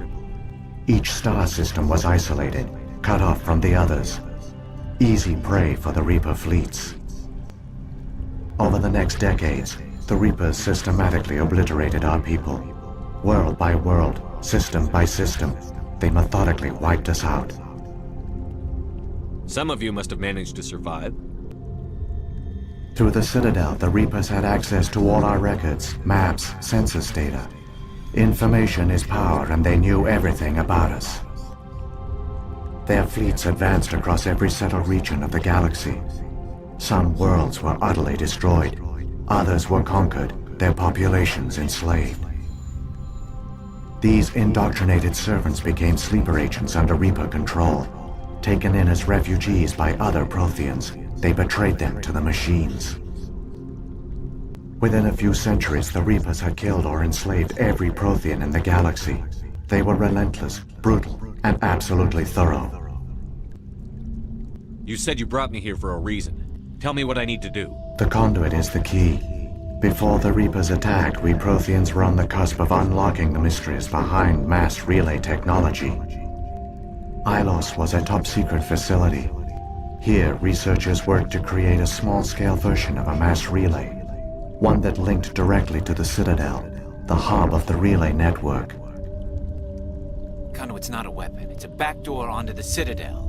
What happened next? We severed all communication with the outside, and our facility went dark. The personnel retreated underground into these archives. To conserve resources, everyone was put into cryogenic stasis.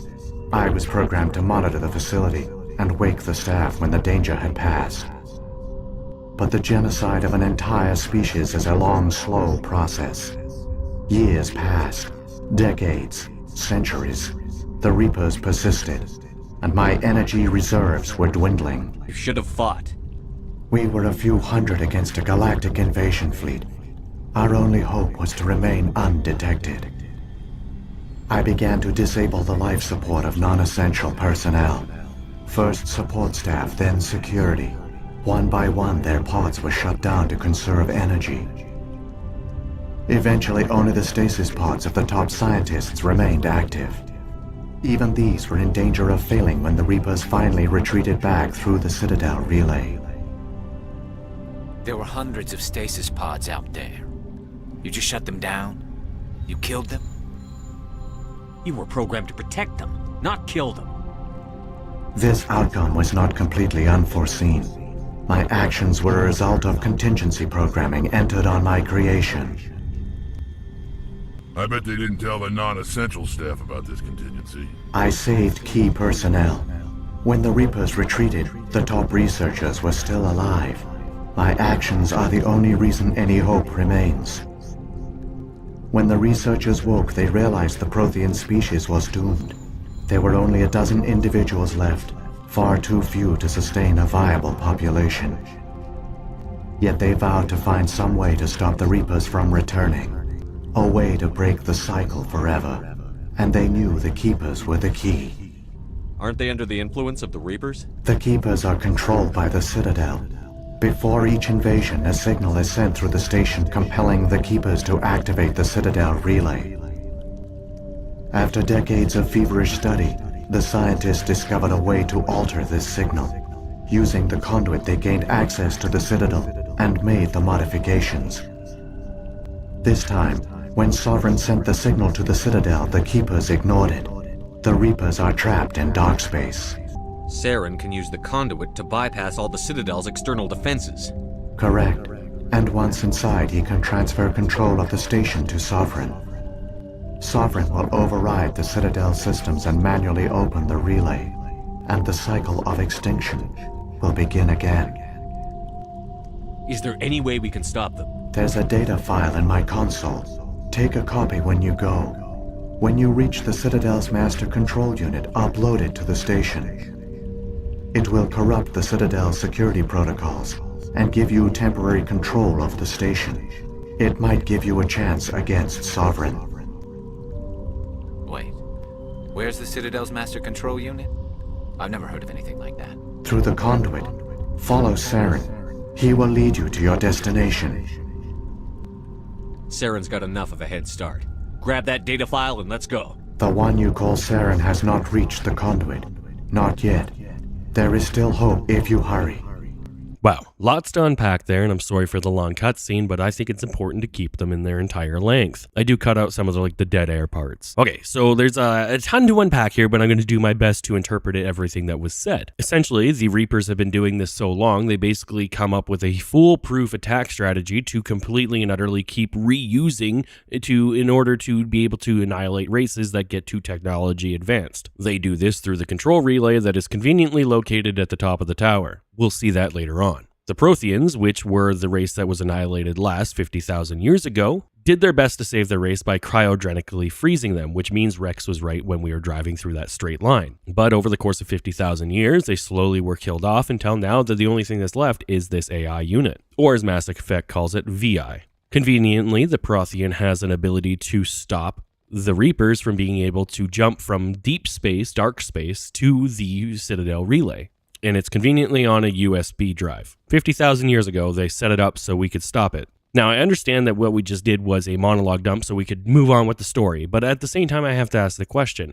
If this is what he gave us, what did he give Soren? The VI told us that he just talked to Soren before this, and what did he give him? Did he also give him the code to be able to call the Reapers in? Are the Protheans playing both sides of the fence? What's going on here? I refuse to believe that this VI, which was coded to be able to save the race of the Protheans, was for some reason working with Saren and helping him out. Which would mean Soren got nothing from this, and I'm amazed he didn't destroy it. Especially seeming on how this thing had the one thing that would help the human race save the entire galaxy and all the species that are in it from the Reapers. These are questions that will never be answered. So it's time for the weird time gate for absolutely no reason. We have to race to the conduit. It's basically essentially a straight line, but there's some turns in there. Along the way, there's a few enemies that we gotta fight, but this is nothing crazy. There's no stakes here. Like in 2001 when we did the Halo mission and you had to drive on the roof of that ship or whatever, that planet that was destroying, there was stakes there. It felt fun. It felt intense. It felt like you were navigating through a chaotic environment. Here it's just driving on a perfectly flat road down perfectly flat inclines, and that take you around perfectly rounded corners into perfectly set up fighting sections. And due to how overpowered the Mako is,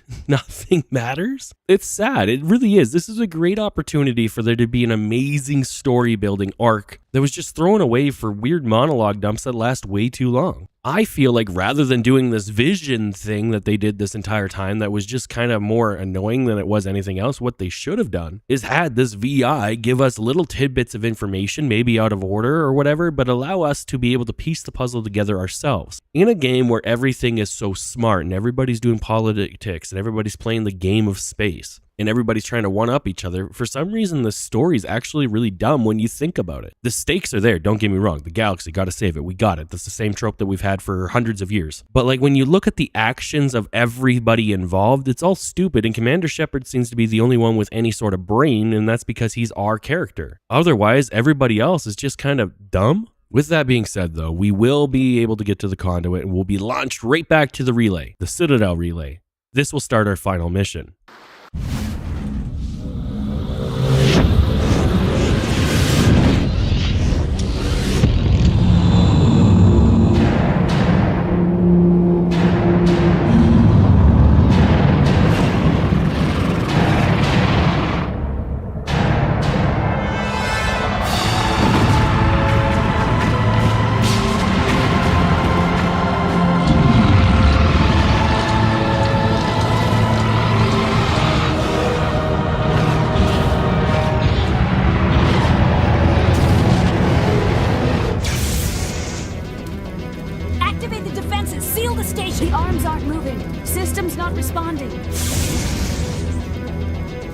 Abandon the Citadel!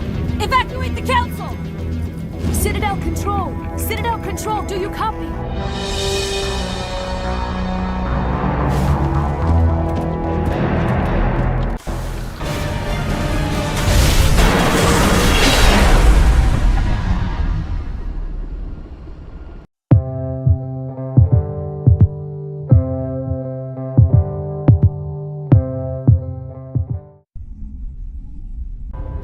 Critical failures detected across all monitored systems.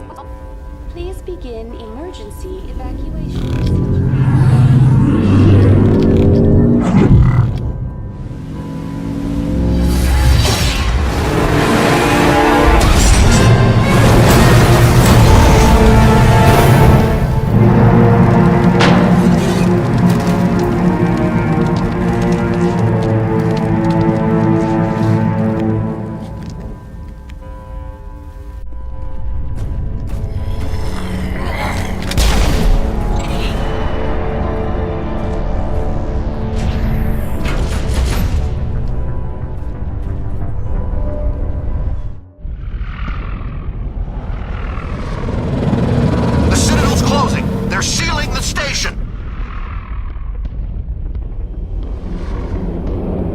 Don't let the enemy ships inside the arms!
Finally, some action, finally some scale, finally some stakes. We're back at the Citadel, except for now it's destroyed, and I do want to give credit where credit's due for the developers here. Instead of making us replay inside of the Citadel, which would have been cool as well to get back to the tower, instead they decide to do this whole outside the Citadel thing, which I personally freaking think is cool. We're in the vacuum of space, using gravity boots to hang onto the side of the Citadel ship while walking towards an absolutely monstrous Sovereign. The scale of all this is actually incredibly intense, and I can appreciate that. But on every coin, there's another side, and the other side is that the battle plays out the exact same. Sovereign has no role in anything we're doing here. We fight the same Geth we've been fighting the entire game, but in space. And we fight the same turrets that we've been fighting the whole game, but in space. There was a few ways that they could have handled this that I think would have been a lot cooler, maybe having us scale the side of Sovereign to go inside Sovereign and fight inside Sovereign, having us re-hack the turrets that are the Citadel's own turrets to be able to fight against Sauron, keeping him away from getting what he wants. There's just a few other ways that they could have done this that would have been a lot more cool than just doing the same mundane fights that we've been doing. Though this fight is extremely long, it is a nice break from the tedium of listening to constant monologue dumps. At least we feel like there's stakes. At least we feel like there's intensity. At least we see that we are working towards a common goal. Every other planet and every other mission we've done throughout the entire game has been its own little combined storyline. Go to Pharos and stop the Thorian who's mind controlling the settlement, and when that's all done, you just move on to the next planet and you never think about it again. Go to the ice planet, go to Peak 15, stop the alien invasion, never think about it again. And though there's nothing wrong with a story being a beginning, a middle, and an end, when you're doing a high stakes battle like the battle for the entire galaxy, we need more than just a 2-second vision at the end of every mission to feel like the stakes carry throughout the whole game. To put it in perspective, you would literally be forgiven for forgetting the Reapers existed at all, seeming on how they're barely ever mentioned other than at the end of every mission. Because every planet has its own individual storyline that doesn't actually tie into the Reapers at all except for a random vision at the end of it, you could easily forget about the overall stakes relatively easily. Now, I do believe I should probably make something clear. I'm not critiquing this game because I hate it. I love Mass Effect 1, 2, and 3. I wasn't even like the worst hater when it came to Andromeda, but because we're making a video that is literally titled, "Is Mass Effect 1 as good as I remember?" I have to look at it a little bit more critically. And we should also establish that just because we look at something critically doesn't mean that we hate it. It's the exact opposite. I look at it critically because I love it. Mass Effect has charm, it has charisma, it has that staying power. I'm playing this game almost 20 years later and I still love it as much as I did when I first played it in 2007. And with the addition of the Legendary Edition, I get to play it again in the way that my brain remembers the game looking. And a lot of my issues aren't really storyline issues, it's more gameplay mechanics. Take the last mission that we just did, for example. We drove a straight line. It's hard to argue that that's entertaining. Then we listened to a 10-minute long monologue, and then we drove a squiggly line. Then if you think about how many times we've just driven straight lines in this game, and you start to really realize how lacking in content this game actually was. We drove the Sky Highway, a straight line between ruins that had doors on it. Ooh. We drove the Ice Highway, a squiggly line that had some tunnels on it. Ooh. And then we literally just drove a straight line. And at the end of all of these straight lines was a circle. Essentially every single mission we played on was a giant lollipop. And it's okay to acknowledge that now. Back in 2007 though, this was peak. I remember this game being phenomenal. I used to go to my friend's house, I'd watch him play, I'd borrow his disc, I'd go home, I'd play. We did all the side content, we had sex with all the different species, we did everything. When as a child, I only 100%ed a few games, Mass Effect, Call of Duty, and the Assassin's Creed games. That's it. That's all. Because if a game doesn't hold my attention, then I don't care if I get 100% of the achievement. And Mass Effect does hold my attention. I know in this specific video, we're focusing only on the main storyline, and that's just simply to save time. Look at how long the video already is. But we should note, there's hundreds of hours worth of side content to do. Collectibles to find, gear to loot, stories to tell, relationships to build. Mass Effect wasn't and isn't just a game, it's an entire experience, and the way that you attack the game, the way you go about it will dictate how you enjoy the game. And even though we're being critical here, I'm thoroughly enjoying my time. I get excited to get onto the game, I get excited to play the game, and I get excited to do everything that we're doing right now. What other game allows you to fight on the side of a ship other than Halo? But we should probably get back to what we were doing. After fighting on the outside of the ship, we fight hordes and hordes of Geth, we take down hundreds of towers, we do all the stuff, we eventually end up back inside the tower where we're going to actually be able to confront Saren. I have to acknowledge this though. My kid came in and he hasn't ever seen this game before in his life, and he couldn't help but laugh that Commander Shepard would be hiding behind the smallest post ever in this final fight against the big bad guy. When a 12-year-old's calling us out 20 years later, you know it was laughable back in the day.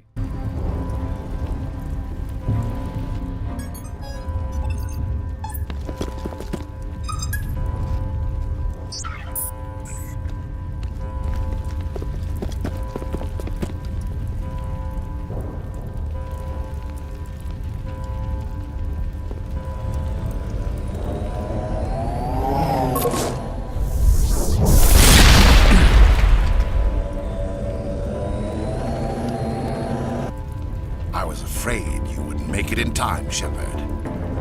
In time for what? The final confrontation. I think we both expected it would end like this. You've lost. You know that, don't you? In a few minutes, Sovereign will have full control of all the Citadel systems. The relay will open. The Reapers will return. I've still got a few tricks up my sleeve. You survived our encounter on Vermeer, but I've changed since then. Improved. Sovereign has upgraded me. You let Sovereign implant you? Are you insane? I suppose I should thank you, Shepard. After Vermeer, I couldn't stop thinking about what you said. About Sovereign manipulating me. About indoctrination. The doubts began to eat away at me. Sovereign sensed my hesitation. I was implanted to strengthen my resolve. Now my doubts are gone. I believe in Sovereign completely. I understand that the Reapers need organics. Join us, and Sovereign will find a place for you, too. Sovereign's controlling you through your implants. Don't you see that? The relationship is symbiotic.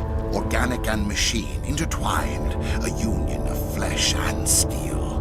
The strengths of both, the weaknesses of neither. I am a vision of the future, Shepard. The evolution of all organic life. This is our destiny. Join Sovereign and experience a true rebirth. Sovereign hasn't won yet. I can stop it from taking control of the station. Step aside and the invasion will never happen. We can't stop it. Not forever. You saw the visions. You saw what happened to the Protheans. The Reapers are too powerful. Some part of you must still realize this is wrong. You can fight this. Maybe you're right. Maybe there is still a chance for...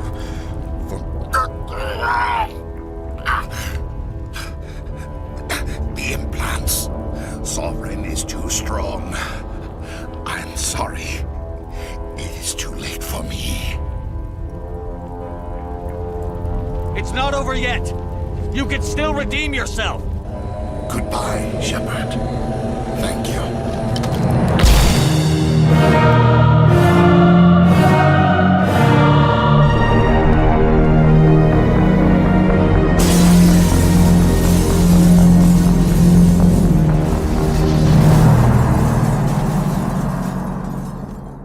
Okay, so Saren took his own life. What a boss fight. We as a player are going to be faced with our first real choice, since Kaidan and Ashley. Do we save the Council, or do we attack Sovereign? We will choose to attack Sovereign because I hate the Council, which I've said many times.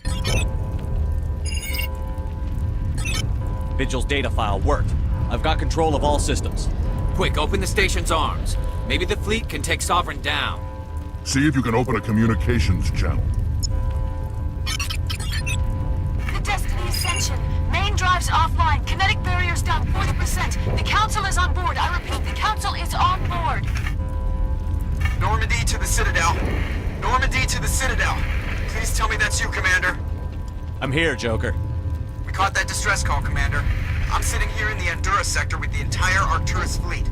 We can save the Ascension. Just unlock the relays around the Citadel and we'll send the cavalry in.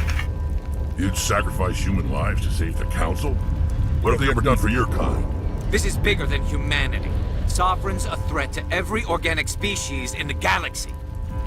That's why you can't throw away reinforcements trying to save the Council. Hold them back until the Citadel arms open up and the human fleet can go after Sovereign. What's the order, Commander? Come in now to save the Ascension, or hold back? Wait until those arms open, Joker. We need all our ships focusing on Sovereign, even if it means sacrificing the Council. I hope you know what you're doing, human. Don't let the Council die in vain. All Alliance ships, hold formation. Wait for a shot at Sovereign. Nothing else matters. I repeat, nothing else matters.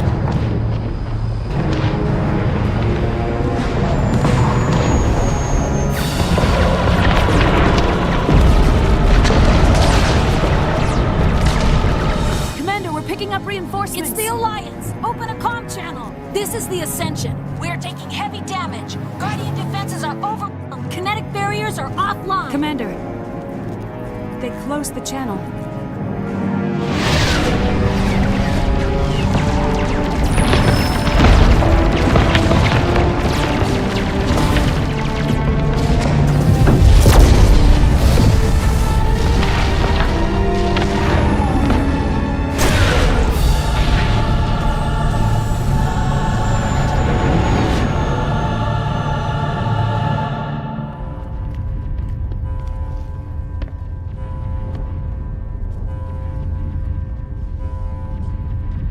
Make sure he's dead.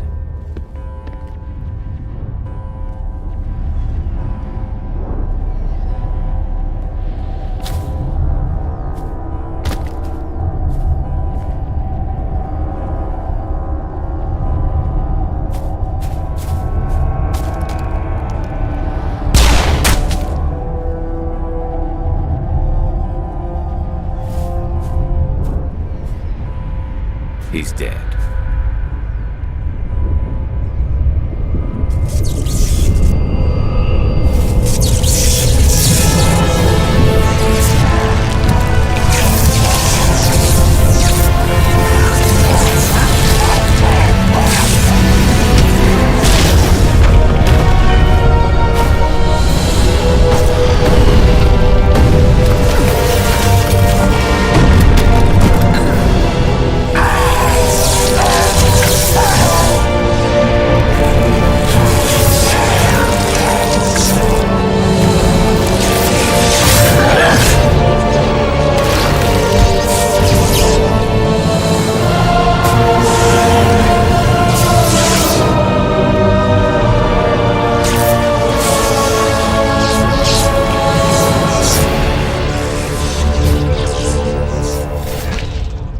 Welcome to Temu version of General Grievous. This is the final boss fight. You're actually fighting Sovereign as Saren, Saren as Sovereign. They are one and the same, and though spectacally that was a really cool transformation, he literally fights exactly like the guest stalkers. Throughout this entire video, we've been talking about bullet sponges and how it's not a difficulty setting, and the exact same thing can be said about Saren. This is the final fight, and he's playing like the most mundane enemy that we've ever encountered. We've fought in hundreds of guest stalkers at this point, so fighting Saren as a guest stalker but with 500% more health is no different. It's just annoying. Think about it. 50,000 years have gone by. This is a race-destroying, galaxy-eating, and conquering being, and he's gonna fight like just a generic garbage guest stalker?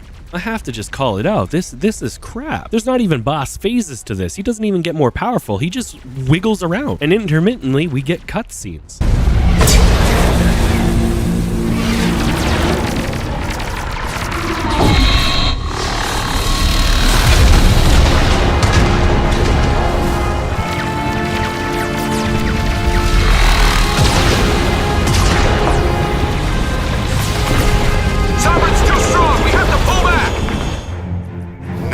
This is our only chance.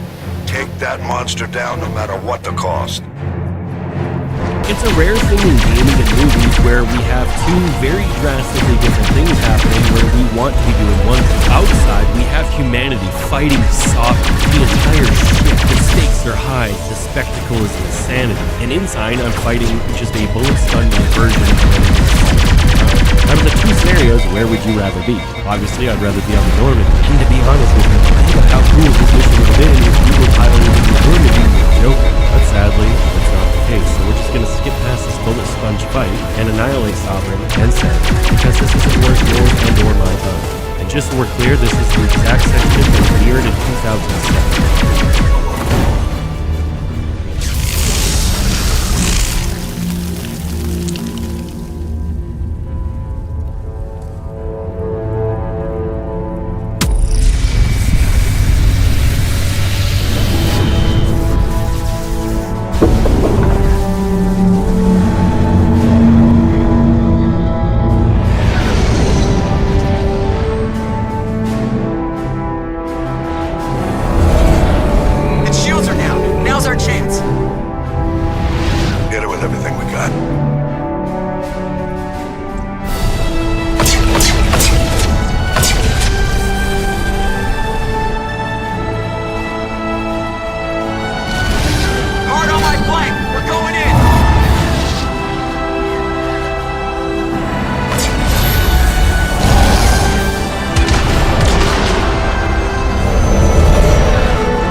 Take it easy.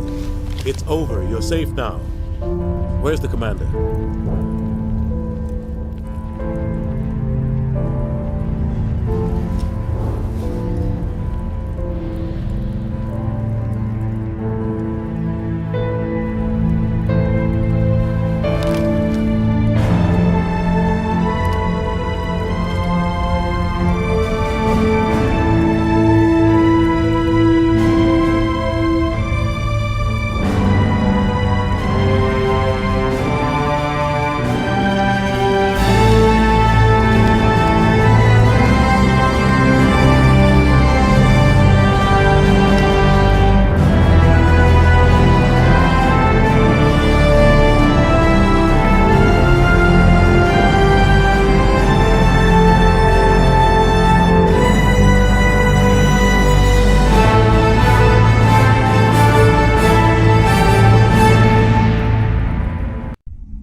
We got your message, Ambassador.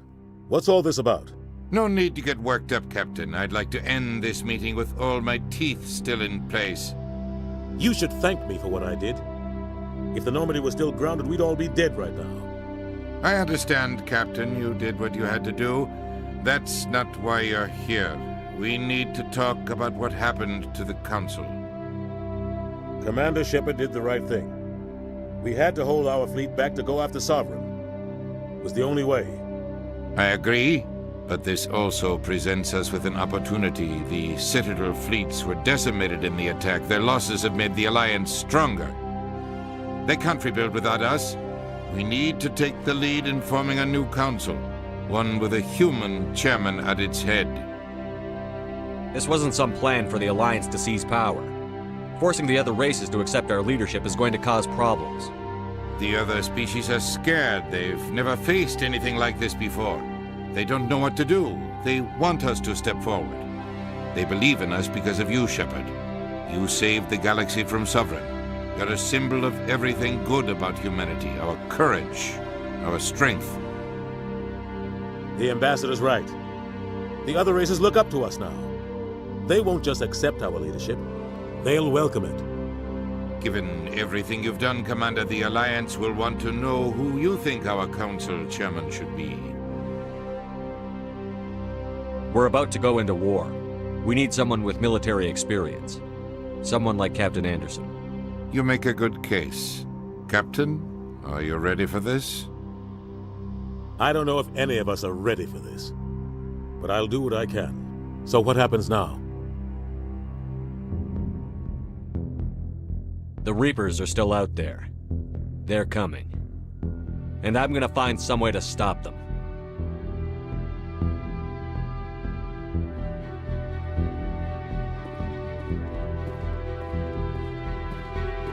Shepard's right. We're headed for war with the Reapers. If we lose, it's the end of all life as we know it. We have to show the rest of the galaxy what it takes to survive. With the support of the other races, we can win this battle. With them behind us, we can stand against the Reapers' return and drive them back into dark space.